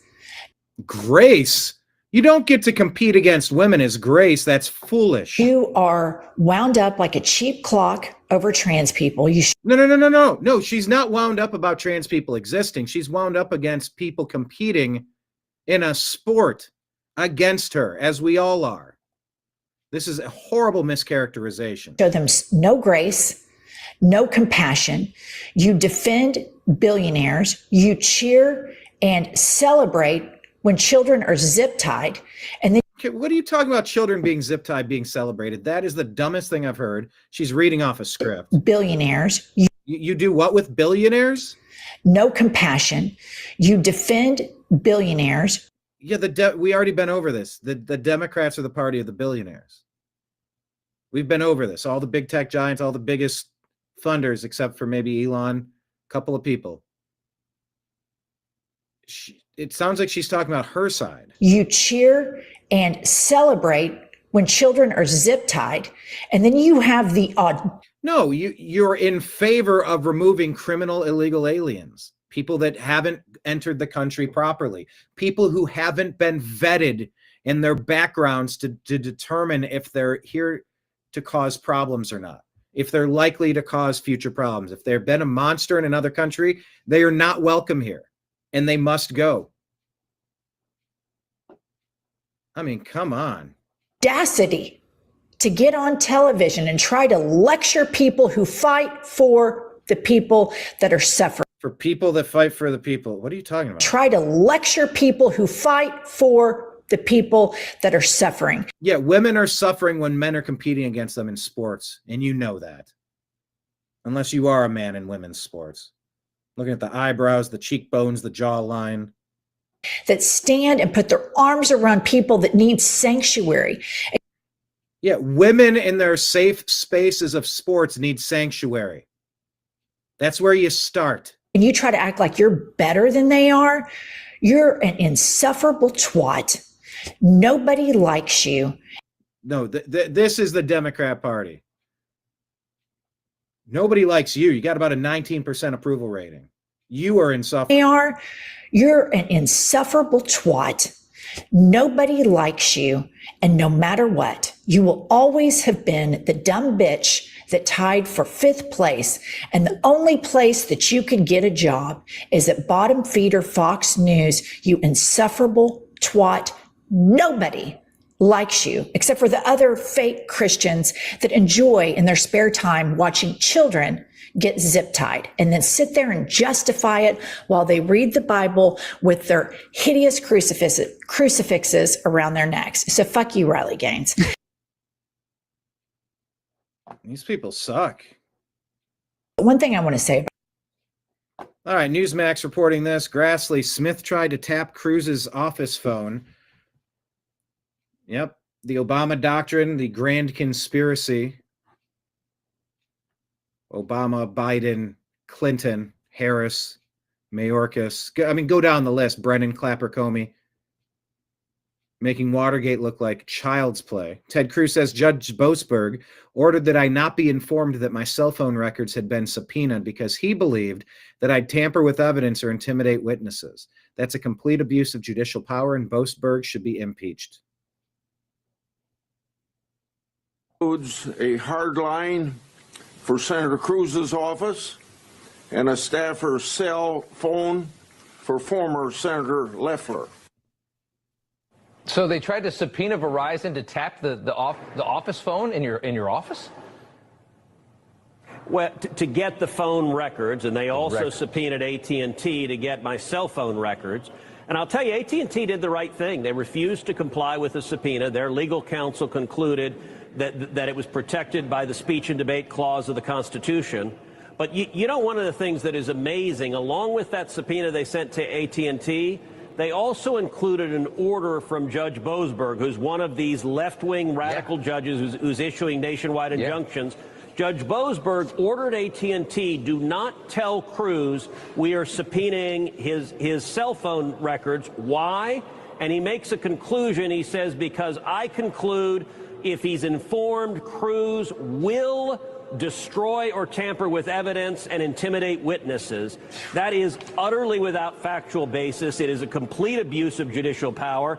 And I've called on the House of Representatives to impeach Judge Boasberg. The Constitution, when Judge Boasberg decided to become a partisan warrior and be part of the most egregious abuse of power, this is Joe Biden's Watergate.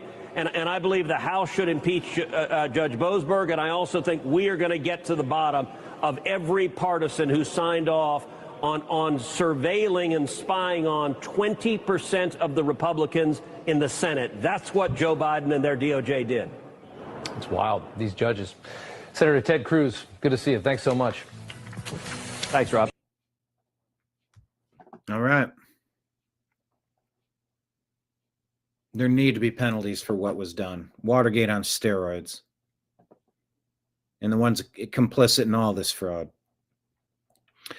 Clown World puts us out. A woman gets pepper sprayed by security guard after trying to steal $1,200 worth of items. Did the security guard go too far? Is this real? Yeah, makes sense. Oh, what the?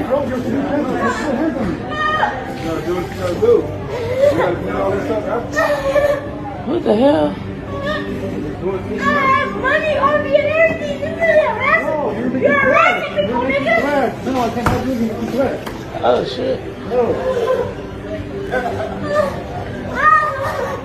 You okay?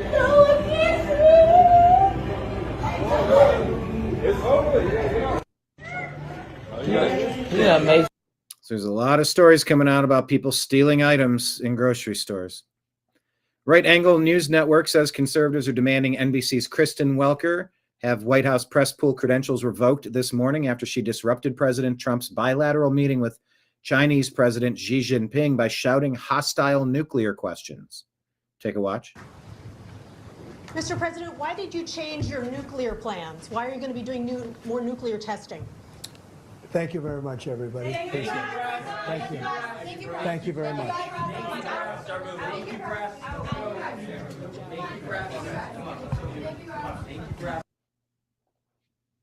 I mean, plenty fine to ask questions, but breaking decorum, and that's another thing. Is there ample time to ask all the questions? Yes. So I don't know. I don't see anything too egregious there. Representative Janelle Bynum can't say why she voted to shut down the government. C-SPAN presses, and it gets worse. They did have a clean CR vote on September 19th in the House. Did you vote for it? I disagree with your characterization and want to make sure that we're very clear about what Republicans have been doing. Any bill that they've put forth, they've always had some extra stuff to it. There's always been a poison pill to it. So I disagree with your characterization. What were the poison pills of the clean CR or the continuing resolution? You say it's not clean, that was voted on in the House in mid-September. Here's what's important. I think what you're trying to do is shift. Wow, she went to the Kamala Harris school of not answering the direct question and deflecting. In mid-September. Here's what's important. I think what you're trying to do is shift the responsibility to Democrats. They did have a clean CR vote on September 19th in the House. It doesn't make sense what they've done. It doesn't make sense what they're doing. All right, so let's ask the question. Do we want permanent daylight savings time, or do we want to stop it? What are we in favor of? In the comments, tell me. Yes, true, Marion. If you don't steal, there will be no pepper spray. It's pretty straightforward. All right, I'm willing to listen to the daylight savings conversation. In January of 1974, millions of Americans traveled to work in school in darkness. Commuter trains were delayed. School children carried flashlights. Tragically, some of these kids were struck by cars and killed while walking to school in the dark. One woman from Long Island, speaking to the New York Times, summed up the black mood of the nation. "It's the end," she said. "I can't cope anymore. I'm just staying in bed." What calamity had befallen our nation? Had Soviet Russia finally attacked America? Had we suffered a nationwide power outage? Were the heavens conspiring to plunge our nation into darkness? No. As it turns out, the answer was more mundane and foolish. A few months earlier, Congress, in its eternal wisdom, had imposed a top-down change on every American's daily life, eliminating standard time and adopting daylight savings time year-round. Such a change to the nation's clocks had never happened before, except as an emergency rationing measure during wartime. While briefly popular, it proved deeply unpopular when reality set in. According to opinion polls, support for permanent daylight savings time fell by 30 percentage points in just 3 months. Only a few weeks after it was implemented, it was underwater. Congress beat a hasty retreat, repealing the law and changing the clocks back in October. What was supposed to be a 2-year experiment ended in abject failure after less than 1 year.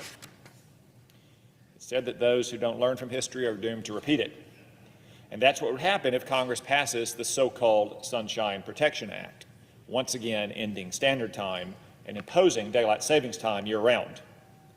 If permanent daylight savings time becomes the law of the land, it will again make winter a dark and dismal time for millions of Americans. By moving the clock back an hour in winter, permanent daylight savings time would push winter sunrises to an absurdly late hour, depriving Americans of morning sunshine that's essential for our safety and well-being. For many Arkansans, permanent daylight savings time would mean the sun wouldn't rise until after 8 or even 8:30 a.m. during the dead of winter. 3 months out of the year, kids in towns like Bentonville, Fayetteville, and Fort Smith would start school ahead of the sun. Americans in northern states and on the western side of time zones would be even worse off. For instance, the sun wouldn't rise until nearly 9 o'clock during winter in Seattle. In Grand Rapids, the sun would rise as late as 9:15 a.m. And in Williston, North Dakota, they would not see the sun till almost 9:45 a.m. The darkness of permanent daylight savings time would be especially harmful for school children and working Americans. As we saw in 1974, kids would either walk to school in the pitch black or schools would have to push back start times.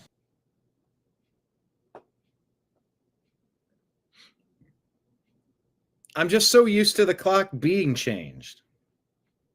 You know, you spring ahead, you fall behind. It's just something that you do. I'm just used to it. What are the great reasons to replace doing the thing that I'm already doing? The choice would be between danger on the one hand and disruption on the other. Meanwhile, construction workers, farmers, and others who rise before the sun or who need the sun to work would be penalized. These workers might go 3, 4, even 5 hours in the morning without seeing the sun, which would hurt their quality of life and potentially their safety in the workplace. Then, of course, there are the health consequences of permanent daylight savings time. The senators from Alabama and Florida correctly indicate that clock changes can be bad for health. But the best evidence suggests that the natural rhythms of our internal body clocks align more closely with standard time than daylight savings time.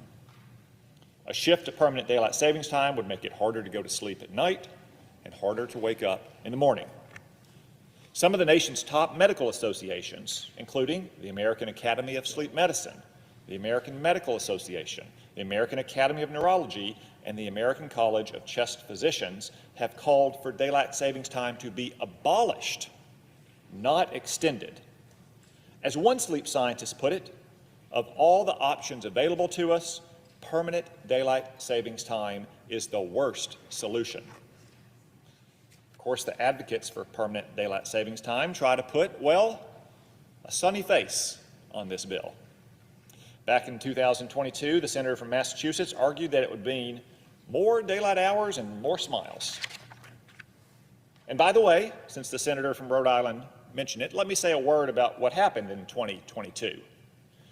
We've heard from him that the Senate unanimously passed this bill.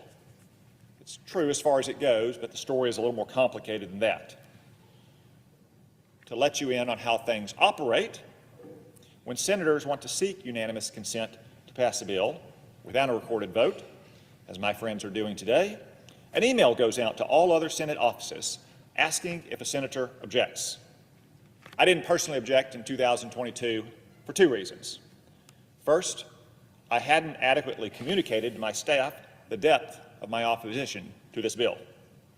Second, because of a miscommunication, I expected another senator who also opposed the bill to object. I take full responsibility for this mistake, though the search for someone else to blame is actively ongoing. A chief suspect, as usual, may be the Republican floor secretary. In any case, it's only a mistake if you don't have time to fix it. And fortunately, I fixed it later that year with like-minded friends in the House. Despite that setback, the proponents of permanent daylight savings time refuse to, if you will, let the sun set on this bill. They allege, as we've heard, that the change would stimulate the economy and even save the environment by reducing energy use. On the contrary, permanent daylight savings time would have negligible effects on energy use, as indicated by most studies and plain common sense.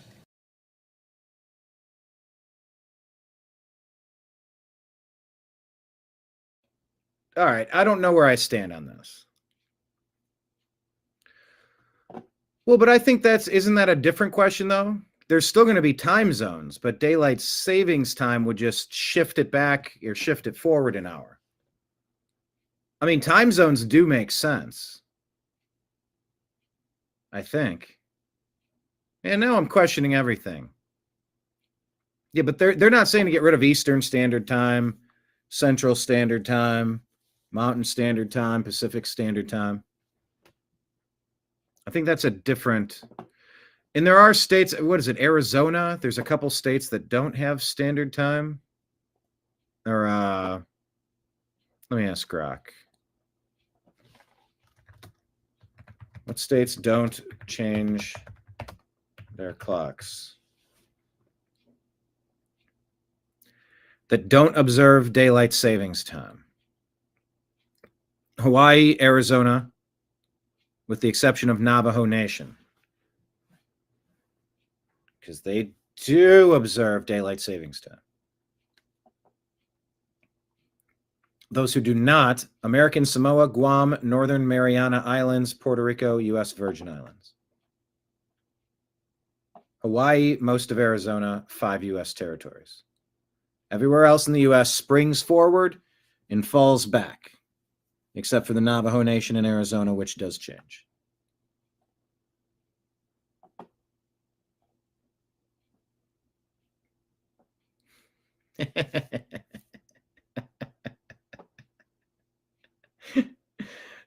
Chat has spoken. I need to give it up. All right, so what is this? Remember the 5th of November, Libs of TikTok reporting an insurrection. Democrat activists planning a D.C. takeover. Here's their plan. Surround the White House and the Capitol building and the Supreme Court with millions of protesters and then refuse to leave. Trump must go now. We cannot wait for election cycles. Oh, that's an insurrection. November 5th in Washington, D.C., the largest sustained protest in Washington, D.C.'s history. This needs to be what happens right now. We're organizing millions of people to get to Washington, D.C., stand and surround the White House, surround the Capitol building, surround the illegitimately fascist-passed Supreme Court, and not stop until the Trump regime is driven from power. We start on the 5th, we go to the 6th, we go to the 7th, we go to the 8th. We keep pushing every day, building and growing our numbers until masses of people are standing around the White House, around the Capitol building, around this fascist and packed Supreme Court until we drive the Trump fascist regime from power. Like I said, I'm with Carlos. We can't get washed away with trying to take on too much, trying to take on this and then that and then this, and trying to do everything all at once. We need to unify behind one simple demand. One simple demand is Trump must go now. Again, we cannot wait for election cycles, politicians, or the Supreme Court. We need to rise up into our millions right now, beginning on November 5th. Get to Washington, D.C. if you can. Come organize with us. We're chartering a plane to get as many people there as we can. If you can't organize with us, support our organization so we can send as many people that we can to get to Washington, D.C. We're a nationwide organization. We have coalitions all over the country. So we need to stand behind this one simple demand. Again, it's very simple. Trump must go now. The fall of the fascist Trump regime begins on November 5th, 2025, which is the one-year anniversary when this fascist regime took office. What a bunch of drivel. 20th. September 20th? September 20th is we are having an organizing draft to sign up on the Action Network. It's right here, Saturday, September 20th, 4 p.m. DM us at Refuse Fascism LA on Instagram for the location, or you can email socal@refusefascism.org. And then also you can go to the Action Network and also find it there and register for coming to this organizational meeting, which will help us describe our causes of action and what we're going to do, how we're going to facilitate this demand to get as many people to Washington, D.C. as we possibly can. Do you have? Okay, insurrection? We'll see. Why is Three-Eye Atlas trending? Is the world almost over yet? What's this? It's interesting how NASA can see other galaxies in such excellent quality. Whoa. But can't see Three-Eye Atlas in our solar system in the same quality? What about Elon Musk? Yeah, it looks like a ship. Three-Eye Atlas is about 2 hours past perihelion. Nothing happened. No maneuver toward Earth. Still following the expected orbit. Didn't exceed 63 kilometers a second. We can go back to our boring lives.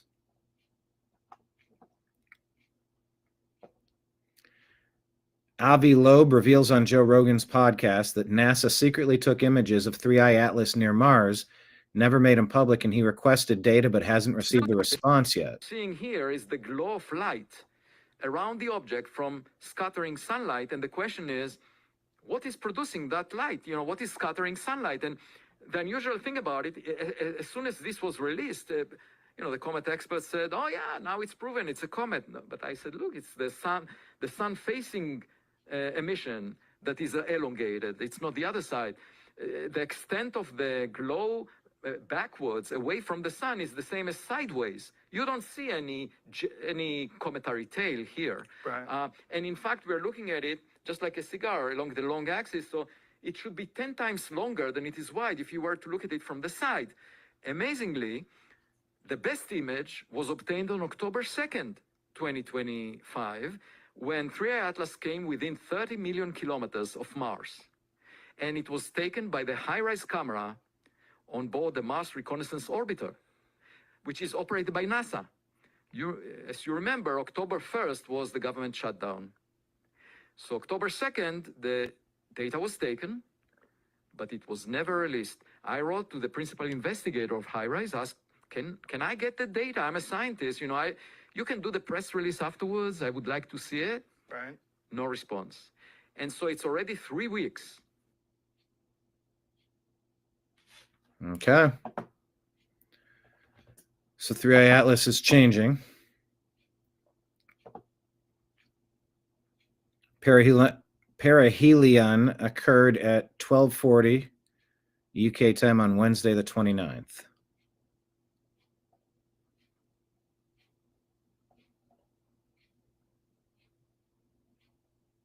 Wow. Ancient ice from another star. It claims Frozen material before our sun existed, 10 billion years old. Oh, that's generated using AI. Thank you for that.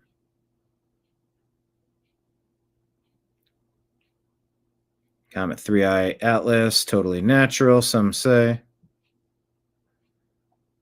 Scientists detected pulses.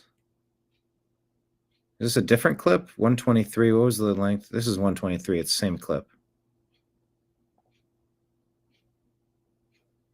Okay, so we'll keep our eyes peeled on that one.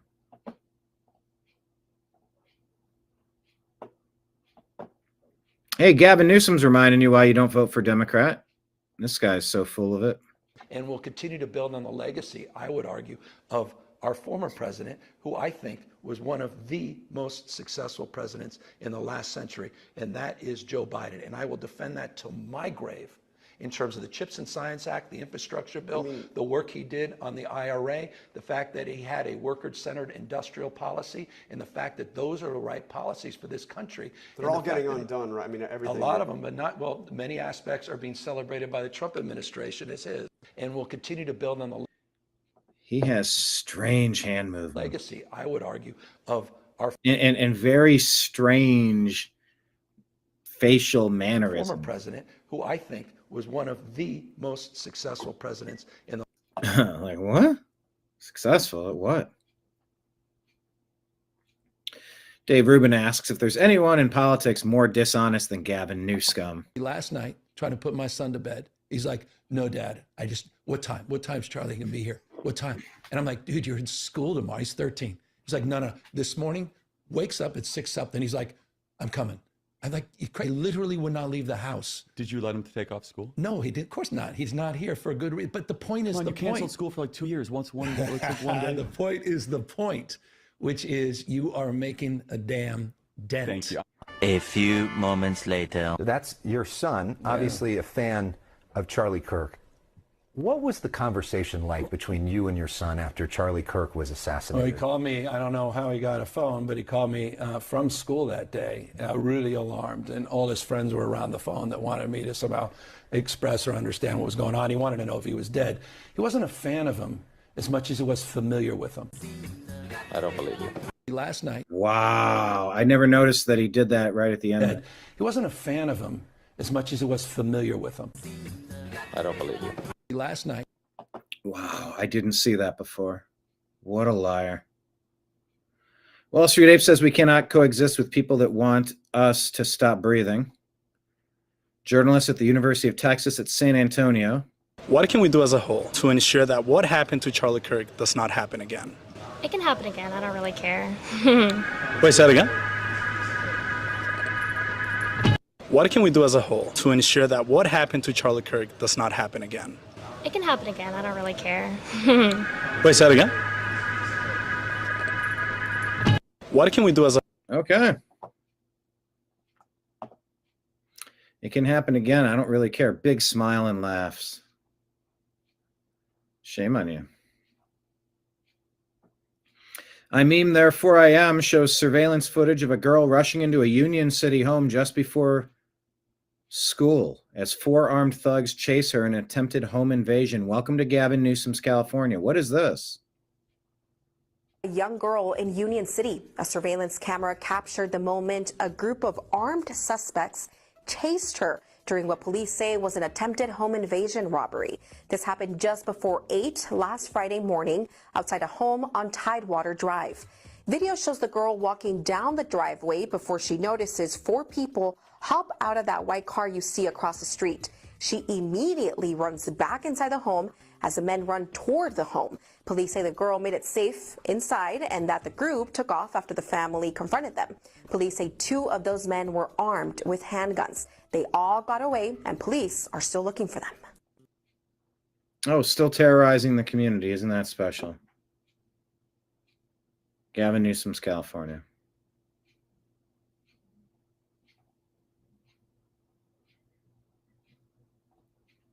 Martina Navratilova having a meltdown here, saying all sorts of bad things about JD. We'll play the clip and let's get your thoughts. From the house because there are people who are going to pay more for rent. And then what happens is 20 people move into a 3-bedroom house, 20 people from a totally different culture, totally different ways of interacting. Again, we can respect their dignity while also being angry at the Biden administration for letting that situation happen and recognizing that their next door neighbors are going to say, well, wait a second, what is going on here? I don't know these people. They don't speak the same language that I do. And because there are 20 in the house next door, it's a little bit rowdier than it was when there was just a family of 4, a family of 5. It is totally reasonable and acceptable for American citizens to look at their next door neighbors and say, I want to live next to people who I have something in common with. I don't want to live next to 4 families of strangers. And the fact that we had to lose out of a Yeah, we want to be in communities of people that we're comfortable around. Martina Navratilova, yeah, Grok has done something pretty strange. Like now they're showing all sorts of posts from people I don't follow. X has changed. It's a new operating system, and it's a lot of Democrat rage bait and weirdness happening. I don't know what has occurred. They said that this glitch was fixed, but it's clearly not. Martina Navratilova takes that clip and goes, "What an effing POS racist ass stuff is this? What an effing POS racist ass stuff is this? That doesn't make any sense. OMG, are we in 1935 or something? No, we don't want a house full of 20 people moving in next door to us, people that don't speak our language. Community is about community. You don't want 35,000 people being dumped into Springfield, Ohio, rooting for another team other than the Ohio State Buckeyes. That's shared tradition. That's history. That's culture. That's community. It's camaraderie. You speak a common language of, we're all kind of into this thing around here. You don't just dump fans of the Michigan Wolverines into Columbus, Ohio. That's not okay. Doesn't make it 1935 anything, Martina Navratilova. Calm down on your hyperventilating. We said migration without assimilation is invasion. Communities need common language, just like the CDL drivers need to have a mastery of English to safely navigate the roadways. Let me go back to that clip. The Michigan Board of Education teaching third graders they must engage in sex. Well, is that what she's saying? Society for Health Education, otherwise known as SIECUS. You can write this down, SIECUS. You can go to their website, siecus.org, and you will see very clearly what they advocate for in curriculums. They believe that abstinence is failing our kids. Teaching abstinence is ineffective. Okay. The part I'm getting confused on here, is it that abstinence is ineffective or abstinence only is ineffective? Because no, if you abstain from the thing, you're 100% likely to avoid the thing. Your percentages drop after that. So are they saying abstinence as part of sex education is bad or abstinence only? They believe that teaching abstinence to children threatens the fundamental human right of sex. Oh, okay. No, maybe you're a child abuser. Because no, if you're under 18, you don't get to consent to that. Okay, you want to check her hard drive, I would guess. They believe that we should be encouraging our children safe and healthy ways to engage in sex. Or wait, is this the mom that's... Let me make sure I'm understanding this clip properly. And in Michigan, we know that the age of consent is 16. So why would SIECUS be working with our Board of Education to teach this to third graders, 8 and 9-year-olds? Okay, so that's somebody who's calling out the Michigan Board of Education. All right. Michigan Rep. Jamie Thompson, Society...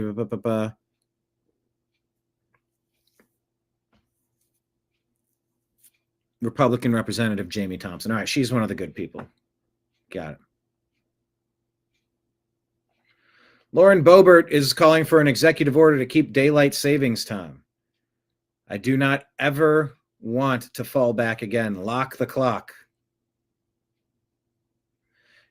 Coach Tommy Tuberville says daylight saving time ends this week, which means less daylight, longer nights.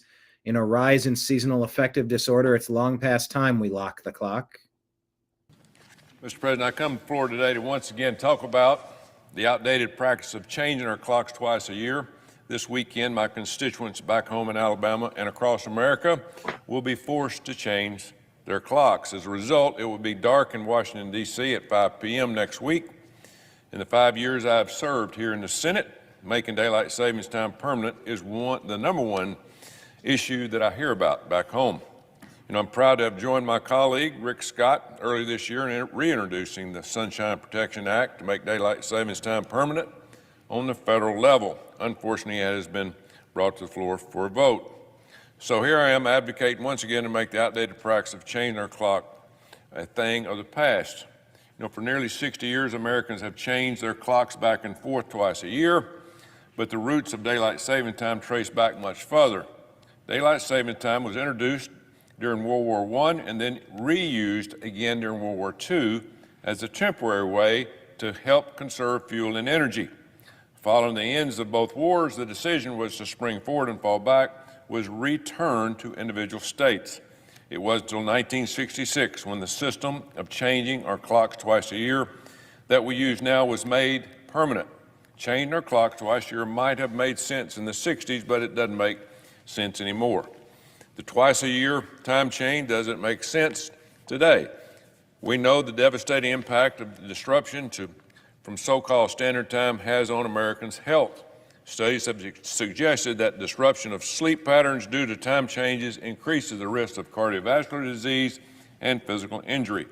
Northwestern Medical found that the fall back and the spring forward are connected to a 6% spike in fatal car accidents and 24% higher risk of heart attacks. Think about that. Additionally, the long-term health effects linked to changing our clocks include weight gain, cluster headaches, and depression. You would think we would listen to all that. Bottom line, shifting our clocks disrupts sleep patterns, and it has been proven time and time again to be harmful to the health. Thanks to RFK Jr.'s great work of HHS, a lot of Americans are taking their health more seriously and by trying to eat healthier and to get more sleep. Switching the clock back and forth is the exact opposite of making America healthy again movement that RFK Jr. has championed. It's bad for sleep, it's bad for nutrition, and it's bad for overall health. And for that reason, I push back and try to get this on the floor sooner or later, and I yield back to my colleague, Rick Scott. Also, let me, okay, so they're making their best cases. Marion, just like taxation, once they tax you, they never stop, just like this clock thing. Stop making me change my clock. Pick one and go with it. All right, well, they're making their point, and I'm listening. I'm listening to it. I'm listening. By the way, let me add a caveat to what. Let me just further explain what the climate change Bill Gates story was. According to Fox News here, it says climate reversal. President Trump reacted after Bill Gates appeared to soften his stance on climate change, writing that the doomsday view of climate change in which global catastrophe would occur if rising global temperatures aren't addressed is wrong. President Trump put out, we just won the war on climate change hoax. We just won the war on climate change hoax. Bill Gates has finally admitted that he was completely wrong on the issue. It took courage to do so, and for that, we're all grateful. MAGA. All right, well, there you go. Here's Omar Fadi waving a foreign flag and speaking a foreign language and pledging his loyalty to somewhere other than America in Minneapolis. Check this out. End Wokeness put this out.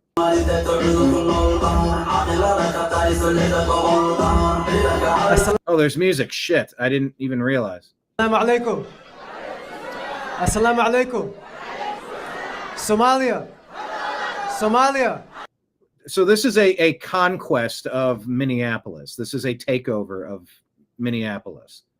It's like what they're trying to do in London, to take over London, to take over Dearborn, Michigan. It's not to come to America to assimilate and become a part of America. It's to take it over, to change Springfield, Ohio into the University of Michigan supporters instead of American supporters, instead of, Ohio State Buckeyes. You're from another place and you want to come into Columbus and change Columbus. Well, how about no? This is Minneapolis to take this place over. Hiran State. Maui Slay. Maui Slay. Early voting was hadda illa November 4. I need your vote. I need you. Hadan Udkina, hello. We're gonna. This is really happening in Minnesota and Minneapolis. Win. Okay.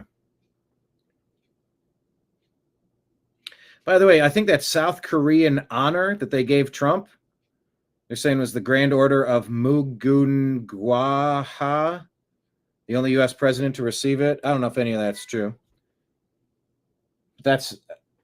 I believe that was the event when he got the crown. They said no kings, and then President Trump gets a crown. Go figure. Keep in mind, today we're going to have Strictly Football at 6 o'clock Eastern. Stay tuned for that. Another reminder, tip jar at the bottom of the screen. That was music. I mean, I guess it was music, yes.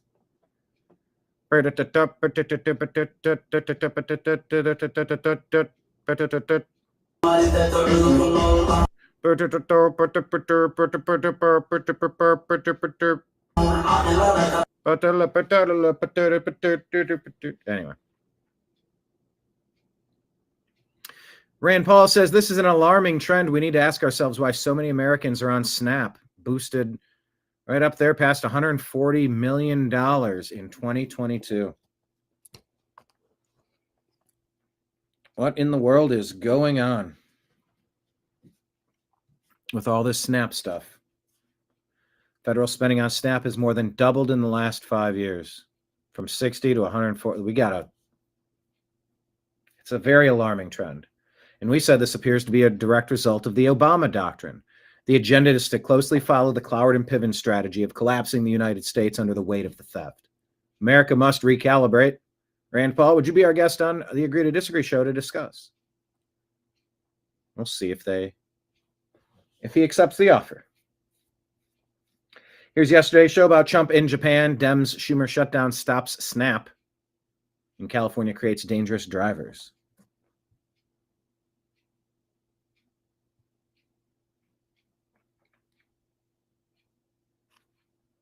So please check that out. And I will play yesterday's show at the end of this one that is wrapping shortly here. All of you that could continue watching would be greatly appreciated, as we're within striking distance of getting our advertising back on revenue. Our advertising revenue back on YouTube is what I meant to say there. So please keep it rolling.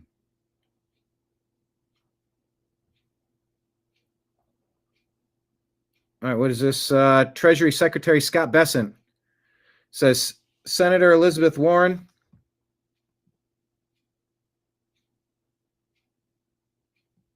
you and Senator Amy Klobuchar are failures. You failed to derail the electoral success of one of our greatest allies in Latin America, President Javier Milei.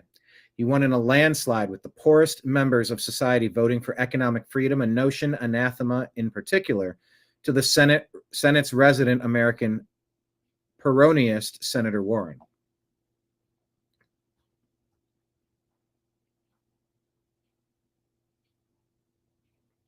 By the way, Representative Brandon Gill officially drafting articles of impeachment against corrupt Judge James Boasberg. Representative Chip Roy already on board, going after the weaponization. So that's good.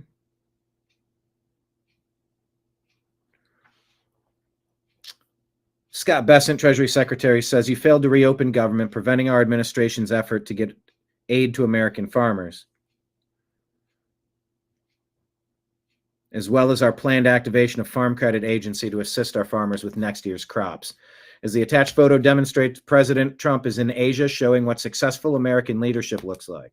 Today's announcement after his meeting with President Xi will be a resounding victory for our great farmers. While I know it will be soul-crushing for you, please refocus your staff away from writing incoherent letters to myself and others, and instead work toward opening the government. If you decide to further add to your legacy of failure by voting to keep the government closed over the upcoming Thanksgiving holiday, ruining the #1 travel day for American families, you should both be ashamed. P.S. I am happy to inform you both that the Argentine economic bridge has now turned a profit for the American people. While profit is a private sector word that you may both be unfamiliar with, I would urge you to look past your previous experience working alongside the Biden administration's auto-penned efforts to bankrupt the U.S. government. Wow. Libs of TikTok wants to report this here. A TikToker says security guards at stores, they should be ready to let people do certain things if SNAP benefits are shut off November 1st. Here you go. And I just want to come on here and say to you people that be standing in front of the stores and the Good Samaritans and all of that, when November 1st come, and if they don't uplift this shutdown for Who's they? Your Democrats? these SNAP benefits, I'm going to need y'all to mind y'all business. Please mind y'all business. Those people, they trying to feed their kids, and they trying to go home and just feed their kids. And I would I would hate for you to not be able to make it back to your family, and for you to not Wow, that is a threat of death. make it back home because you trying to save these billionaire companies. You hear me? Of Oh, I think we hear you. their funds when they actually have insurance on every box of macaroni in there. What? So just mind your business and go on. And if you gonna be a And good what? Samaritan, Mind your business and business and go on. And go. If you gonna be a good Samaritan and you gonna stand there and you gonna pay and you gonna do all of that, do your part. Do your part. But for those that are out there trying to do what the fuck they gotta do, please leave them people alone and let them take that food back to their kids. Let them take that meal back to their kids. Let them feed their kids. Let them feed their husbands and their fathers and their mothers, and all that shit don't have nothing to do with you. Because when all this shit is over,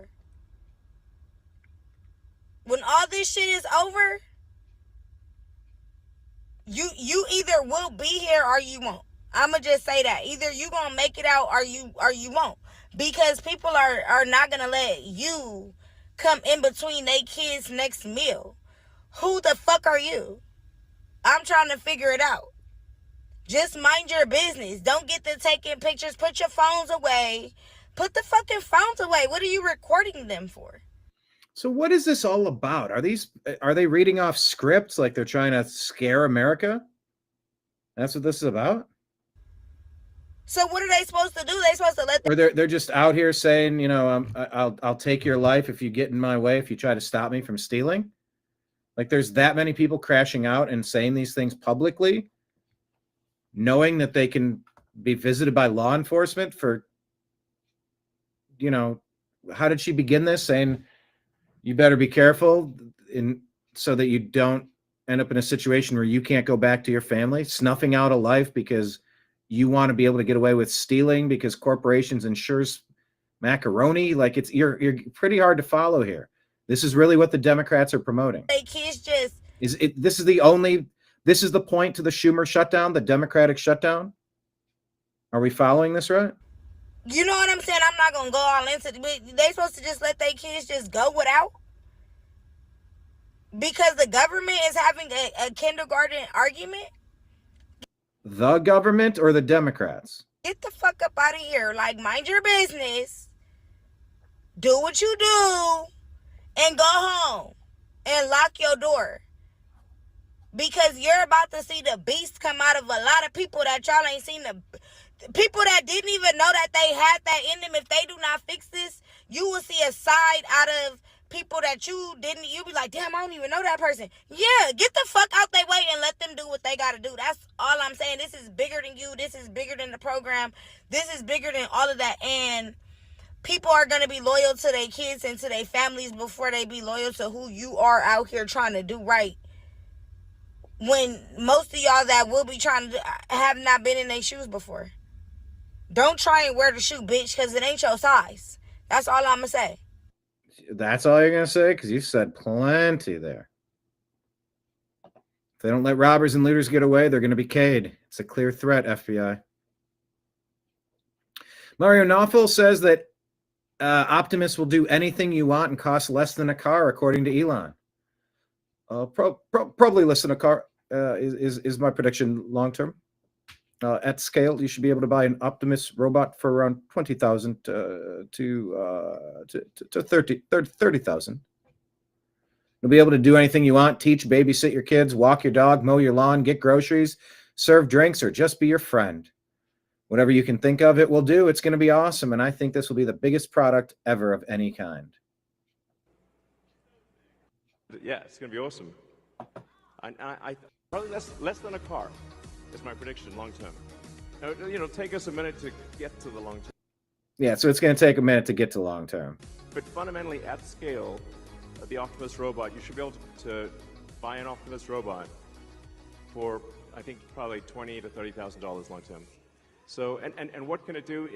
It'll be able to do anything you want. There we go. So it can be a teacher, babysit your kids. It can walk your dog, mow your lawn, get the groceries, just be your friend, serve drinks,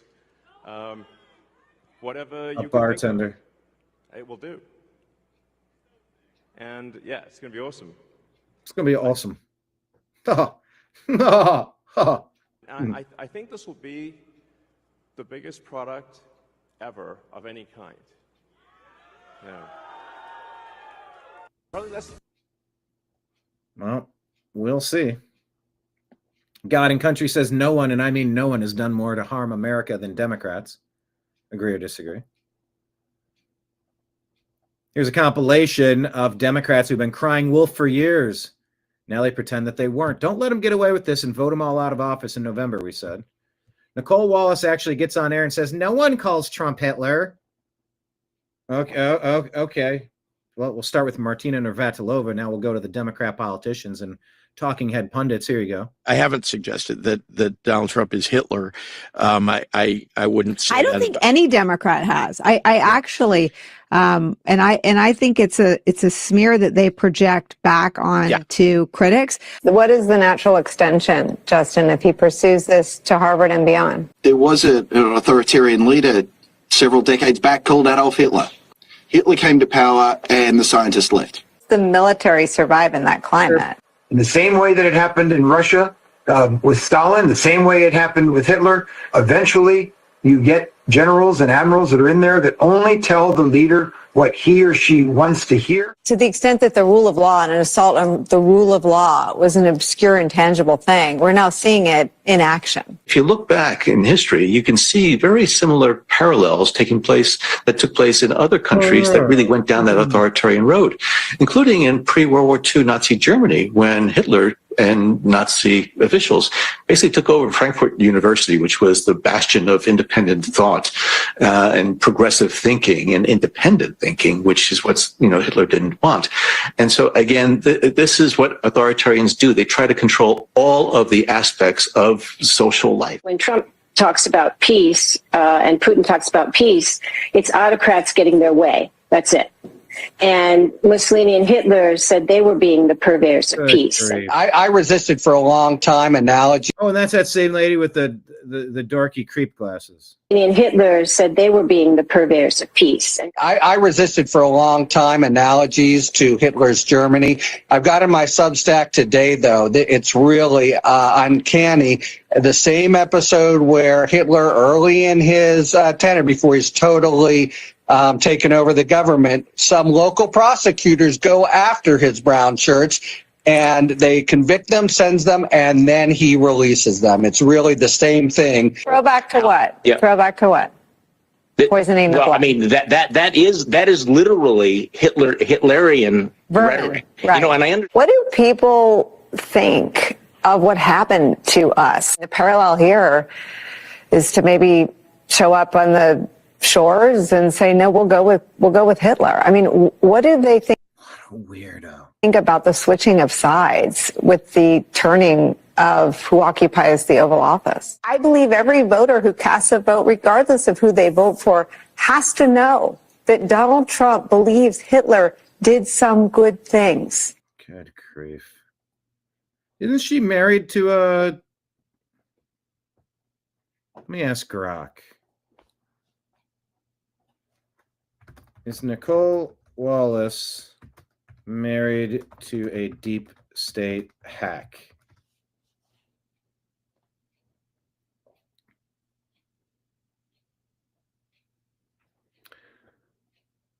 MSNBC anchor, former Republican. She was a former Republican communication director? Married to Michael Schmidt, a Pulitzer Prize winning investigative journalist for the New York Times. No, don't scratch on there, bud. All right, I'll get you. Give me a sec. Didn't he? God, there's so much. Did the husband sign the fake memo? 51 intelligence officials, Hunter laptop. Oh no. He wasn't part of that. Who was that? Michael Morrell, former CIA deputy director.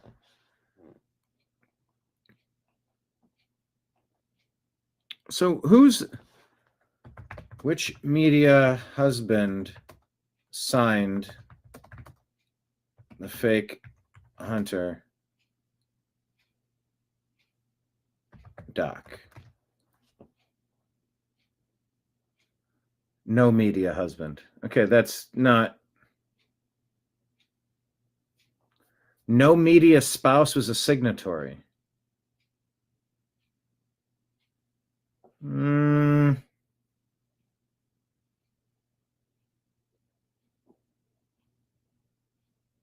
Okay, I can't clarify or qualify that, so I'll have to. I thought it was her husband, one of these people. I thought their husband. Maybe it was somebody's wife. Somebody signed the Hunter Biden hoax memo. And I was fairly certain that they were,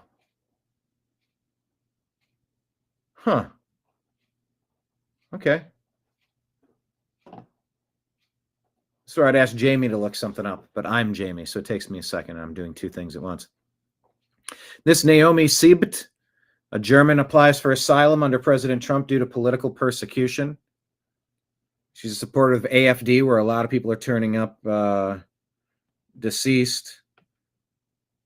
Some people say it's coincidence. Some people say there's no way that could be coincidence. Intelligence, surveillance, state media, defamation, Antifa threats. German government supports left-wing violence, covering up migrant crimes and silencing dissidents with mass house raids. So she's looking for asylum. People being politically persecuted. Some of it's real and a lot of it's fabricated. Germany's in trouble right now. Sana Ebrahimi posts this. Islamic militants are caning women and terrorizing civilians and children. Heartbreaking to see loud voices on social media stay silent. Those who have been lecturing us on genocide for the past 2 years are suddenly out of words. That's a shame. American AF say liberals will tell you with a straight face that white men didn't build America. I mean, I remember watching these videos of the literal skyscraper builders. And it is just an insidious, inflammatory, defamatory, racist, anti-white doctrine that's been pushed through academia for a long time, to the point where you've heard that phrase so many times.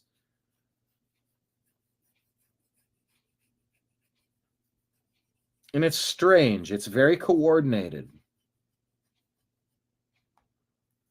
It's very insidious. And it's incorrect. No, John, I don't think you should say, hey, robot, go rob the bank. That sounds like a really bad idea.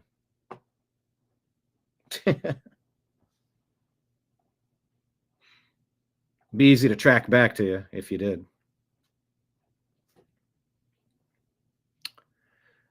Senator Marsha Blackburn confronts Google's VP over their AI accusing Robbie Starbuck of child R and other horrific crimes. Their AI even claimed that Marsha defended Robbie when he was accused of R. Literally, all of it was invented by their AI, and Google still hasn't apologized. Shame on them. Oh, this crazy person's at it again. Tim Pool says Jennifer Welch threatens to M Chuck Schumer and Hakeem Jeffries unless they get on board with their desire to M conservatives. She should be arrested. Colin Rugg shares liberal podcaster Jennifer Welch, suggesting the Dem establishment needs to get on board with wanting conservatives gone, or else far leftists will come after you the same way we came after MAGA. Is this real? Why is this person, who I'm not convinced is not a man, with the hands and the nose and the cheekbones and the eyebrows and the jawline, why is this person everywhere now and spouting unhinged stuff, violent rhetoric? Finally, if you think the Zoran thing is happening just in New York and you think people are waking up only in New York City, you're mistaken. Look at this clip of a wine mom at the No Kings March. Play the clip. Whatever his name was? Charlie Kirk, ma'am? Yeah, him is horrible. Horrible. Charlie Kirk is horrible? Yes, I'm glad he's not here. You're glad he's dead? Yes. Why would you say something like that, ma'am? Because he was horrible on the campuses, the college campuses. Horrible person. You know what? I do the exact same thing. Well, would you be glad if I would die? Maybe. I'd have to think about it. You should be ashamed of yourself. You should be ashamed of yourself. Your friend just said she'd be happy if I died. I can't believe it. So listen up, Democratic establishment. You can either jump on board with this shit, or we're coming after you in the same way that we come after MAGA. Period. Stop taking AIPAC money. Go on an I'm sorry I took AIPAC money atonement tour if you want to stay in power. Stop missing out on these big rallies. Hakeem and Chuck should have been front and center introducing the next mayor of New York City, but no, they wouldn't show up because they're pussies. They're pussies that are beholden to the same corporations that that helped Donald Trump get elected. And this is just an embarrassment. Kudos to Bernie, to AOC, to Zoran. And that woman out in somewhere middle America saying, fuck Charlie Kirk, he was a racist, he was a piece of shit. There are so many more of us than there are of them. And these Democrats that continue to play patty cake with corporations and lobbyists, nobody wants that. Nobody wants you. We want politicians to speak freely and look at what the benefit is. Look at what is happening in New York. And you dipshits are sitting on the sidelines, running your social media like complete dorks. It's embarrassing. Get your shit together. Hakeem and Chuck, seriously get your shit together, because the Democratic Party is moving on. We are moving. Wow. Trying to distill Charlie Kirk and push for more political violence, isn't she? Wow. Not surprised. Elon sums it up pretty nicely here. Agree or disagree with Elon. We might want to just go along to get along, but the reality is this. Whether you choose violence or not, violence is coming to you. You either fight back or you die. You either fight back or you die. That's Elon talking to Tommy Robinson in the UK, because their country's been invaded. And that's the truth. Today, Elon, I think the British public are telling the world that they're ready to fight back. Good. Yes. Whether you... Battle lines are being drawn. And here's what's going on. This is why Grokkopedia is important. Look at what Wikipedia was up of. Wikimedia Here she is explaining to the former host of The Daily Show, the very unfunny Trevor Noah. Here's a wimpy white. Here's one of the propagandists trying to rewrite history to make it so that, you know, white people are bad. I don't know what, she strikes me as white, why she would be involved in something so insidious and false to denigrate herself. It just doesn't make sense to me, but here, you can watch. Fact of the matter is that most written knowledge today has been written by white, colonial, European, North American men. And so one of the things that we're really focused on is how do we think about correcting the record? How do we think about writing people into history? How do we think about writing people into the present who haven't been represented in the same way? Knowledge, when we talk about knowledge for the whole world, it needs to be reflective of the whole world. And so one of the first things we do is we measure the gaps. Who is missing on Wikipedia? Women are missing. People of color are missing. People from the global south are missing. Indigenous communities are missing. The history of Black Americans is missing from Wikipedia. Then we think about who's doing this work today and how can we support them? And it's not just about, say, for throwing money at the problem. It's also about going directly to these communities and saying, what do we need to change about ourselves? You know, what about the experience of editing Wikipedia? What about the culture of Wikipedia? What about the policies of Wikipedia need to change? Because in reality, the beautiful thing about Wikipedia is it is changeable all the time. It's edited 350 times a minute. So if we want to change it, that's fully within our power. So yes, we are cursed with a record that is hugely biased throughout history, but the power to change that agency lies with every single one of us who contribute to it. Yeah. Wow. If you can just erase some white stuff, you'll be doing all the things right. Ann Coulter here shares just what the founding fathers dreamed of. Here's an unemployed woman using food stamps to shop at a market in Los Angeles, enjoying meals that rival what many middle-class households struggle to afford. So I decided to walk there because gas is so expensive. I'm probably thinking, what the hell, why? And there's music, so never mind, but you can watch it. Just, you know, living the life of luxury on your dime. Of course, we played this yesterday. A near-naked trucker who doesn't speak English, confronted by Arkansas police, tested on his ability to read basic traffic signs. He failed. Gavin Newsom is responsible for this. Take a look at this. That's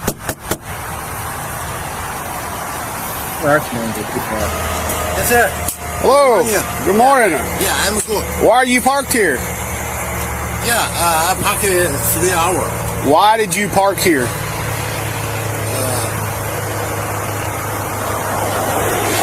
You understand English? Yeah. You do? Yeah. Why did you park here? No good. I'm Officer Eddings, Arkansas Highway Police. I need your driver's license, registration, and insurance for this truck. Is there anybody else in the truck?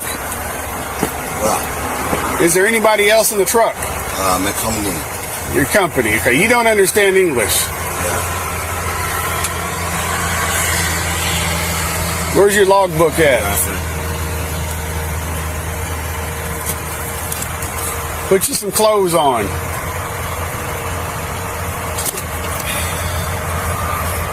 Pants. Put your pants on. Pants on?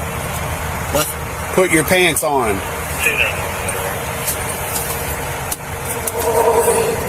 Pants. Put some pants on. Yeah, okay. You don't understand English. Okay. What company do you work for? The company, California. Your company's called California? Yeah. Yeah, you don't understand me. Okay. All right.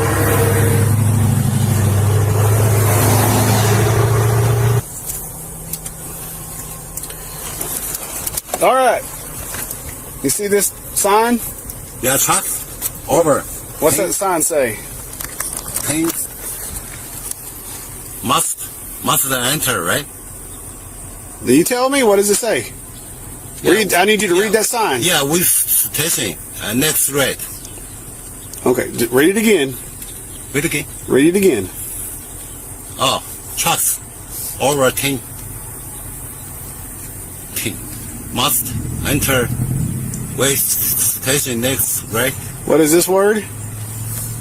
Tense. Tense? No. No? No. What is it? What does that sign mean? What's that mean?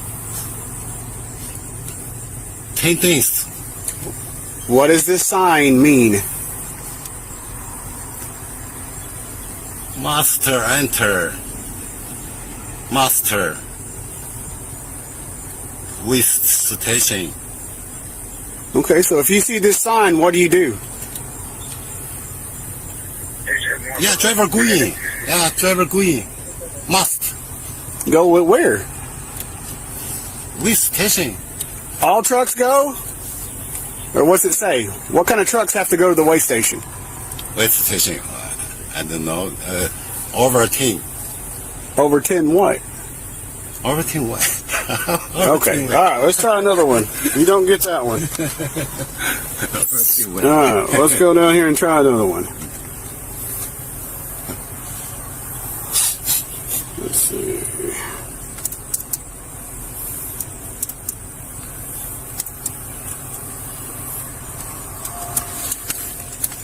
Read that sign to me. No parking. What does that mean? Yeah, here, no parking. What does it mean when it says no parking? I don't know. Yeah, no billboard, no parking. Maybe Arkansas exit, no parking. Okay. So when you see this sign, what do you do? No parking. What do you do? No parking. Okay. Does that mean you can park your truck there? Yeah. No parking.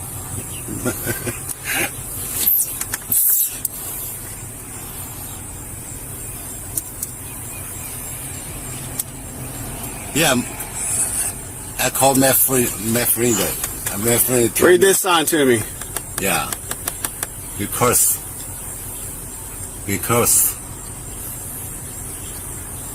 no coming call.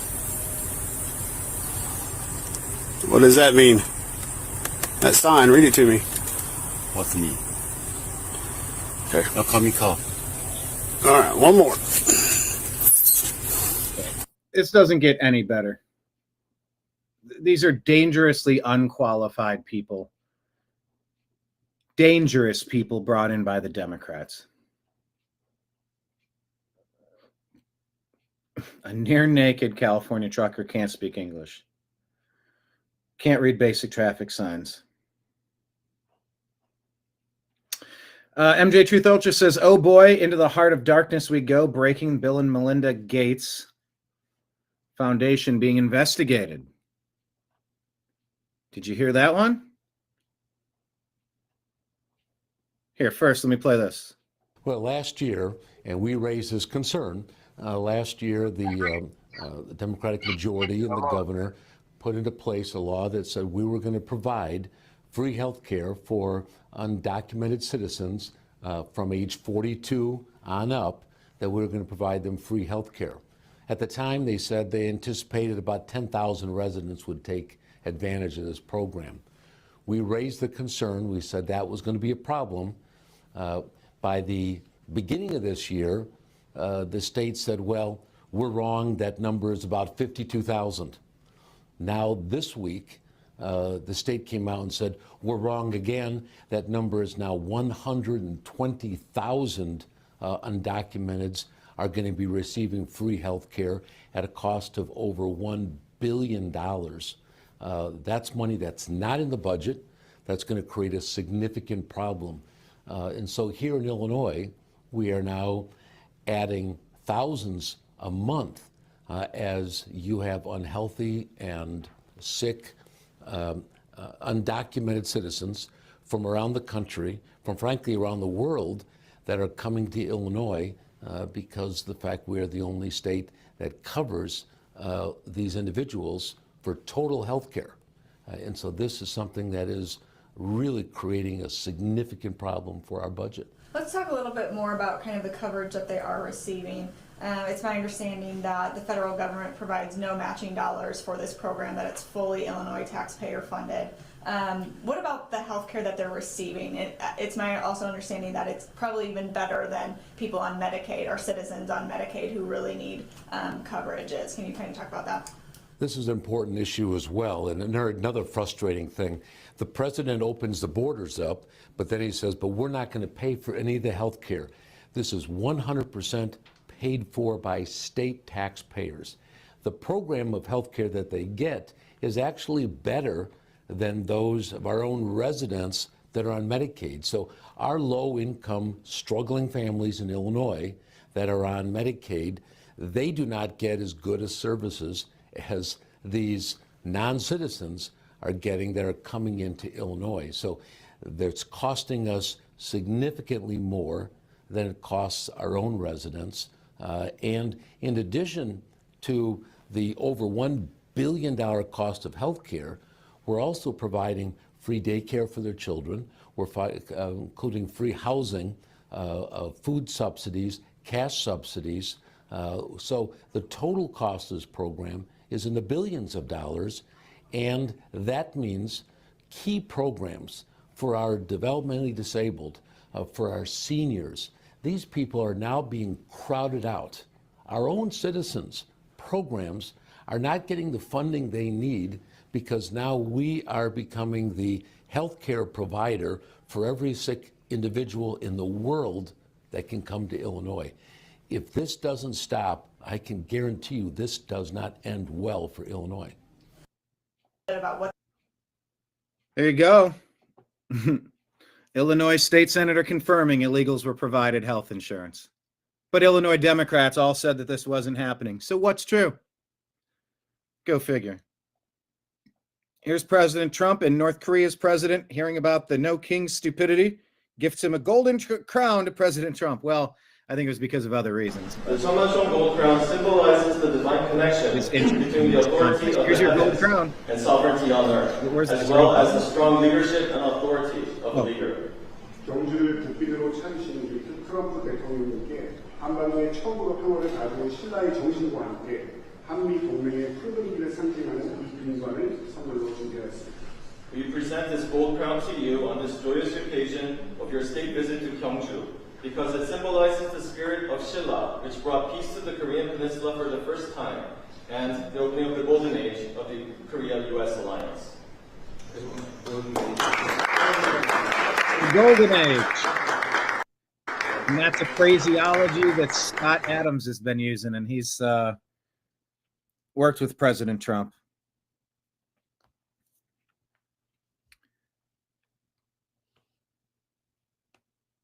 The golden age is here. Go figure. South Korea. Well, that's pretty cool. Congrats for doing it like that.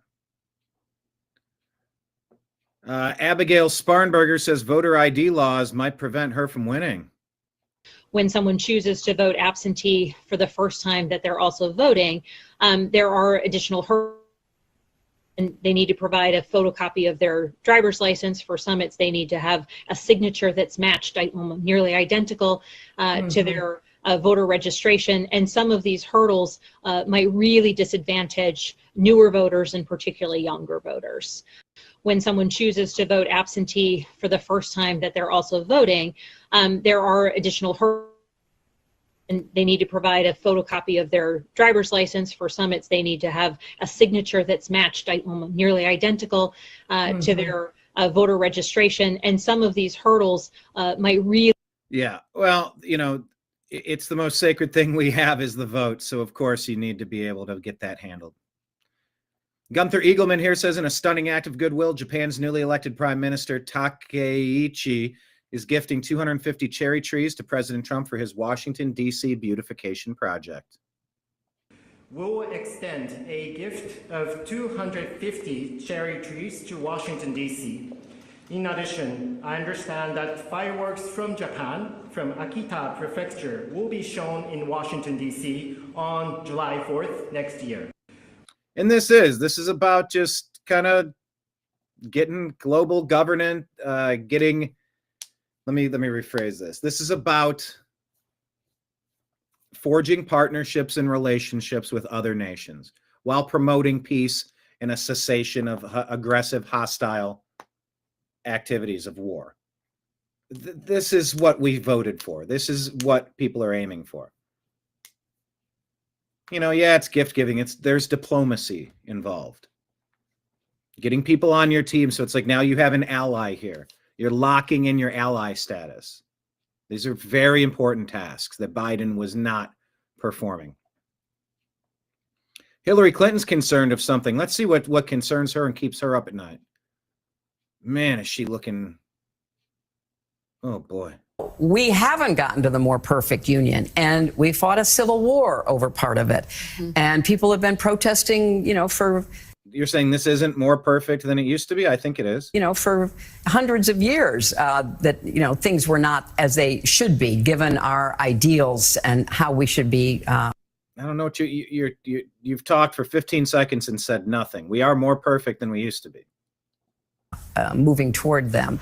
So I think that's what makes us so special as a country. What? And the idea that you could turn the clock back and try to recreate a world that never was, dominated by, let's say it, white men. Oh, there it is. There's the anti-white men bullshit from Hillary Clinton and the Democrats again. They are addicted to hating white men. Yeah, and I've been noticing. And so have the rest of Gen Z. We've been noticing and we're sick of it. Dominated by, let's say it, white men of a certain persuasion, a certain religion, a certain point of view, a certain ideology. It's just doing such damage. Oh, yeah. Oh, yeah. The tenets of Christianity, like don't steal, don't kill. Oh, my gosh, they're the worst. Sharia is fine. Jewish supremacy is fine. Islamic supremacy is fine. It's those dirty Christians that are pretty tolerant. They're the ones we got to worry about. Right, Hillary. Right. To what we should be aiming for. And we were on the path toward that. I mean, yeah, you were on a path toward getting a woman. But you're white. You have that forever sin, right? You're you're unfortunately white, so you're against you that way. But at least you're not a man, right? You're on a trajectory to put you in, but luckily we avoided that. What is she getting at? To what we should be aiming for. And we were on the path toward that. I mean, we were on the path toward what? Imperfectly, lots of, bumps along the way, but I agree with you. We were on the right trajectory. With what? With Biden? With Obama? Are you kidding me? It's grabbing the plane controls and aiming directly at the mountainside. We were committing national suicide as a nation. But, Here's Gavin Newsom getting very mad that President Trump is building a ballroom at no cost to taxpayers. But he has no answers when asked about the secrecy around California's $1.1 billion Capitol renovation. Is that appropriate for the public to not know how much that really costs?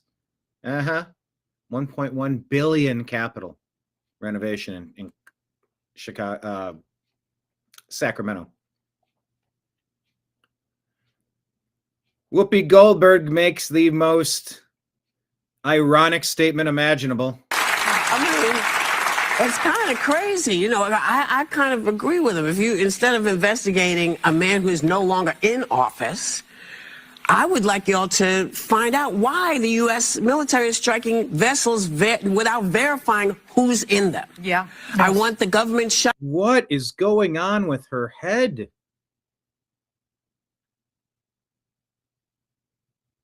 Whoa, that hairdo. What is going on? I don't watch this show often, but I'm just shocked by this. Shut down to figure out. She's reading off a script and she's a bad actress. What's going on? Because I should have bought a squirrel. It's getting ready to be the longest one in history. Snap. Yeah, it's about ready to be the longest shutdown in history that the Democrats have done. SNAP benefits are about to run out. Soybean farmers in financial crisis, and of course there is the unreleased Epstein files. Yes. And wow, this is what passes for entertainment on The View. Stephen Crowder says SNAP costs taxpayers $145 billion a year. Recipients spend twice what the average worker does on groceries. That's not helping the poor. It's rewarding people who are abusing the system. And he's referencing Sassafras 84, who I referenced on the show previously, who says, I don't care anymore. The fact that there are 40 million Americans on SNAP benefits blows my mind. We have a huge fraud problem in America. A longtime New Yorker here. I meme, therefore I am. Can't get over Mom Downey. How the F does a foreigner who's never held a real job walk around with massive security guards, preach communism, and be on the verge of taking over the financial capital of the world? This doesn't make any sense to me either. Nancy Pelosi wants to lie to you about the No Kings AstroTurf movement. Because I see the Democrats every day. You saw a march that was not political. It wasn't political. And the value of it was that it wasn't political. These people they're bonkers. Of course it was political. It was completely 100% political. No King's Day. Yeah, you were doing this to try to slander Trump. It was spontaneous, organic. Completely AstroTurf, not spontaneous, not organic, completely premeditated and funded. But everybody was there. And that's what's important is what are the people thinking? The color revolution that we're putting on to try to overthrow Trump again in another coup. It ain't happening this time, lady. Hopeful about what are they willing to get out the vote for? Yeah, sure. Hey, you want to see some nearly identical rage? Left-wing TikTokers filming nearly identical anti-Trump, pro-Democrat videos on the shutdown. Almost the exact same script. Holy shit. I have been a skeptic from the beginning, but I think we're about to find out that the Democratic shutdown strategy was genius because the Washington Post just broke some news. A bombshell. Enrollment isn't available yet. What they found is because of Donald Trump, health insurance prices are set to increase by 18% this year. Yeah. The reason health insurance prices are going up is because Obama took over 1/6 of our economy, replaced the healthcare system with Obamacare, written by the insurance companies that were always designed to be massively unaffordable. There was nothing affordable about the Affordable Care Act. And they're lying about it, producing this propaganda to try to tell you the exact opposite is happening. But that's not even close to the whole thing, because that 18% price increase doesn't include the subsidies expiring. Once you add in the cost that you're going to have to pay because Donald Trump's one big beautiful bill canceled the subsidies, the average annual cost for individual coverage is going to jump from $888 this year to $1,904 next year. That's a 114% increase in the cost of health insurance in 1 year. And if they find a way to preserve the subsidies, it will be exclusively because Democrats refused. I think we're living in a simulation, people. Let it go. And because Americans refused to buy the bullshit Republican lie that this was all about providing free health care for illegal aliens. Trump's approval rating is holy shit. That's enough to make your head crazy. Yeah, that'll drive you bonkers watching something like that. You should play that in solitary confinement for mental abuse. Dr. Malouf says in Sweden, universities are reporting a sudden increase in bacon being hidden in Qurans and placed on prayer mat. Tim Poole says, why do I work 16 hours a day and pay half my income in taxes so that people don't have to work? It makes no sense. Either mandate work for welfare recipients while they search for employment or abolish the system and start over. Here's a video of a clip saying, here, people, this is how it's done. This is how you stop fights when you're out in public.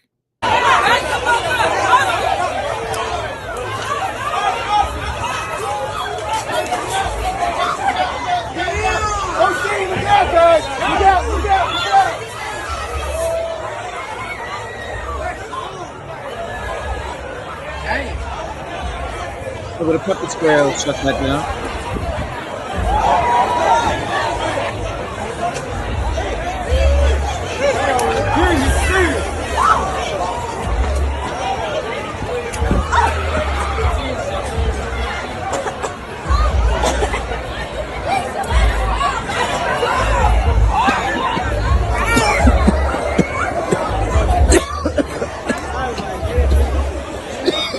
Shuts down a fight pretty quick. It's almost like if you don't want riots to happen, you could squash it pretty fast. So if you're letting it happen, you're definitely wanting it to happen. It's at least what it feels like.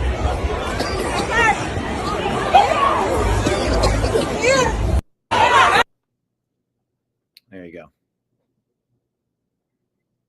All right, and that's what I wanted to share with you on our X feed. Please hit like, please hit subscribe. Please consider dropping something into our tip jar, scrolling at the bottom of the screen. It's at this moment that I'm going to switch over to our YouTube account, and I'm going to play you a rebroadcast of yesterday's program. This is the one that is about Bill Gates' climate crisis hysteria changes. Course. We're going to play it for you now.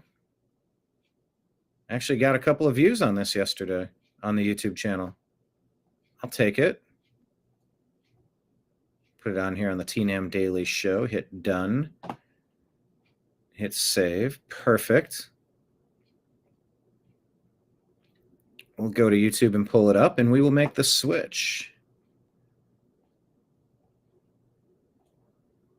Thank you all for being here. I appreciate you. I love you, and we'll talk to you again soon. We'll be back at 6 o'clock, less than 3 hours from now. Strictly Football will be here. Strictly Football with myself, Mike Barrett, Jim Mitchell, and Ezrael Robinson discussing last week and looking forward to this week. That's Strictly Football, 6 p.m. Eastern. Today, a division of the Unhappy Hour Sports Show here on the New American Media. So please check that out. And without further ado, I will bring you yesterday's program. Here we go.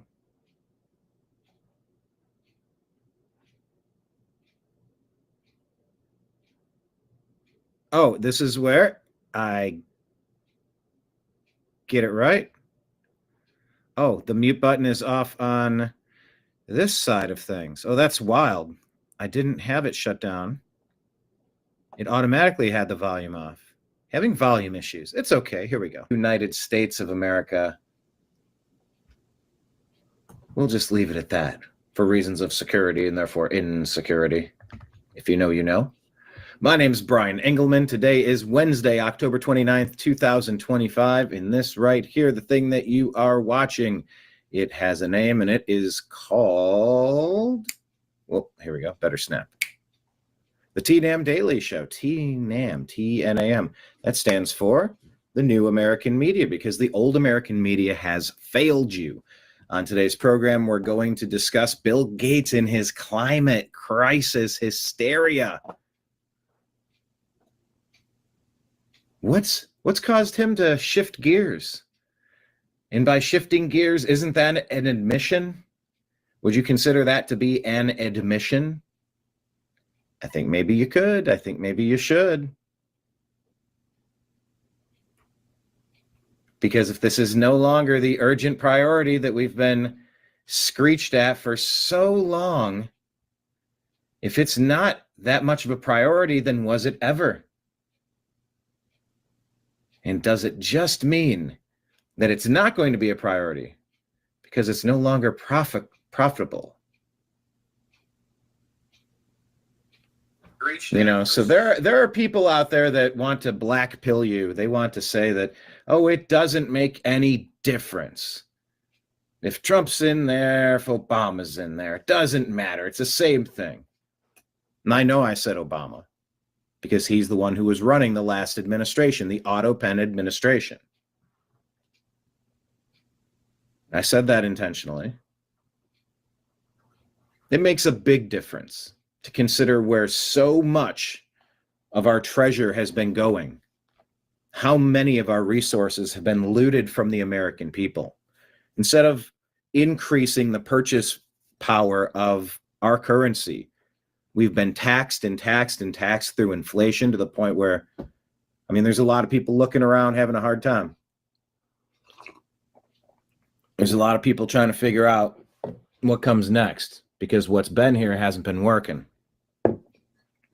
And if Bill Gates now loses the gravy train that Obama Biden put in path for him, 12 years, 20 years, pushing this stuff globally, mind you, the ones literally saying carbon is the poison. Carbon must be eliminated. And I'm going, oh shit, humans exhale carbon. We're the problem. We've read, I shared a ridiculous story that said something about, and I can't even tell what's satire and what's not anymore. And it talked about cutting down the trees because the trees are something about the trees that are nature's lungs, Earth's lungs, our breathing apparatus. Even trying to say trees are bad now.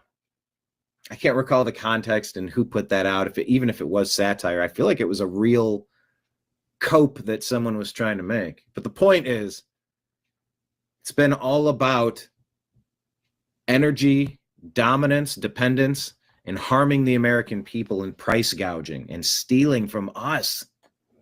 That's what these policies have been doing. And you know what it's been doing? It's been allowing radicalized teachers who are listening to radicalized Democrat politicians and radicalized lying legacy media repeating the lies to cause permanent brain damage in the youth, saying that we're the problem. Humans are the problem. And you don't want to be a part of the problem. Don't have a family, to the point where our population numbers have been dropping drastically, while the purchase power of the dollar has been failing rapidly. You know? It's it makes a big difference, I think, if President Trump's in charge.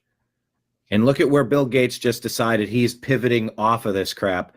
There's no more money in it for him, is sort of how I'm reading it. We'll get to a little bit of Bill Gates stuff in a minute, but I just want you to know that I think that it matters. Is anybody perfect? Nope. Oh, so you excuse this or say that, or you don't think that I don't know. Okay, maybe you can have 5 things. Pick your 5. But I'll tell you that 95 of the things you're throwing at the Trump administration are lies, hoaxes, fakes, incorrect, lies, false, fraudulent, imaginary. And I'll look at real world consequences and say, yeah, I think having American-made energy sources is smart. I think 3rd generation nuclear is the one that is super safe and is probably going to be the wave of the future, and we need to be investing in that. Just as far as price per, however you measure, kilowatts, I don't know, on your energy bill. And with artificial intelligence and the need for supercomputers running super fast, super long, yeah, we need energy independence. And you start where you can start, and you build off of that. You don't restrict and limit and raise the price. So how much of this has been a graft and, you know, dropping a penance to China, to foreign nations? How many of the people involved in our government have been working on our behalf or actively working against us? Not just in America, but hello, David. David's reaching us from up there north of the border in Canada. Hello, hello.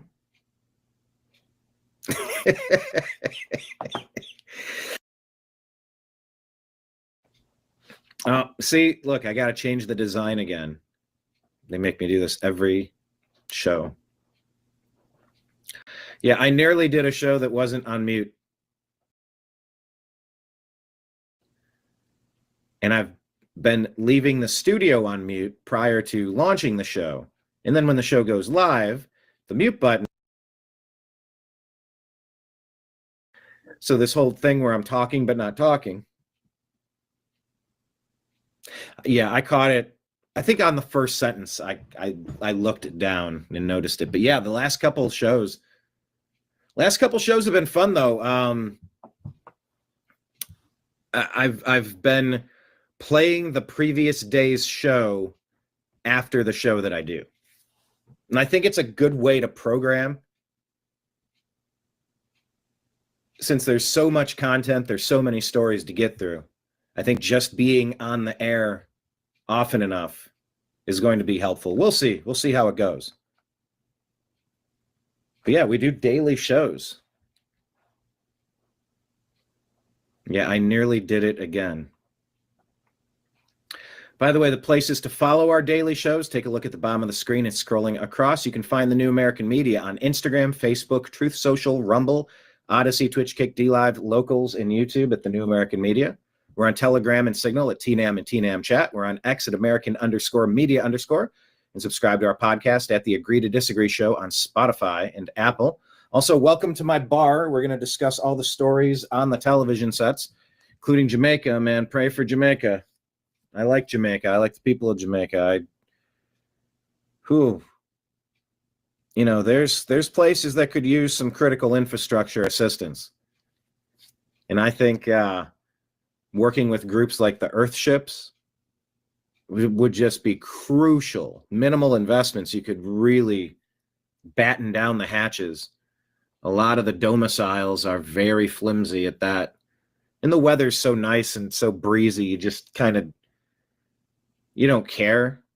But when this comes roaring through some of these places, there's plenty of infrastructure in Jamaica that is hardened, but there's an entire society that needs stronger structures. So we're going to take a look at that. These natural disasters leave you humbled, There but for the grace of God go I. Because any day you might be faced with a set of circumstances where you're going to have to rise to the occasion and batten down the hatches and get through something tough. Tornado, hurricane, earthquake, fire, flood. All of the things. So it's important that you connect with the New American Media on various platforms, because over the years we have been heavily censored, demonetized. And that leads me to this. We have a tip jar. It's the end of the month, so you can sign up to be on our Patreon. Patreon is a good way to support the New American Media, you can sign up as a member on YouTube and Rumble also. Rumble rants and YouTube super chats are great ways to toss something into the tip jar if you're enjoying your time here. If you want to buy a mug, they're $40. That includes like $10 of shipping and handling. Shoot $40 over on any of these methods and we'll send you a mug, the New American Media. It's in the other room. I just washed it, so I'm drinking out of the old, I don't know. What do you want to call it? Old steady? I don't know. It's our Gadsden flag one. But yes, we also have Venmo, Cash App. That's my name, Brian Engelman. And then PayPal. The email address is fuzzinstallment@yahoo.com. All that stuff scrolling at the bottom of the screen if anyone wants to make a donation to the channel. We are the New American Media because the old American Media failed, of course. Here, I will go ahead and just leave the donation links up on the screen. All right, back to the comments here. All right, Trash Panda is in the house. David Banjon, Lake Leon.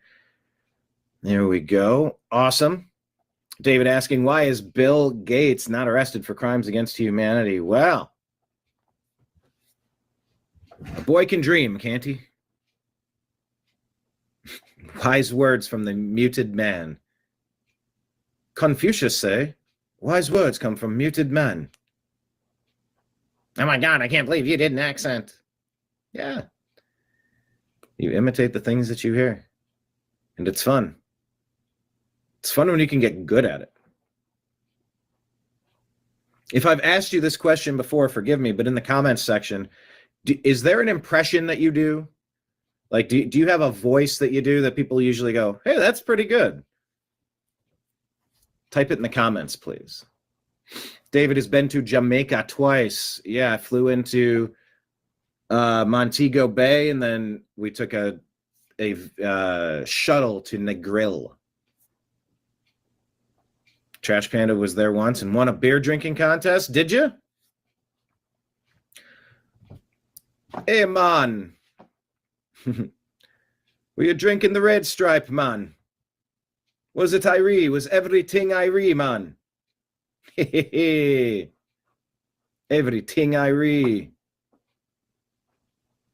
Man. Yeah, nothing like getting a beer grenade. Those red stripes, especially when I think they're made on the island, right? I think they're made on the island. This is the part of the show where I'll ask, hey, Jamie, can you pull up, by the way, I am Jamie. Red stripe is made where?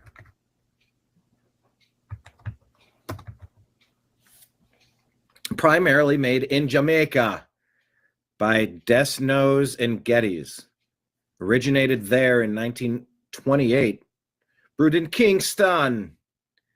And production for most markets, including the US, UK, returned to Jamaica in 2016 after a brief shift to the US due to ownership changes. Some regional all right, there you go. An unrelated beer was made in Galena, Illinois in the late 1800s and 1930s with no direct connection with the Jamaican brand. Yep. Anyway, that was me just double checking. They do make a lot of their stuff there.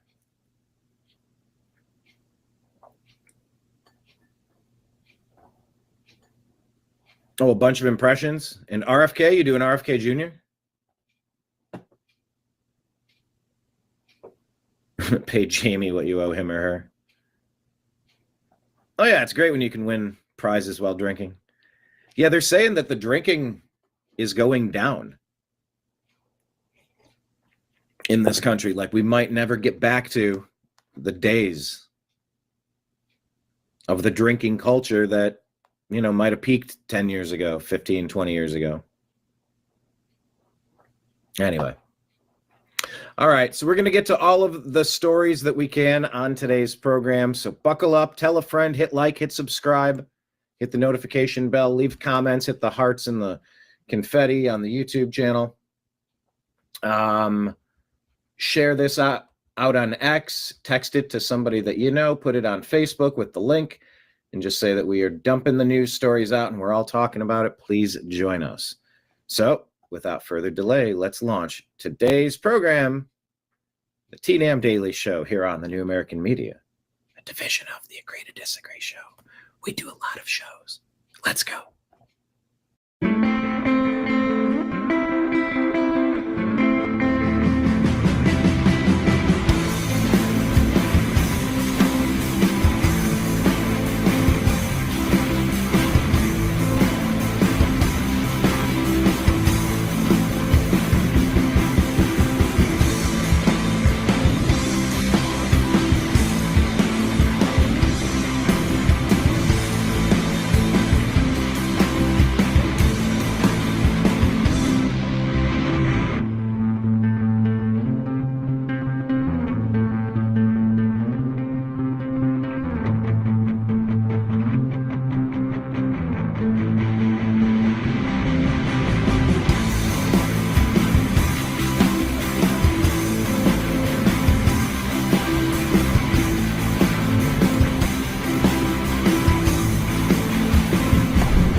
Guide to the truth. TheNewAmericanMedia.com.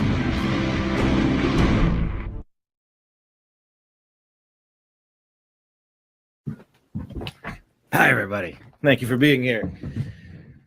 Such a pleasure. Such a pleasure. Such a pleasure. Yeah, I've been enjoying this where I go through our X feed. Make sure you're following us on X at American_media_. But I do want to get back to the way we had run this show for a little while. And that was by going through our Instagram feed. Good conversations, good context, We're all trying to sort out what's going on at the same time. So let's just jump right into what's going on. I consider Fauci to be, well, my name is Inigo Montoya. He took my mother and my brother. I hold Fauci accountable. Here's Rand Paul and Benny Johnson talking about the cover-up, the greatest cover-up in the history of the world. It's time. Go get him, indict him now. Do it now. Protect the business of science. So science, we want to think that the scientists that work in cancer research want to cure cancer and they should win the Nobel Prize and that they're noble people and honorable people. But there's also the business of science, and it's run by billions and billions of dollars.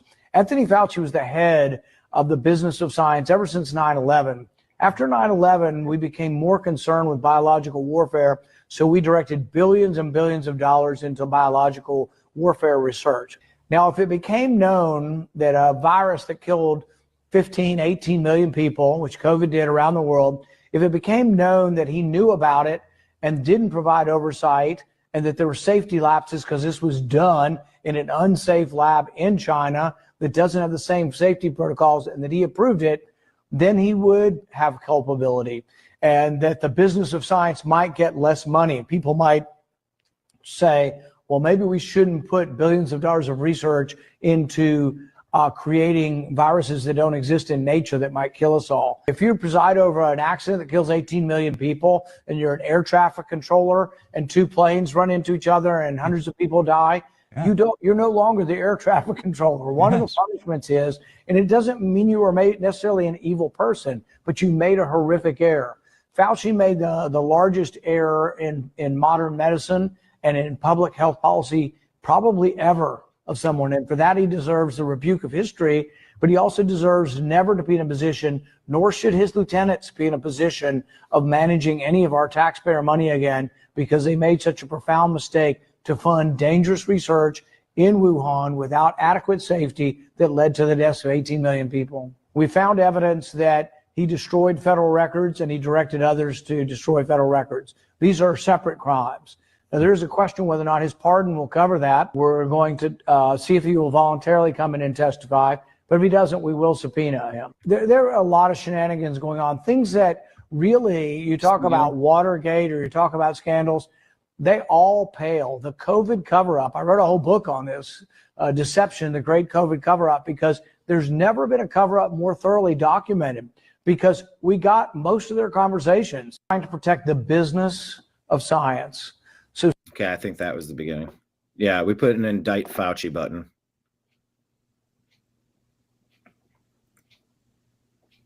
Directly responsible for what, 18 million deaths? Gotta meet this. Clandestine put this out. By the way, let me ask you, do you agree or disagree that it's time to indict Fauci? Type it in the comments, please.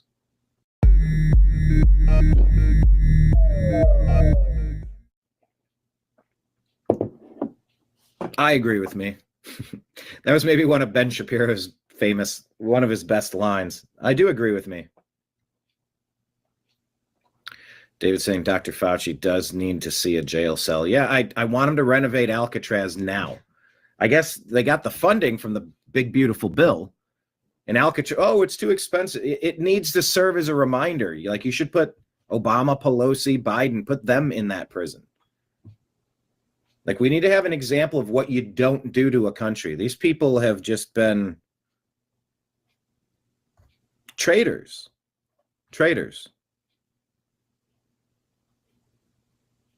It's stunning the more you figure out about this. And I want to find a way to be happier on the programs. Keep it happy, keep it lighthearted, vibe check. But guys, you also know that we're dealing with life and death issues. Like, literally, Fauci, 18 million people, the whole COVID. We lived through something. Well, some of us lived through it. Not my mom, not my brother. So yeah, I got a reason to take this personally. And I'm sure many of you do as well.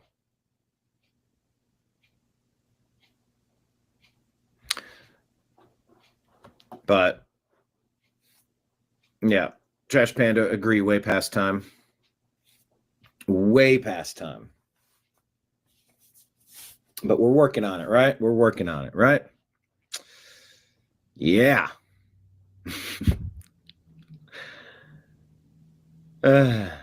Charge him now. I'm fine with that. Indict Fauci. That was how comedian Dave Smith ended his set. Indict Fauci. Good. I appreciate that. I agree with that. All right, Clandestine here says, I'm having a hard time engaging in the whole shutdown debate because it's not a debate. The Democrats want to continue to take our tax dollars and give it to illegals to buy their votes. That's all there is to it. If you don't see a problem with that, you are the problem. In those words, that bluntly stated, do you agree or disagree with Clandestine?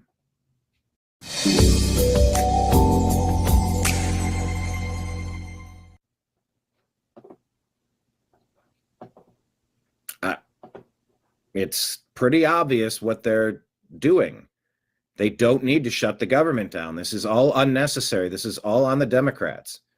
The Republicans are voted 13 times to open this up, and it takes 5 Democrats.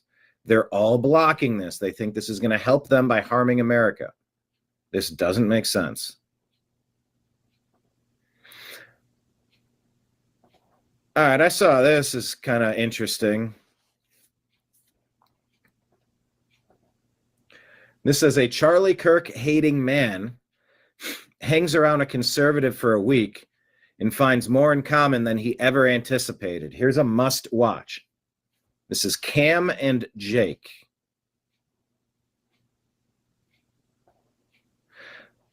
Yeah, fuck Charlie Kirk. Why free Tyler Robinson? Because he's a patriot. Tyler Robinson is a patriot. I mean, the fuck you think I'm hiding or something? I've done said this shit a million times. What makes him a patriot? Because he got rid of a piece of shit. So Cam is showing up, documenting himself going to this ICE protest all week. So he runs into Jake day after day after day, and they kind of develop a bond as it goes forward. So just watch and see how this plays out. And so as you're hanging out on the same street corners, you'll see people a couple of different times, especially if it's, every day. I've been to many of these events, these places. And yeah, you do get to know the people around you for sure. Okay. And you think that's a good thing to kill people who disagree with you? I think it's a good thing to take the racists out. Man, I'm from a different world than you. No, you're not. You're speaking the same language as me. To do this in my world. Okay, why is that? You know why. Yes. No, you go ahead and tell me. All right, let's go to the west side of Chicago and do it. You only feel comfortable doing this because it's a bunch of police around. And what would happen if they weren't here? I'm going to leave it up to your imagination. So Cam overheard Jake saying something about wanting something to drink and some Black & Miles. So he left, went to the store, grabbed a Monster, a couple Black & Miles, and they kind of continued to form this, I don't know if you call it a friendship, but certainly a bond here. And this plays out to the very end. I like this? Okay, I'll take that. This part, I'd rather drink this. It's Come on, bro. We're going to smoke some Black & Miles together. It's all right. Hell no. Look at all that. They're all saying bye, Jake. All right, motherfuckers. I guess some of they bitch ass is being nice. I didn't know such thing. Oh my God. This dude was definitely trained to hate, though. He thought that all Republicans were evil. He bought into these lies. Have a good night, Jake. Bye, Jake. Oh, shit. I done changed you, motherfuckers.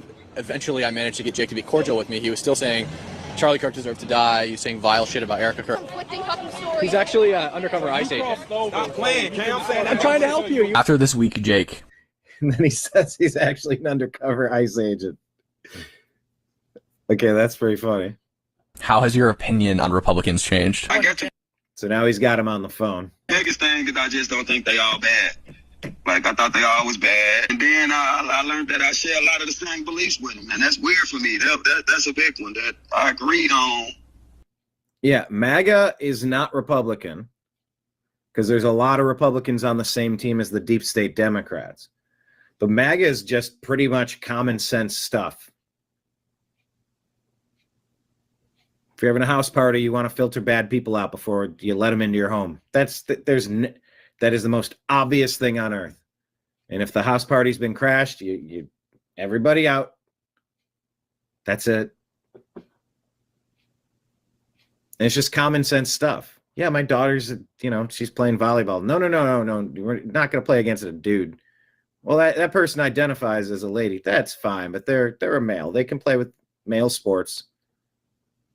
These are just common sense things. They're not hateful in any way. They're hateful to illogic. They're hateful to the opposite of logic. Very logic driven. That's all. And when you start talking to people and you remove some of the attack ads and the lies and the Smith-Munt propaganda from Obama and the divisive race baiters and not just race, they'll divide by everything. Live and let live is supposed to be the thing. Don't try to conquer, don't try to invade, just kind of live and let live sort of stuff. When you talk to MAGA, you are going to overlap. You are going to agree.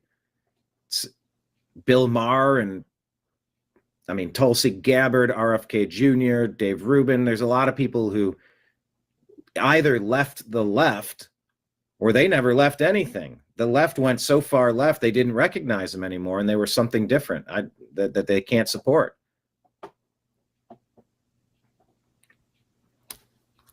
Yes, Trash Panda. MAGA and normal seem to have a lot in common. Yeah, I don't want to say on the left, on the right. It's just normal Americans. You want education, not indoctrination. Or no self-loathing indoctrination, just non-stop. Shame, shame, shame. Hate the country, hate yourself. No, thanks. That's just a horrible program to download. Don't do that. Don't do that.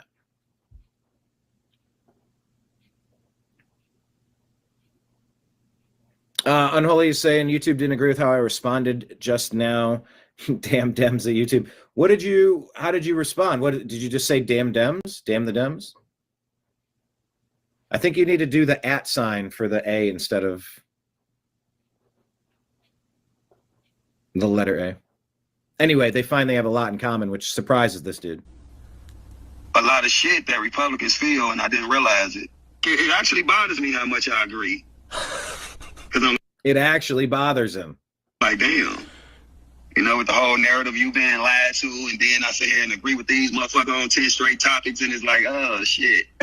I'm telling you, man. He's also taken back the Charlie Kirk stuff. Now, I know once you say stuff, you can't really take it back. But I did talk to him about why he said it. And he said it because, again, he had never met a Republican. He thought we were all racist. And he was angry. And he said it out of rage so that he could cut us as deeply as he felt we were cutting him in being racist. Only to come and find out that the overwhelming majority of us aren't. This is what we need more of. Stop shutting people out, shutting them off, and cutting off dialogue, or we will never reach this place. Kudos to both of these guys, Cam and Jake. I said, fuck Charlie Kirk. Why free Tyler Robinson? Because he's a patriot. Tyler Robinson is a patriot. I mean it. The fuck you think I'm hiding or something? I done said this shit a million times. What makes him a patriot? Because he got rid of a piece of shit. So Cam is showing. So, for the times that we say there's no point talking to other people once they're too far gone, here's a reminder that no, more conversations are better than fewer conversations. And that is why I created the Agree to Disagree show. We should be able to agree to disagree on things. More conversation is needed in this country, not less. All right. Ben Burkham here, shifting gears. He is reporting Real America's Voice here from Houston. He said for 4 years, he had to do videos asking where these people were from as they were allowed to invade America. Now he finally gets to do it in reverse. God bless Trump and God bless ICE.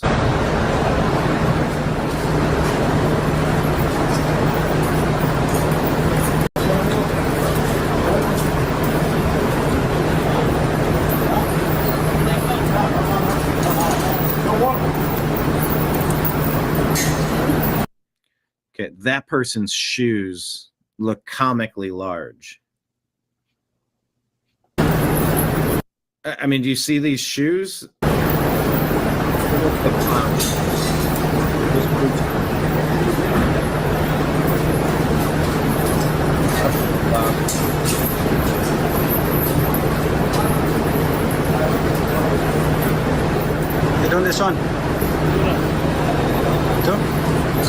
Where are you from?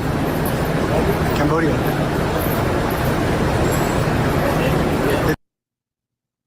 Honduras, Cambodia, all over. ¿Dónde son? Mexico? Guatemala? Good. I'm glad these people are talking. And by the way,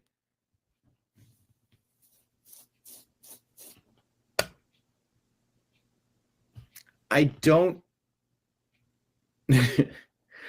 I don't hate the people that tried to get into America, that tried to sneak in or tried to say, oh, the Democrats are, I don't know why they've rolled out the red carpet for us, why they're paying people to get us in the country. Apparently they need people.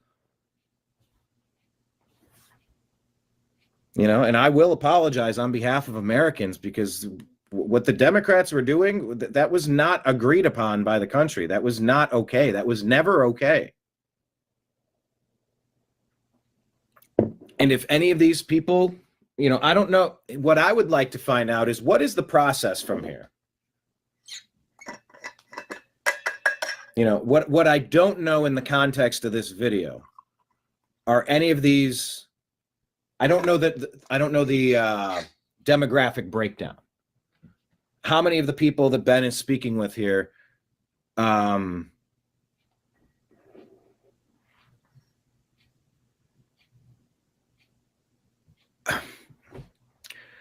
many people have an active criminal rap sheet outside of being in the United States illegally? How many of these people have been up to really bad behavior while in the United States or prior to getting to the United States? That's the part that I don't know the answer to. So I'd be very curious. But yeah, just listening to all the different countries. Two? Where are you from? Honduras? Two? Honduras. Guatemala? Honduras, Guatemala. This one? Guatemala?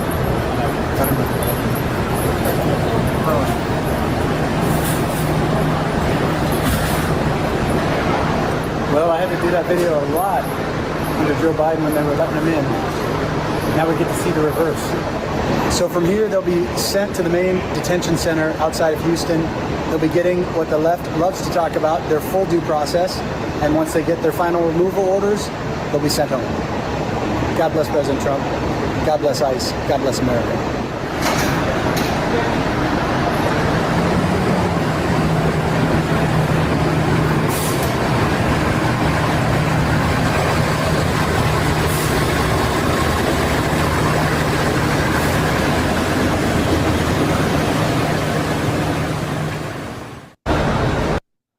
There you go. That's what's happening out there. Person.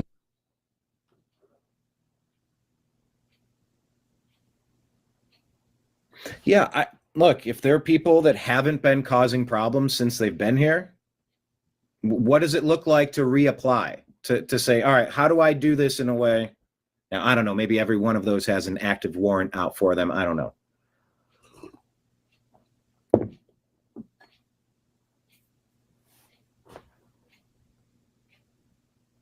And we look at Zoran Mamdani. People say that he scammed the immigration system. He is a communist, socialist, democratic socialist. Back him. When you do the naturalization, he's from Uganda, I believe.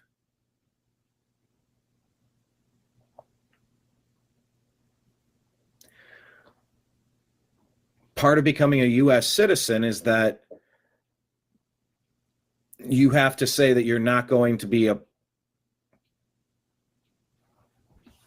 think there's a stipulation about communist, socialists, different things. You want to filter for people that are going to fit in and assimilate, not form enclaves. It's actually important that people in small doses assimilate, not to come in and just take over areas. You've seen that in a very organized way, and it's not the best for a lot of reasons.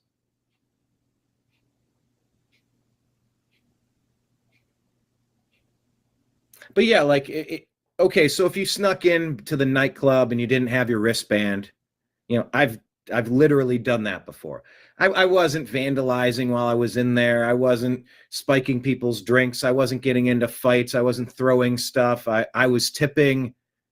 I just spent some money. I didn't harm anything. If I'm asked to leave because I can't show you my wristband. Oh, I must have lost it. They go, all right, out of the club. But I didn't do anything to get banned from the club permanently, right?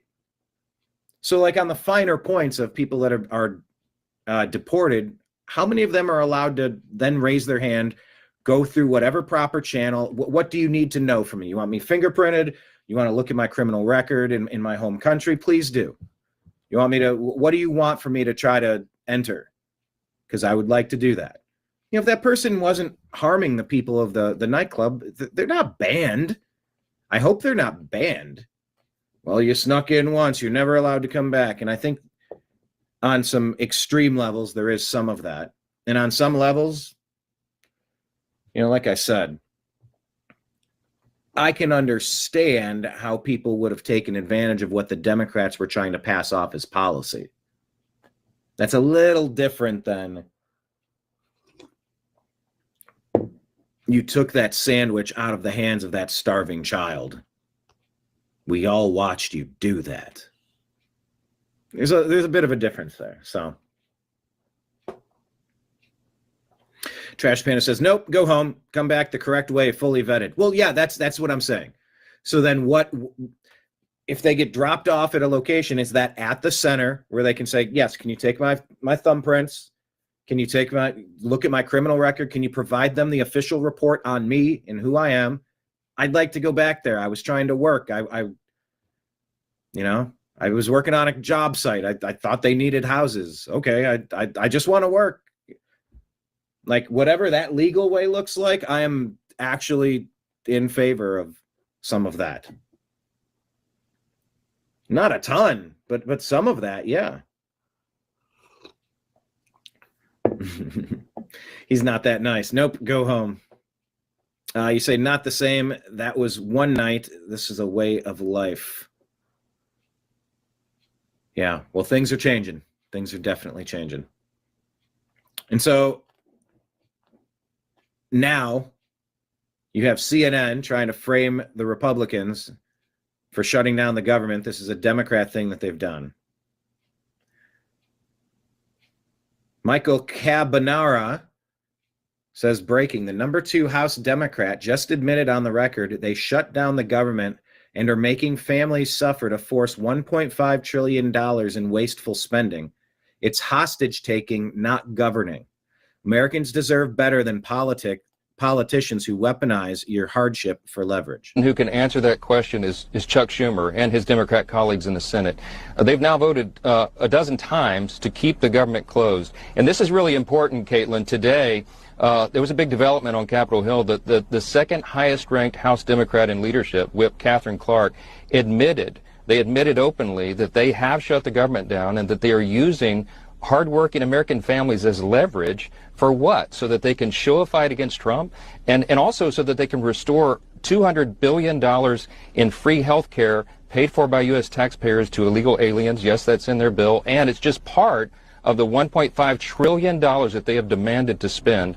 We're not going to do that. They know we're not going to do that. And she said in her own words today, quote, we know that families will suffer, but this is only one of the leverage times that we have. She said that in her own words, and it was pretty shocking today to hear them say that. They usually don't say the quiet parts out loud. Person who can... That's well said. We said Democrats must be fired nationwide in these elections in a red wave for dereliction of duty. Democrats have an obligation to pay the bills, and they are harming Americans intentionally. This is intentional. And you got to reframe it. You can't let them frame it. I saw a good clip where Arnold Schwarzenegger reframed it. That was good as well. Talking about deportation, here is Department of Homeland Security here. This is Micah Bach, Deputy Assistant Secretary at the Department of Homeland Security. When President Trump entered the White House and Secretary Noem began her work here at DHS, we faced a challenge many in this nation deemed insurmountable. Millions of criminal illegal aliens held our cities hostage and our communities at gunpoint. wonder if the music is something I can play.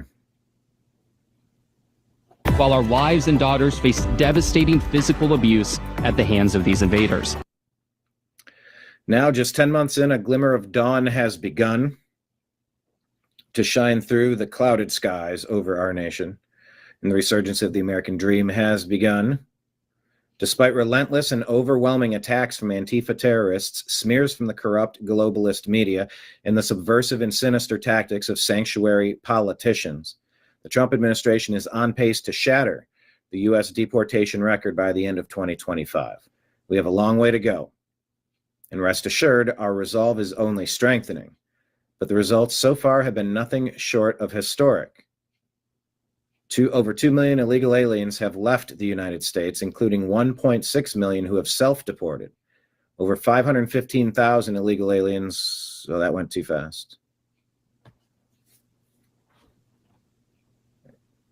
And 485,000 arrested. Drastic reductions in crime across major American cities. DC, Chicago, Portland, Memphis all have experienced a liberation from the criminals who ran their streets. American jobs are beginning to return to the American workers.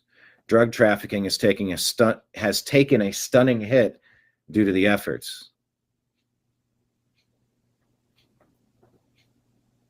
Efforts of our Coast Guard and the CBP and Americans across the nation are answering the call to serve. Record recruitment nationwide.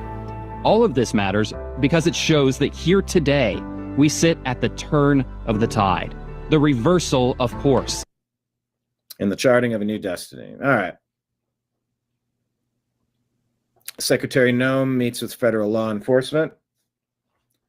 First criminals arrested in the region. These are not migrants seeking a better life. They are predators with convictions for atrocities like incest with minors. Yeah. Yeah. The fact that one of these people slipped in should boil your blood, and it should creep you out, and you should support the efforts to correct this. Families nationwide, you just look at the migrant crime that's occurred. None of those needed to happen because you would obviously filter out these people. You're not allowed to just come waltzing in here once you've proven yourself to be a demon. No, thank you. We have the right to defend ourselves from demons. Cold-blooded murder, sexual assault of children, cocaine trafficking, domestic violence, and other depraved acts. Every one of these criminals removed from our streets has a direct, intangible benefit to our communities when they're removed. To build on the Trump administration's historic successes, DHS unleashed Operation River Wall to lock down the Rio Grande and shield our homeland from illegal invaders, narco-terrorists, and cartels. Unprecedented show of force, the Coast Guard is deploying an armada of response boats, shallow watercraft, command and control assets. This is exactly what you want your commander-in-chief to be doing. Thank you. You put it on lockdown. Lock it down. I know. The worst part about a border wall and about a lockdown is that someday I might need to flee. I know. But we're supposed to be running this country, and we're supposed to be governed by adults. We're supposed to be governed by common sense people. And we do currently have a group that seems to be getting a lot of the core components correct. It's exactly what you do is you put your elite special tactical teams on the border. Elite tactical teams to secure our border and make America safe again. Secretary Noem is also waging war on the rot within FEMA. Oh yeah, FEMA. Corrupted by decades of bureaucratic failure, political sabotage, DHS investigation uncovered under the Biden regime. FEMA operatives deliberately withheld from Americans who supported President Trump. FEMA illegally harvested data on the survivors, political beliefs, so that they could weaponize aid against conservatives. Disaster response should never be politicized.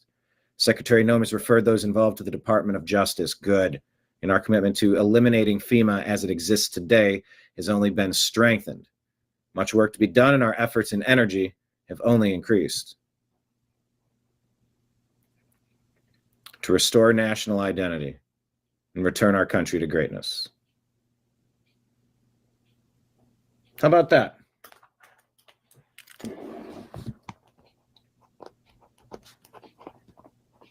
This is what I wanted our northern border, and I want Canada to be safe as well. We voted for this button. Getting things under control. Yeah, we went down Hurricane Helene, help on the way.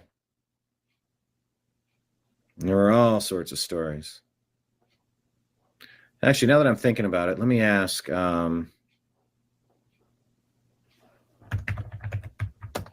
Helene fatalities from the flood.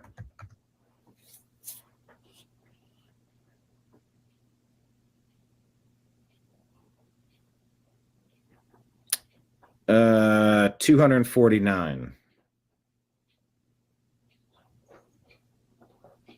But yeah, just knowing that they're withholding aid based on political ideology is just unacceptable.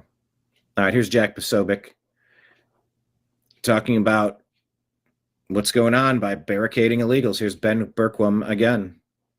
I believe just wrapped up a situation involving a barricaded illegal alien. Ben, give us the update. What's the skinny where you're at?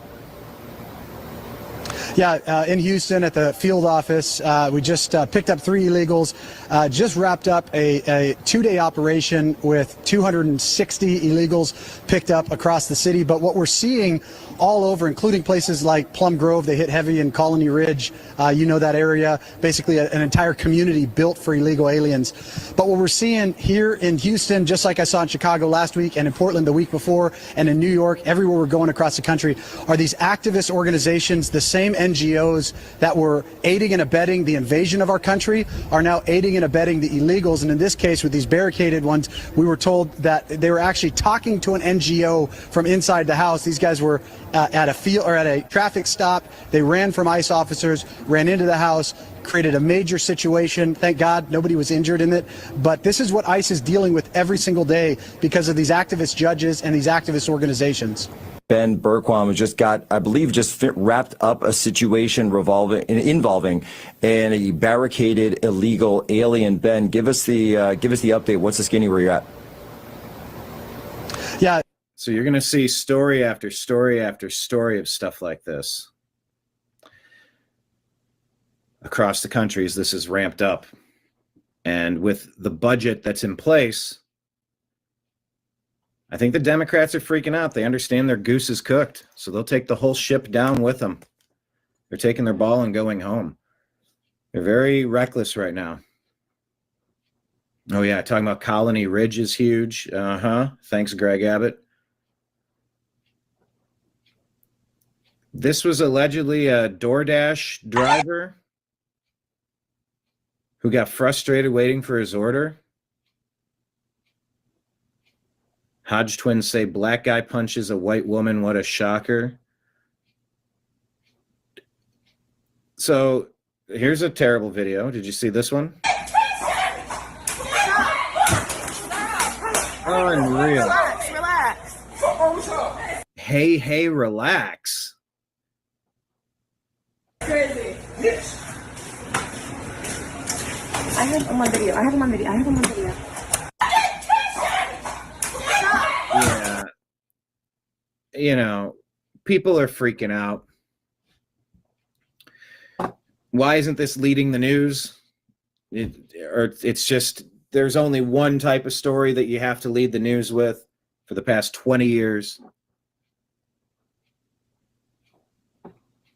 A woman getting punched in the face repeatedly by this dude. Unacceptable. And so the Democrats are trying to take away EBT cards so that people are going to steal all their stuff. And there's going to be more events like this because they thrive on chaos. This is their plan. They want to take away SNAP benefits. Republicans 13 times have passed the budget, and they keep saying no. They want to create altercations like this at all the grocery stores. This is what they want. You're seeing the crash out videos. This is what the Democrats are, what they're about. Yeah, I want an update on if that guy's in jail yet. Cuomo. But this is unfortunately Instagram, not X. Because then I would just ask Grok. Western Lensman says, here's Zoran Mamdani's closing pitch. Everyone who opposes me is an Islamophobic bigot. I'm a victim. Vote for me. Well, laugh and agree when a radio show host said that I would cheer another 9/11. When I listened to the current mayor of this city explaining his decision to endorse Andrew Cuomo as a decision to ensure that New York City does not become Europe, that we do not leave it to violent extremists who burn churches in Nigeria. When I listen to all of this and then turn on TV and see ads that have the words of terrorism and jihad on top of my face that not only mock the way that I eat, but are all intended to terrify New Yorkers as to the prospect of having a Muslim mayor, I decided that it was simply too much. It was too much to think of these as the acts of desperate men looking to salvage the little power that they still had. It was, in fact, a reflection of Islamophobia within our political system that has become so endemic that when we hear it, we do not know from which party it comes. We just know that it is a fact of life in our city's politics. And amidst all of this, the focus of so many is just how much bigotry they can engage in. Cuomo, laugh. Look at London, look at Europe. How are those places today compared to where they were 5 years ago, 10 years ago, 20 years ago? What is the global plan? What is the plan?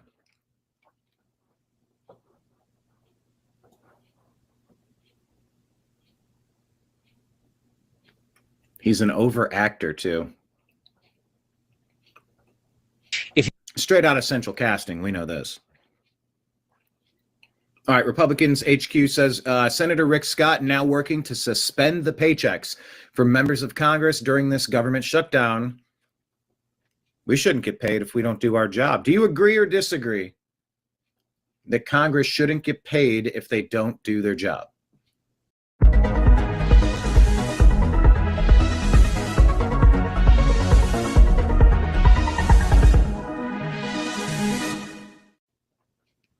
All right, here's the clip.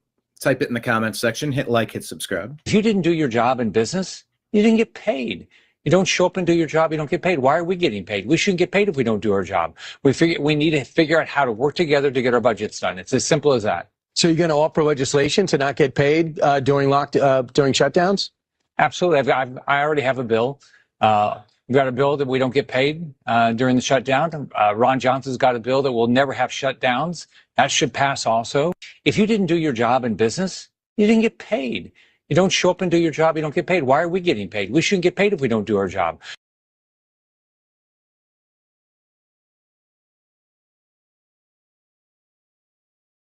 Latinos seeking a better life. Native people standing for themselves. Asian Americans. Latinos seeking a better life. Native people standing for themselves.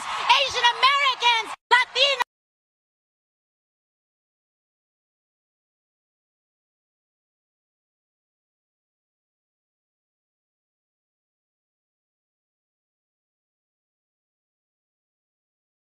Government Affairs.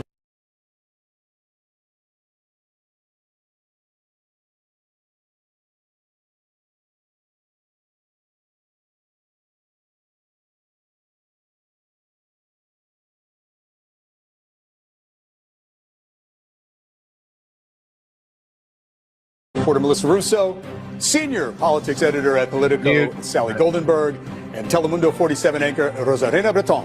This is a 2-hour debate. All right, so we have talked about this, and I just don't get why we do this, who started it, when this started. But whenever it is a Spanish name, we are all suddenly required and expected to shapeshift into the perfect Spanish accent. Normal, everyday news people do it all the time. They forget years of training. They forget their non-regional diction. That Telemundo anchors, by the way, Rosarina Brenton. Just say Rosarina Brenton.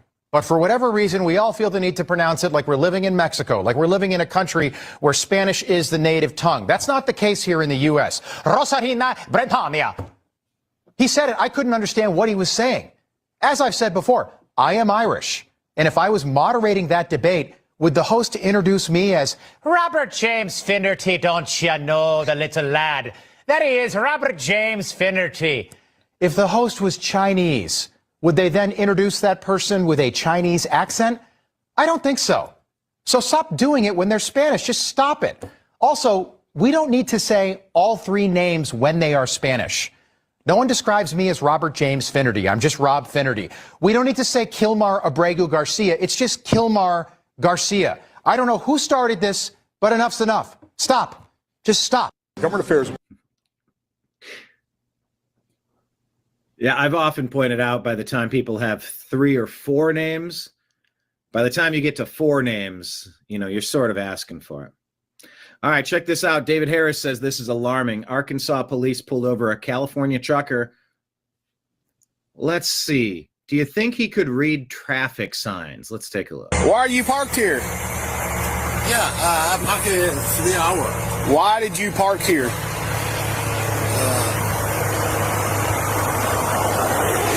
You understand English? Yeah. You do? Yeah. Why did you park here? No, no good. I'm Officer Eddings, Arkansas Highway Police. I need your driver's license, registration, and insurance for this truck. Is there anybody else in the truck? Is there anybody else in the truck? My company. Your company. Okay, you don't understand English. Put you some clothes on. What company do you work for? The company, California. Your company's called California? Yeah. Yeah, you don't understand me. Okay. Do you tell me? What does it say? Yeah. Read. I need you to read that sign. Yeah, we station. Next red. Okay, read it again. Read again. Read it again. Oh, trucks. Over 10 must enter wait station next red. What is this word? Tense. Tense? No. No? No. What is, okay. All right, let's try another one. You don't get that one. All right, let's go down here and try another one. Let's see.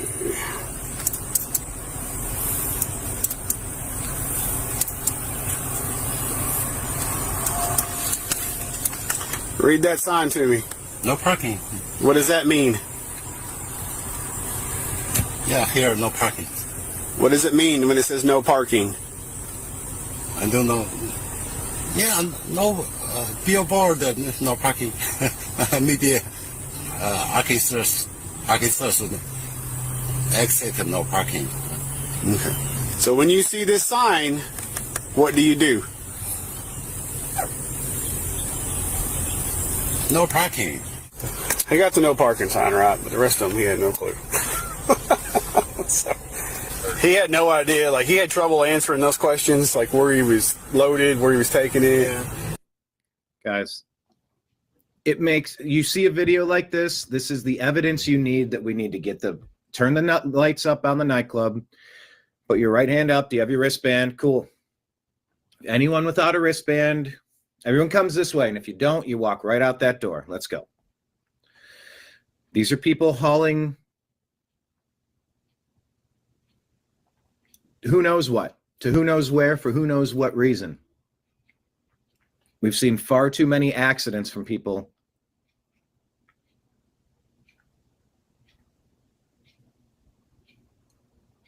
that don't appear to be qualified. Of course, you need to buckle down on that.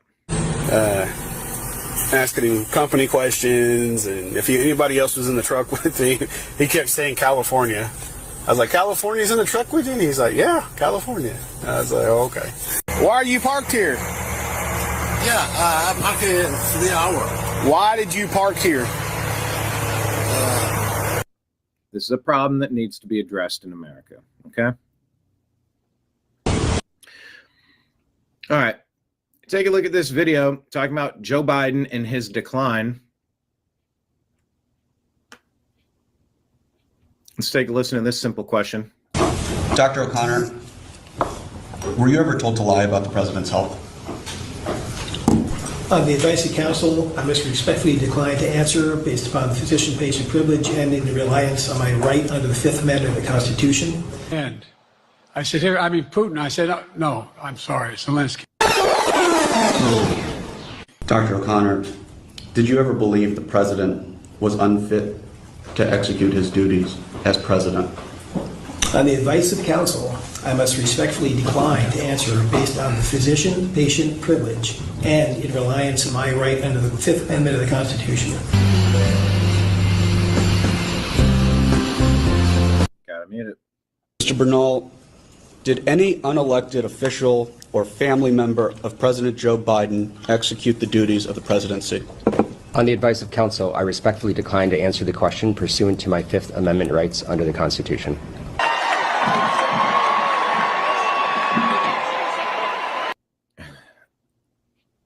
It's going to be so hard to explain to people what we've had to live through for the past 20 years. Ms. Tomasini, did Joe Biden, a member of his family, or anyone at the White House ever instruct you to lie regarding his health at any time, including but not limited to in your testimony to Congress today? On the advice of counsel, I respectfully decline to answer the question pursuant to my Fifth Amendment rights under the Constitution. With dealing with everything we have to do with, look. Dr. O'Connor, were you ever told to lie about the president's health? We said explaining the past half decade will be impossible for future generations to understand. All right. Well, we've all been waiting for this. Candace Owens, Charlie Kirk. She says they both had handlers at the launch of their careers. Well, let's take a listen. She's earned the right to talk. You can agree with her, disagree with her. I don't know. You've got every right, but we should listen. Those two were like at the hip for a little while.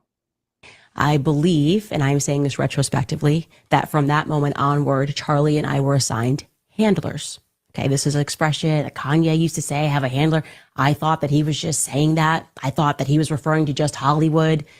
I now very much believe that I have had handlers since 2018, and that things were done intentionally to pull me and Charlie apart. Now, I'm going to tell you how I remember it in no particular order, okay? I tweeted back at Kanye and I said, please take a meeting with us. And before I could hear directly from Kanye's people, I heard from David Horowitz of the Freedom Center. He's the one that first invited me when I was going viral on YouTube to speak at his conference. You should also know that he is the father to Andreessen Horowitz, the one that Bibi Netanyahu is insisting should, or stepfather to. He wants Andreessen Horowitz to be a part of this group that buys TikTok because, and this is relevant, they think it's important for warfare, psychological warfare in the future. It's relevant. He was very nice in his message to me, said, oh, my son knows Kanye, and I would like to facilitate that meeting. Suddenly they get Eric Weinstein involved, and he reaches out and he pretends that he wants to be a friend to me. He's a bad person. I can tell you that right away. And I learned that very quickly. But at the time, Charlie and I, we were pro-Israel. That's, I think, kind of relevant. And we were just so amazed by the tweet that we thought all of these people, like this was just our moment, as in they really did just want to help. Another player in this was Rick Rubin. Yeah, the big music industry, Rick Rubin, also got into the mix and wanted to facilitate certain meetings. I took it, again, as a sign of help. On the Turning Point USA side, Tyler Boyer, who I could do a whole episode on, it's actually, he's more so relevant that I can't fit him into just one episode.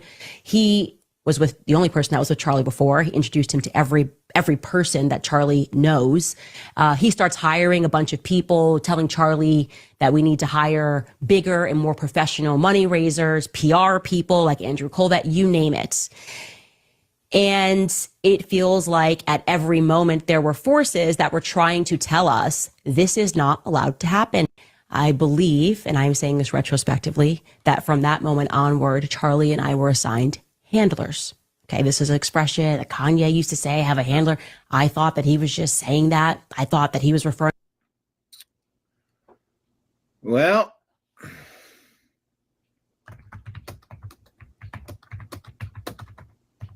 it is time to air it all out. Okay, that's what you were talking about, pleading the fifth, Trash Panda. Yeah, I think you made a previous comment about pleading the fifth. And sure enough, that was a story that was in the stack. That was a prescient quote. It doesn't surprise me at all that Candace is saying that they've had handlers at all. I think I'm tuning in every day to hear what comes next. Here is Senator Ruben Gallego. Oh, geez, this guy.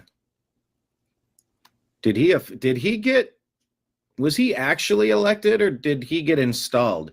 Senator Ruben Gallego asked why the Democrats won't pass the continuing resolution to fund the government. His answer will leave you speechless. I think my question is this. I mean, I take your point about these millions of people. The cost of living is incredibly high, but also Republicans control the White House, they control the Senate, they control the House. No, they do not. You need to stop saying that. They might have a majority, but control suggests that you have the 60 votes required. The Republicans do not, in fact, have the 60 votes required to do everything. The Democrats are obstructing this. So it's disingenuous how she's framing it from the top, and you need to be able to call people out as they have these conversations too, just to correct it, because we need to know who to blame, and it's the Democrats here. And in the past, Democrats, when Republicans have tried to do something like this, Democrats have argued that the norms of our government should be that you negotiate policy outside of a government shutdown. I mean, I have over many years covering Washington, people have said that over and over and over again. And now I have neighbors in the D.C. area who are both employed by the federal government who are having to use food banks. We are heading into Thanksgiving. Why is it suddenly right to do it this way and to do it for this long when it didn't used to be the right way in Democrats' view? Oh, that's an easy answer. It's Donald Trump. You're talking about norms in the time of Donald. The answer is Trump derangement syndrome. Well, because of Donald Trump, we have to do everything differently now. Donald Trump? It's also normal Right, not but for you to tear Democrats down have the spent East so much Wing, time and he suddenly arguing did about it. how maintaining those norms is actually incredibly important in the face It's of all Donald out the Trump. window. It's all out the window, Casey. No. Why is it suddenly right to do it this way and to do it for this long when it didn't used to be the right way in Democrats' view? Oh, that's an easy answer. It's Donald Trump. These people are crazy. These people are crazy. All right, let's do another one.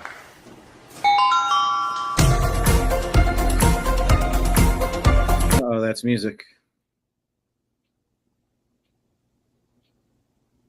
With your what? Back, legs, feet, hernia. Oh, that's an easy answer. It's Donald Trump. What a stupid son of a. I think my question. Yeah, they want to shut the government down because, oh, that's an easy answer, because Donald Trump, because I have Trump derangement syndrome. They need to be removed for dereliction of duty. It's that simple in my book.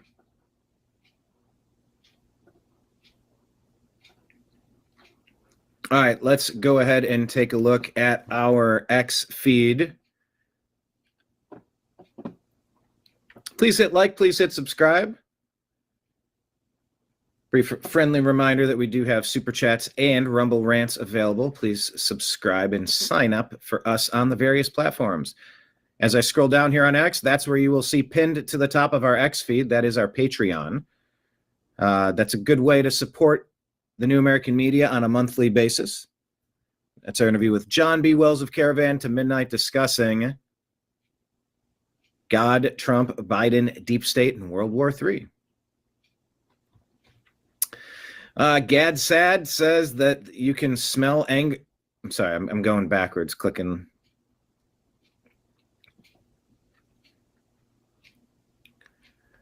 Oh, I'm sorry. What was this? This Slavy says that this guy Wayne Broadhurst was K'd yesterday in broad daylight as he was walking his dog in the UK by an illegal from Afghanistan. Is that true?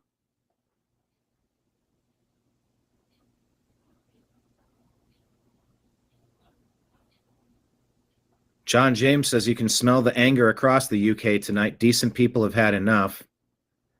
Gad Sad says there will be civil war.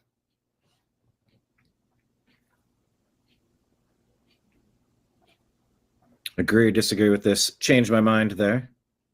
Islamophobia is a made-up word to protect terrorists. And terrorists are people that are going to try to take over your everything. Your brain, your heart. You convert or you're conquered. That's what a terrorist is.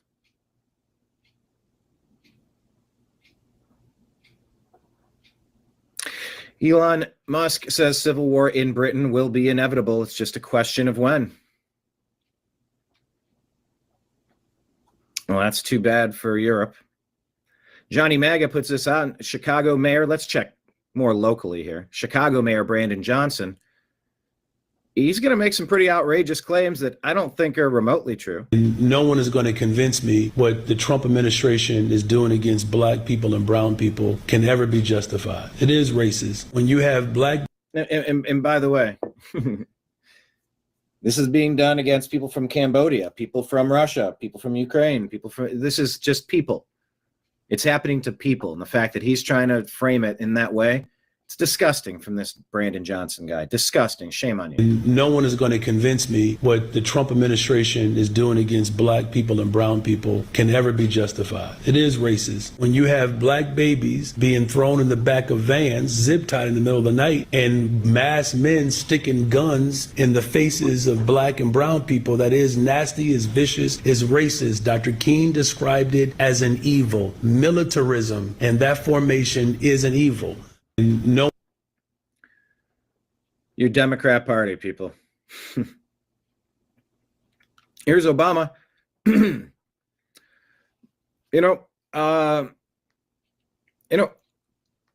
me say the quiet part out loud. Maybe it is time that we experiment with, new forms of journalism, with government regulatory constraints. Part of what we're going to have to do is to start experimenting with new forms of journalism and how do we use social. I think the word I'm looking for propaganda. I don't want to say propaganda. I'm 5 days away from fundamentally transforming the need to say propaganda. But maybe something new. Something modern. Like propaganda, but, a little different. Social media in ways that reaffirm facts, separate facts from opinion. We want diversity of opinion. We don't want diversity of facts. That, I think, is one of the big tasks of social media. By the way, man, has this guy he looks desperate. He is acting. He is weak. He is busted. It will require some government. Use of force. When I say, Donald Trump, he's going to take your democracy. Don't think of it as democracy. When you hear that, call it, he's going to take your bureaucracy. That bureaucracy is what we need. It's what we use. But when I say government, I told Michelle the other day, use of force, that's government. So it will require a little bit of force, to try to regain the narrative that we thought we had on lockdown. We came along and said, you didn't build that. We're going to pass the Smith-Mundt Act and, get that propaganda back. It's got to be back. You can't have diversity of fact. Maybe you can on opinion, but not on fact. So, in fact, we want to use force to shut you the fuck up. I believe some government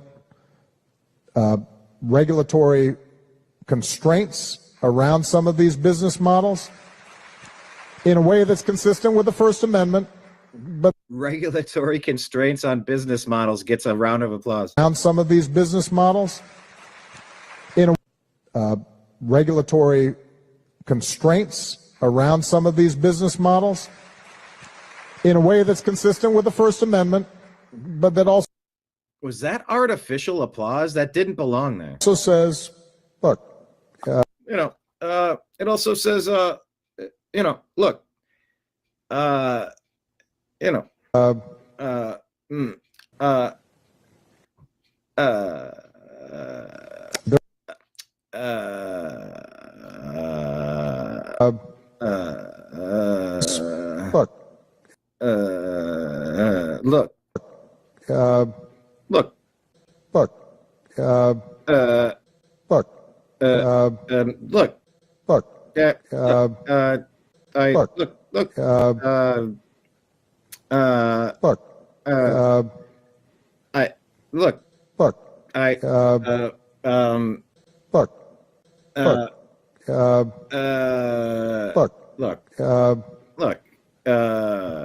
there is a difference between these platforms letting all voices be heard versus all the voices that that deserve to be heard. And not all voices are created equal. I read that in 1984. All animals are created equal, but give them the old okey doke there. Some of the animals, they're not as equal as others. Some of the animals are more equal than others. I think that's what he said. You get the gist of it. My personal chef used to say something very similar all the time. In fact, actually, I'm sorry. I'm being told to move on. So now, back to the propaganda and using threat of violence to, kind of shut up the people that, they're getting in the way of our grand plan. It's a business model that elevates. We got to elevate, folks. It's not about, undervating, what, I'm sorry, what's the undervating? What did you say?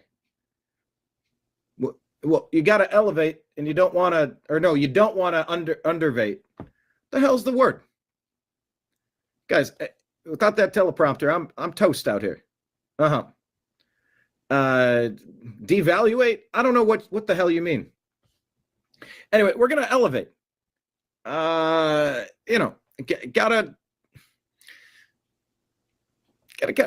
put the boot down. This all got way out of hand. You're going after Comey, Clapper, Brennan. Look, I never thought that Hillary was going to lose. I never thought President Trump would get back in office. Look, I just got here. I kind of did what they told me to do. All right. You can believe that or not believe that, but I was the new guy. All right. You got to give me a little credit on that. I didn't know. So, we're going to elevate the most hateful voices. We will elevate the most hateful voices. And coincidentally, you're going to find a lot of them on the left. Community agitator. They called me a community. What was the word? Undervator? No, damn it, not the undervator. Can you work for me here? Come on. Community agitator. But what was it? What did I used to call it? Community organizer. Just gotta divide, rile them up, aim them, and let them go. And we'll bail them out. And don't you worry. It's all good. We got you. We got you, fam.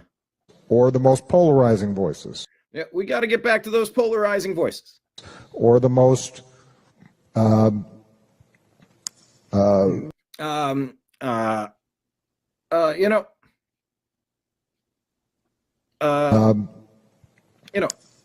what if we, could we, listen, I need the teleprompter working. Look, can I, you got to work for me here. Where's the damn teleprompter? I can't.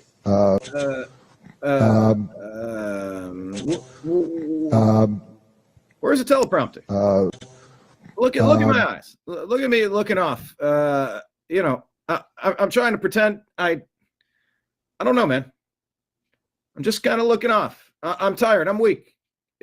Ineffective. People don't care about me anymore. Help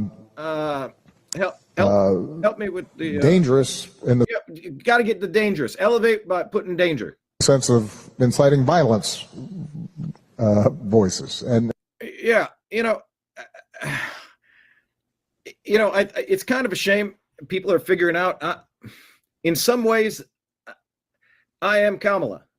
When I'm off teleprompter, it's it's not the same. And I that yeah,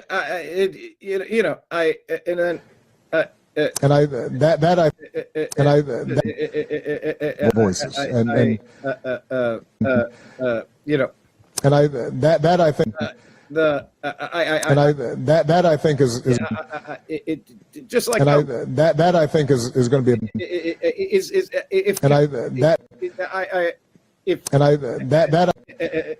Kamala that I think the thing. And that I think is going to be a big challenge for all of us that we're going to have to undertake.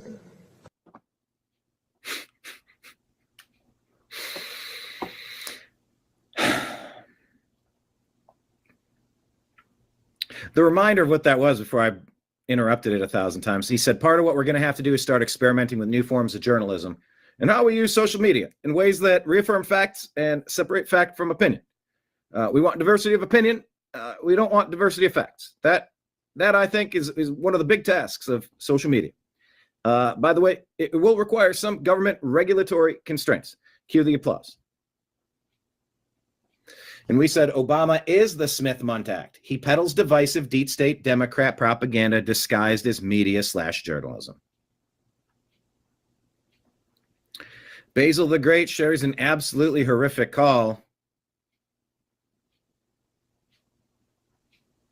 This has been reshared by Elon Musk saying enough is enough. Guys, there's a global situation brewing. Oh, I live in the borough right next to Hillingdon. Yep. And I moved into my house in 2019. My local shop, there's been 3 stabbings, 1 murder since then. Wow. My friend was murdered last year up on the high street. Girl I know was murdered in Southall Park. The government are failing us. I'm so scared for my children. I have a 22. Afghan man arrested after dog walker stabbed in a frenzied attack. 2-year-old son. Calling in from London. And I'm begging him to move out of the country. Oh my goodness, I feel for you. What are these politicians doing to us? They're putting our children in so much danger. They're putting everyone in danger, and they're not doing nothing to help us. And that's the thing a lot of us feel. How many is too many? They're pushing us to do something that we don't want to do. We are peaceful people. British people never revolt against their government. Yeah. They're going to push us to it because they're not listening to us. Our friends, our family are dying. I had a cousin murdered 20 years ago who was stabbed to death, and nothing has changed, Julia. I'm so sorry, Sarah. I'm sure I speak for everyone listening and watching right now. My heart goes out to you, and that's the reality. I don't leave the house without a man. You're that worried. Well, everyone I know is getting stabbed. They've committed national suicide. These blue cities have been taken over by destructive, divisive, deep state Democrats that push chaos, terror, violence. Europe's a different case. It's a conquest. It's an invasion. To what end?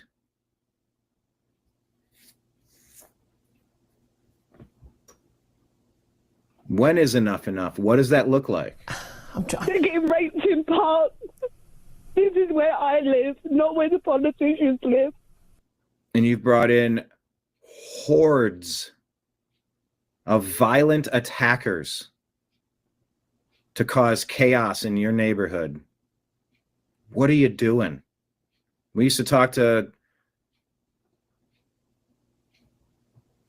community advocates of various departments and say, what are you doing? What are you doing? We know who it's the same 5 people. It's the same, like we know where they are and what they're doing. Go get them. Fix this. And they refuse to. Do you think that's part of the issue, that they don't live in the real world? Keir Starmer, if you're listening to this, please do something. I'm petrified. I've never broken the law in my life. I've been a law-abiding citizen. I've been a civil servant. Please do something. It's us that are dying on the streets. You talk about being racist. We're not racist. My sister's mixed race. I was a white child brought up in a mixed race family. Nothing to do with race. Exactly. To do with our safety. Sarah, I mean, 100%. We agree with you every single word, and I'm so sorry. I'm sending you a big hug over the ether, and I'm sure everyone else is. Oh. Europe disarmed, and now their ladies are being attacked. That man was walking a dog. He got murdered.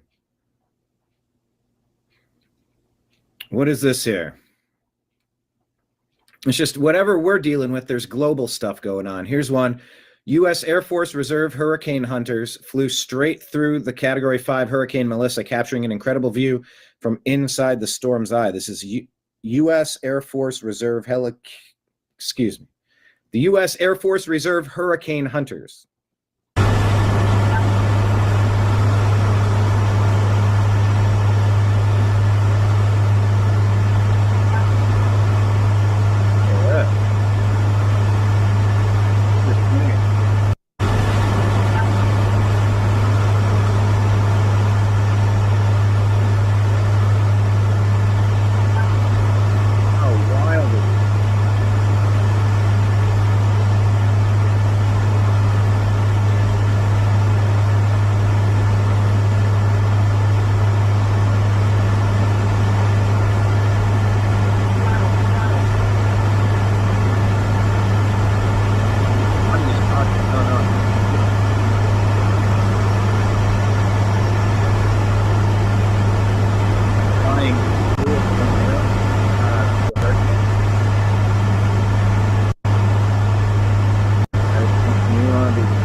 Check in on St. Elizabeth this morning. Here's the aftermath. In Jamaica, Hurricane Melissa just destruction as many places as your eyes can look to. Destruction can be found there.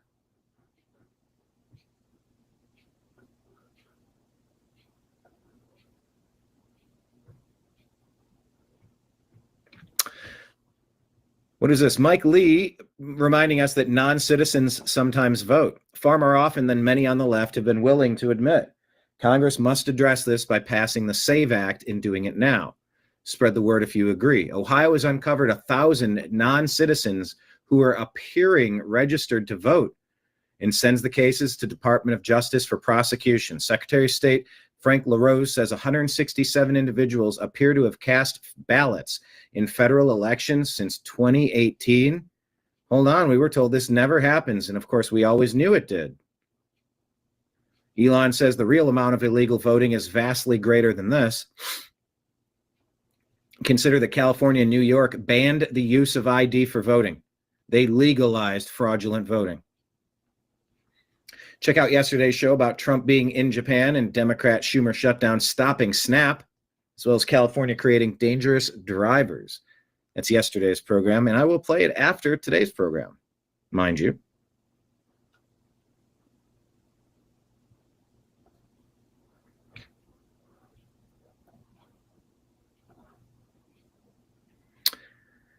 What is this? Sent to us by John. Ken Paxton describes how a radical doctor surrendered her medical license after Attorney General Ken Paxton of Texas sued her for prescribing dangerous gender transition drugs to kids.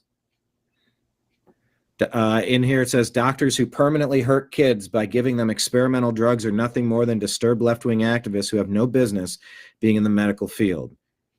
Mei Lau has done untold damage to children, both physically and psychologically, and the surrendering of her Texas medical license is a major victory for our state. My case against her for breaking the law will continue, and we will not relent in holding anyone who tries to transition kids accountable. There you have it. All right. Now, you know, a moment ago where I talked about Obama, I'm not going to keep talking as him. It's kind of fun, but this next story here, I'm gonna throw it to Jesse Waters. And he's going to kind of break down. After we were able to, get rid of Biden. I called Pelosi, and I used some choice words. I used I needed my Obama translator for this one. Why'd you go with Kamala? Why'd you pick her? Why so quick? So here's a story about that. Did you hear about the secret meeting? Pelosi snuck into the White House just to see the auto pen. She goes to have a secret meeting with Joe Biden in the White House. As the meeting concludes, and Pelosi's not telling him directly to get out, right, but reiterating the message that she said to Jonathan, that these two devout Catholics take out their rosaries and they say a prayer together. And Pelosi leaves. It is the last time that they had any meaningful exchange of words. This is a new scoop about the coup. Nancy was literally praying that Biden would bow out. When Jesse says coup, there was a coup, when we came up with Russiagate, to impeach President Trump. Couldn't have him getting into the Burisma stuff. He was sniffing around a little too close to Hunter Biden, and I don't need to tell you, you start sniffing around Hunter. If you know, you know. If you know, you know. But yeah, they had a meeting behind my back. Not okay with that. But there was another coup. 2020. I got my third term. I told you I would. Just a little different. But not everybody was on board, including the hubby, Paulie P.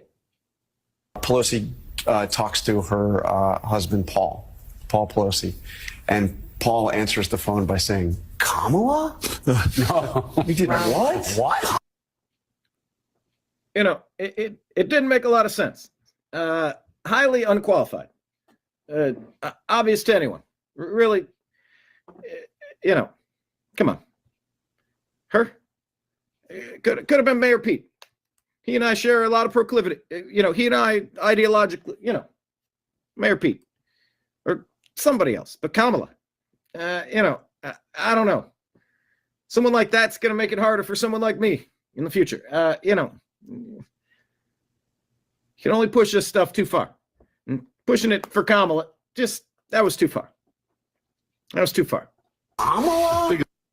Paulie P. knew Kamala was a bad investment. Barack, too. He called Nancy and was dropping F-bombs when Nance endorsed Harris behind his back. You report that Barack Obama called her basically asking, what the F did you just do? Obama says is basically, what Nancy, what was that all about? And clearly, Nancy, what was that all about? Irritated. No, she was pissed off. Yeah, you have no right. She was angry. He was angry. Yeah, I'm sorry. Don't refer to me as a she. All right. You know, you can keep all that TG stuff. Keep it over there. I had every right to be mad at Pelosi. The clear message.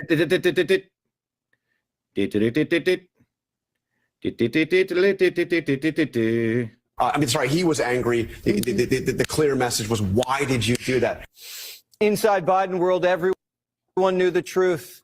There's only one Messiah. Quote, at least one Biden official believed that Obama didn't believe the then VP could win. There's only one black Jesus.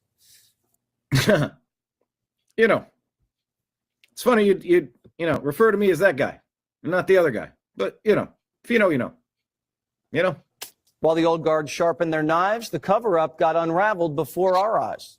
Combers now got receipts, 100 pages deep. It's titled, The Biden Auto Pen Presidency. The report's on Bondi's desk. They're asking the AG to void anything the auto pen signed off on. That means executive orders, pardons, anything. Sorry, Fauci. The actions of President Biden simply were not all his own actions, and there are major implications to that. Yeah, but, you know, you kind of knew what you were getting. Nobody was really voting for, Joey. They knew who was really going to be pulling the strings. Including all the pardons that he signed. Yeah, you got to pay it forward. A lot of people paid for me to get there, and I had to pay it forward. And it wasn't just pride that powered the pen. There were incentives. Take, for instance, Biden's senior advisor, Mike Donnellan. Mike had it made. He was loyal to the core. Even after Biden bombed the debate, Mike swore Sleepy crushed it. Only concern was his scratchy voice. What Mike didn't mention then was the bonus he was due if the big guy stayed in. As much as I bash capitalism, maybe Marxism, maybe Leninism, New World Order, globalism, whatever you want to call it. But, where there's a profit margin, that's where you'll get this guy over here, kind of voting, his own personal way instead of the right way. What Mike didn't mention then was the bonus he was due if the big guy stayed in. Were there any circumstances in which you would have received a bonus? Yes, there was. What were those circumstances? That Joe Biden would have been reelected president of the United States. Biden's bagman was waiting on a payday.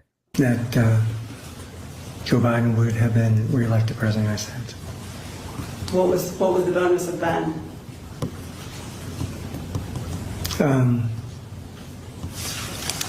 I believe it would have been $4 million. $4 million. Everyone's got a price. So Biden insiders lied for money. Didn't realize defending democracy came with a signing bonus. Did you hear about? Sold to the highest bidder. Obama was furious when Pelosi endorsed Harris just one day after he left the race. Jonathan Karl's new book, What the F Did You Just Do? Let's talk about Bill Gates here. New York Post reporting this.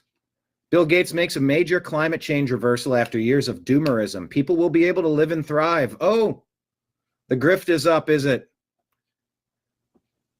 The heat is on. The grift is up.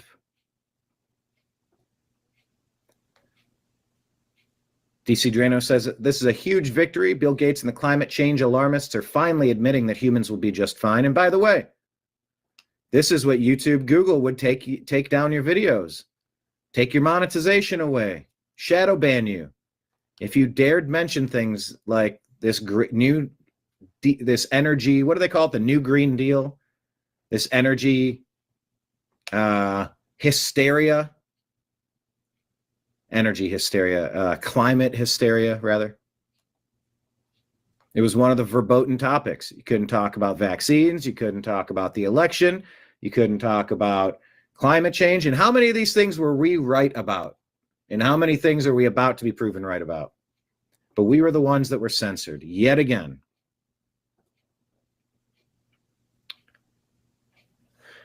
DC Drano says, truth tellers were demonized for years for saying that the extremism was unwarranted, but even with massive censorship, the data keeps proving that human activity isn't causing the planet to combust. The conspiracy theorists remain undefeated.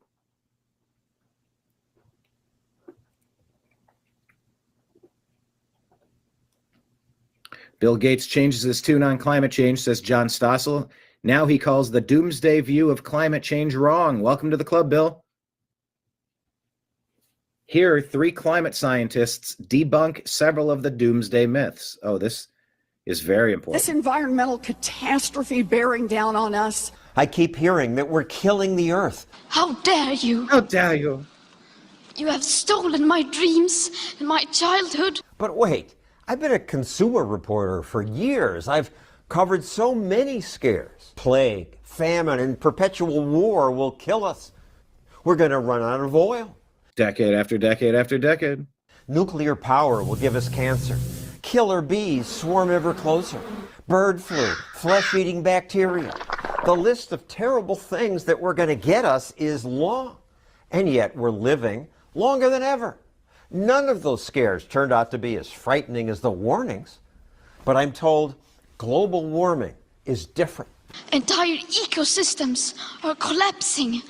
We are in the beginning of a mass extinction. The alarmists have evidence that supports Good grief. Who put her out there as that actress to push that stuff? their fears. Temperature is rising. The UN predicts that it'll rise another 2 to 5 degrees. What do we do in the land we live on is under attack? But does that justify the fear? Climate change is not a lie, so please don't let our planet die. Does it justify this claim? We have 12 years to act. We have 12 years. We have 12 years before the effects are irreversible. Really? 12 years? It's warmed up around 1 degree Celsius since 1900, and life expectancy doubled the industrialized democracies, and yet that temperature ticks up another half a degree, and the entire system crashes. That's the most absurd belief. And you weren't able to have that belief. You'd be censored and shut up if you discuss that on YouTube. Oh, by the way, let me give you an update how many views we are away from being able to add advertisements back to our channel. What was it? As of yesterday, we needed 215 public view hours. As of today, let me see. I think I need to go to a different page here. I'm looking at it, but let's go back here. Trying to give you the update. Now we need how many more watch hours? 139. 139. So we're getting close. If anybody could watch extra hours of the YouTube channel and the YouTube content, definitely appreciate it. We're within striking distance. So after today's program, we're going to do a replay of yesterday's show and just keep streaming for a while because there's a lot of stories we want to get to. We want to boost those numbers, and we want more people to stumble across our content and become regulars at our bar while we talk about the stuff on the TVs behind us. So thank you, everybody. Yeah, it went down fast. It's only 139. But that's, I think, what's helping is instead of doing an hour show or a 2-hour show, doing a 7-hour show. You know, can triple it that easily. Just let it play. And then you can go back and watch it the next day, and that's another 7 hours. So it's very easy now to get these 139. Just a couple more, and we're going to have this unlocked. But yeah, YouTube, this is one of the things that they would not let you discuss, which is why it's important that you follow us on the different channels. Because one day we came out and Facebook didn't work. One day we came out and YouTube didn't work. Monetization was gone. So now we have tip jars in all sorts of different places, all scrolling at the bottom of the screen, Rumble Rants and YouTube Super Chats. I'm still trying to set up the AdSense account from 2 months ago. to get it squared away. I thought that the first deposit would have been made, but it hasn't. And there's no customer service at Google, YouTube for AdSense either. There's no one to call.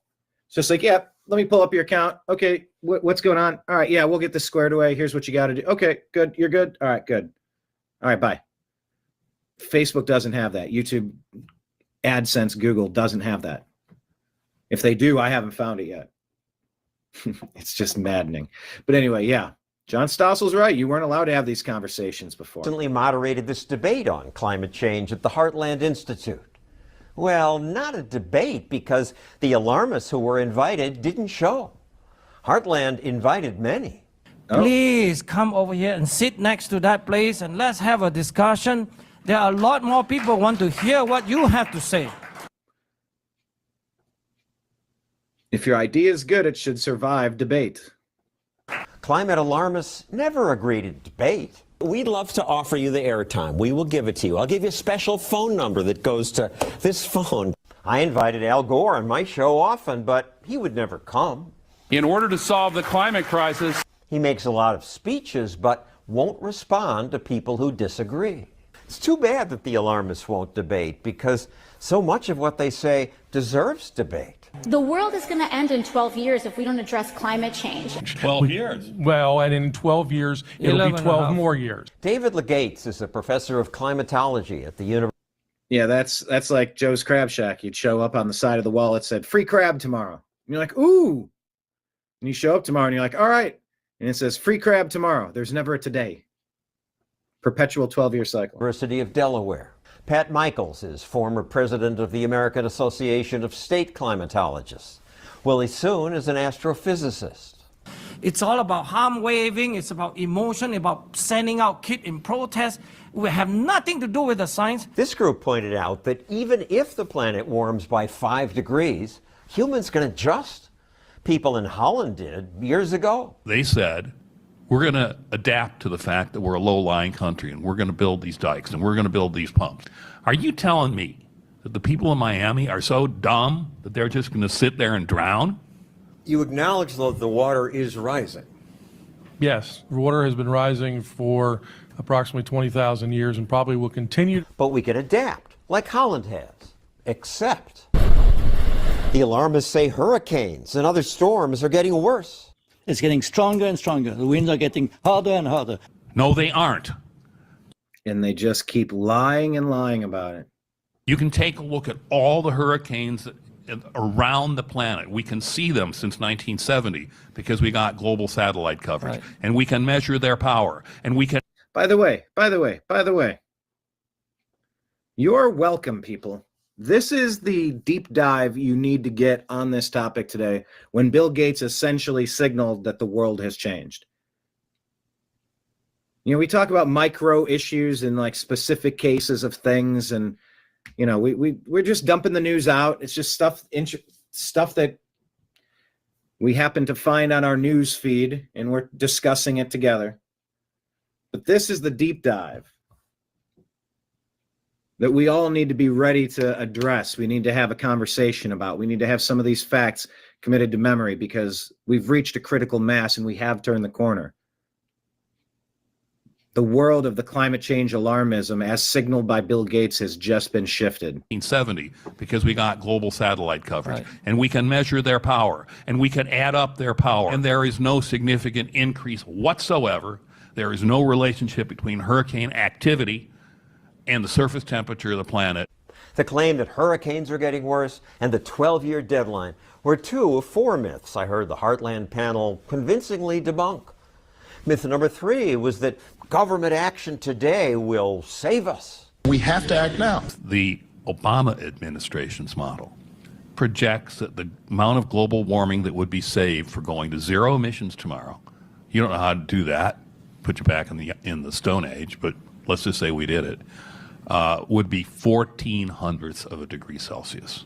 So no real effect on the climate, but you'll sure have an impoverished, dark country, won't you? Myth number 4, the idea that carbon dioxide is carbon pollution that just does harm and threatens the food supply. There are places on Earth where it is just greening up like crazy. So if you're really concerned about the plants, more carbon dioxide makes them not just grow faster, but also makes them more water efficient. Carbon dioxide. Oh, it makes them more water efficient too? Like crazy. So if you're really concerned about the plants, more carbon dioxide makes them not just grow faster, but also makes them more water efficient. I didn't know that part. Yeah, if you have more carbon dioxide, you're going to be growing more green stuff, which is good because it's the lungs of the earth. It's filtering. Carbon dioxide is a greenhouse gas. Trees take in carbon dioxide, give out oxygen, or humans. But it also helps feed the... Humans take in oxygen, give out carbon dioxide. Trees take in carbon dioxide and give out oxygen. What am I trying to say? You know what I'm trying to say. The world.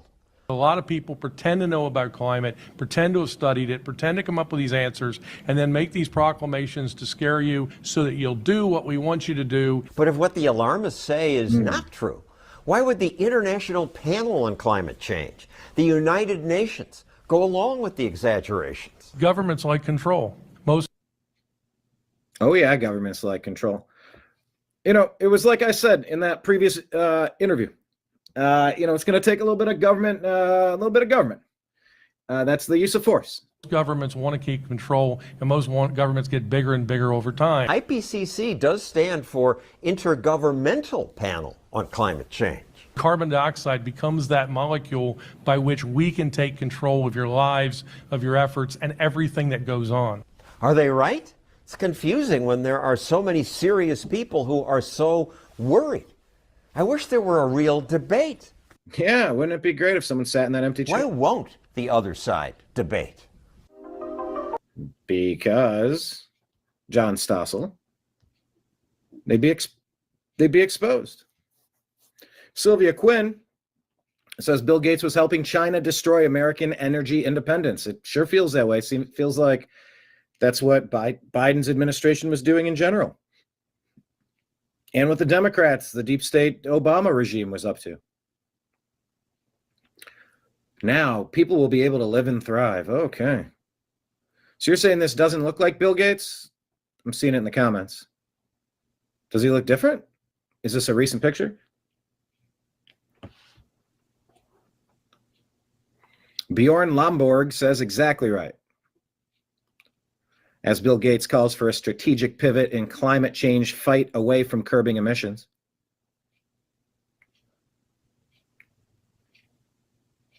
If given a choice between eradicating malaria and a 1/10 of a degree increase in warming, I'll let the temperature go up 0.1 degree to get rid of malaria. People don't understand the suffering that exists today.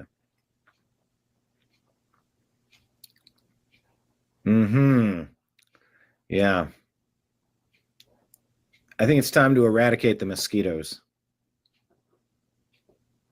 All right, Eric Daughtry here. Yeah, I don't trust Bill Gates where he lands on the mosquitoes now. And I think not trusting Bill Gates is good advice.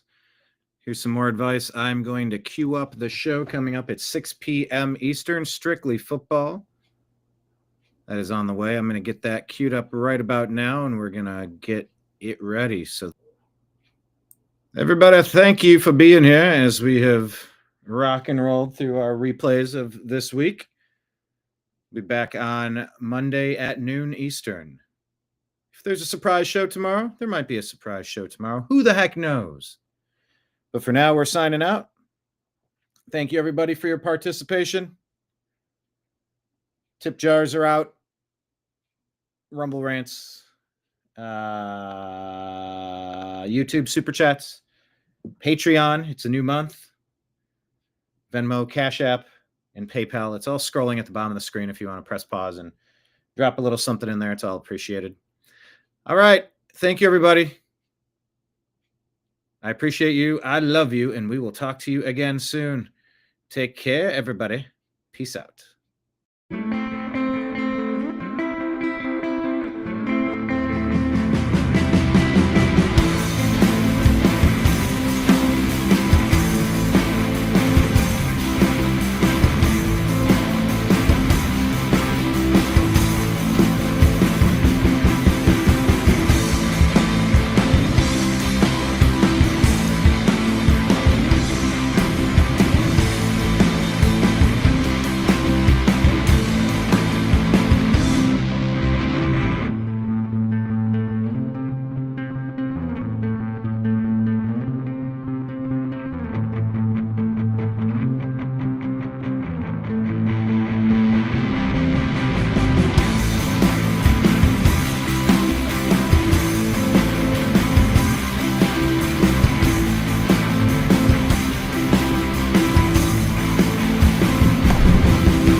your guide to the truth. TheNewAmericanMedia.com.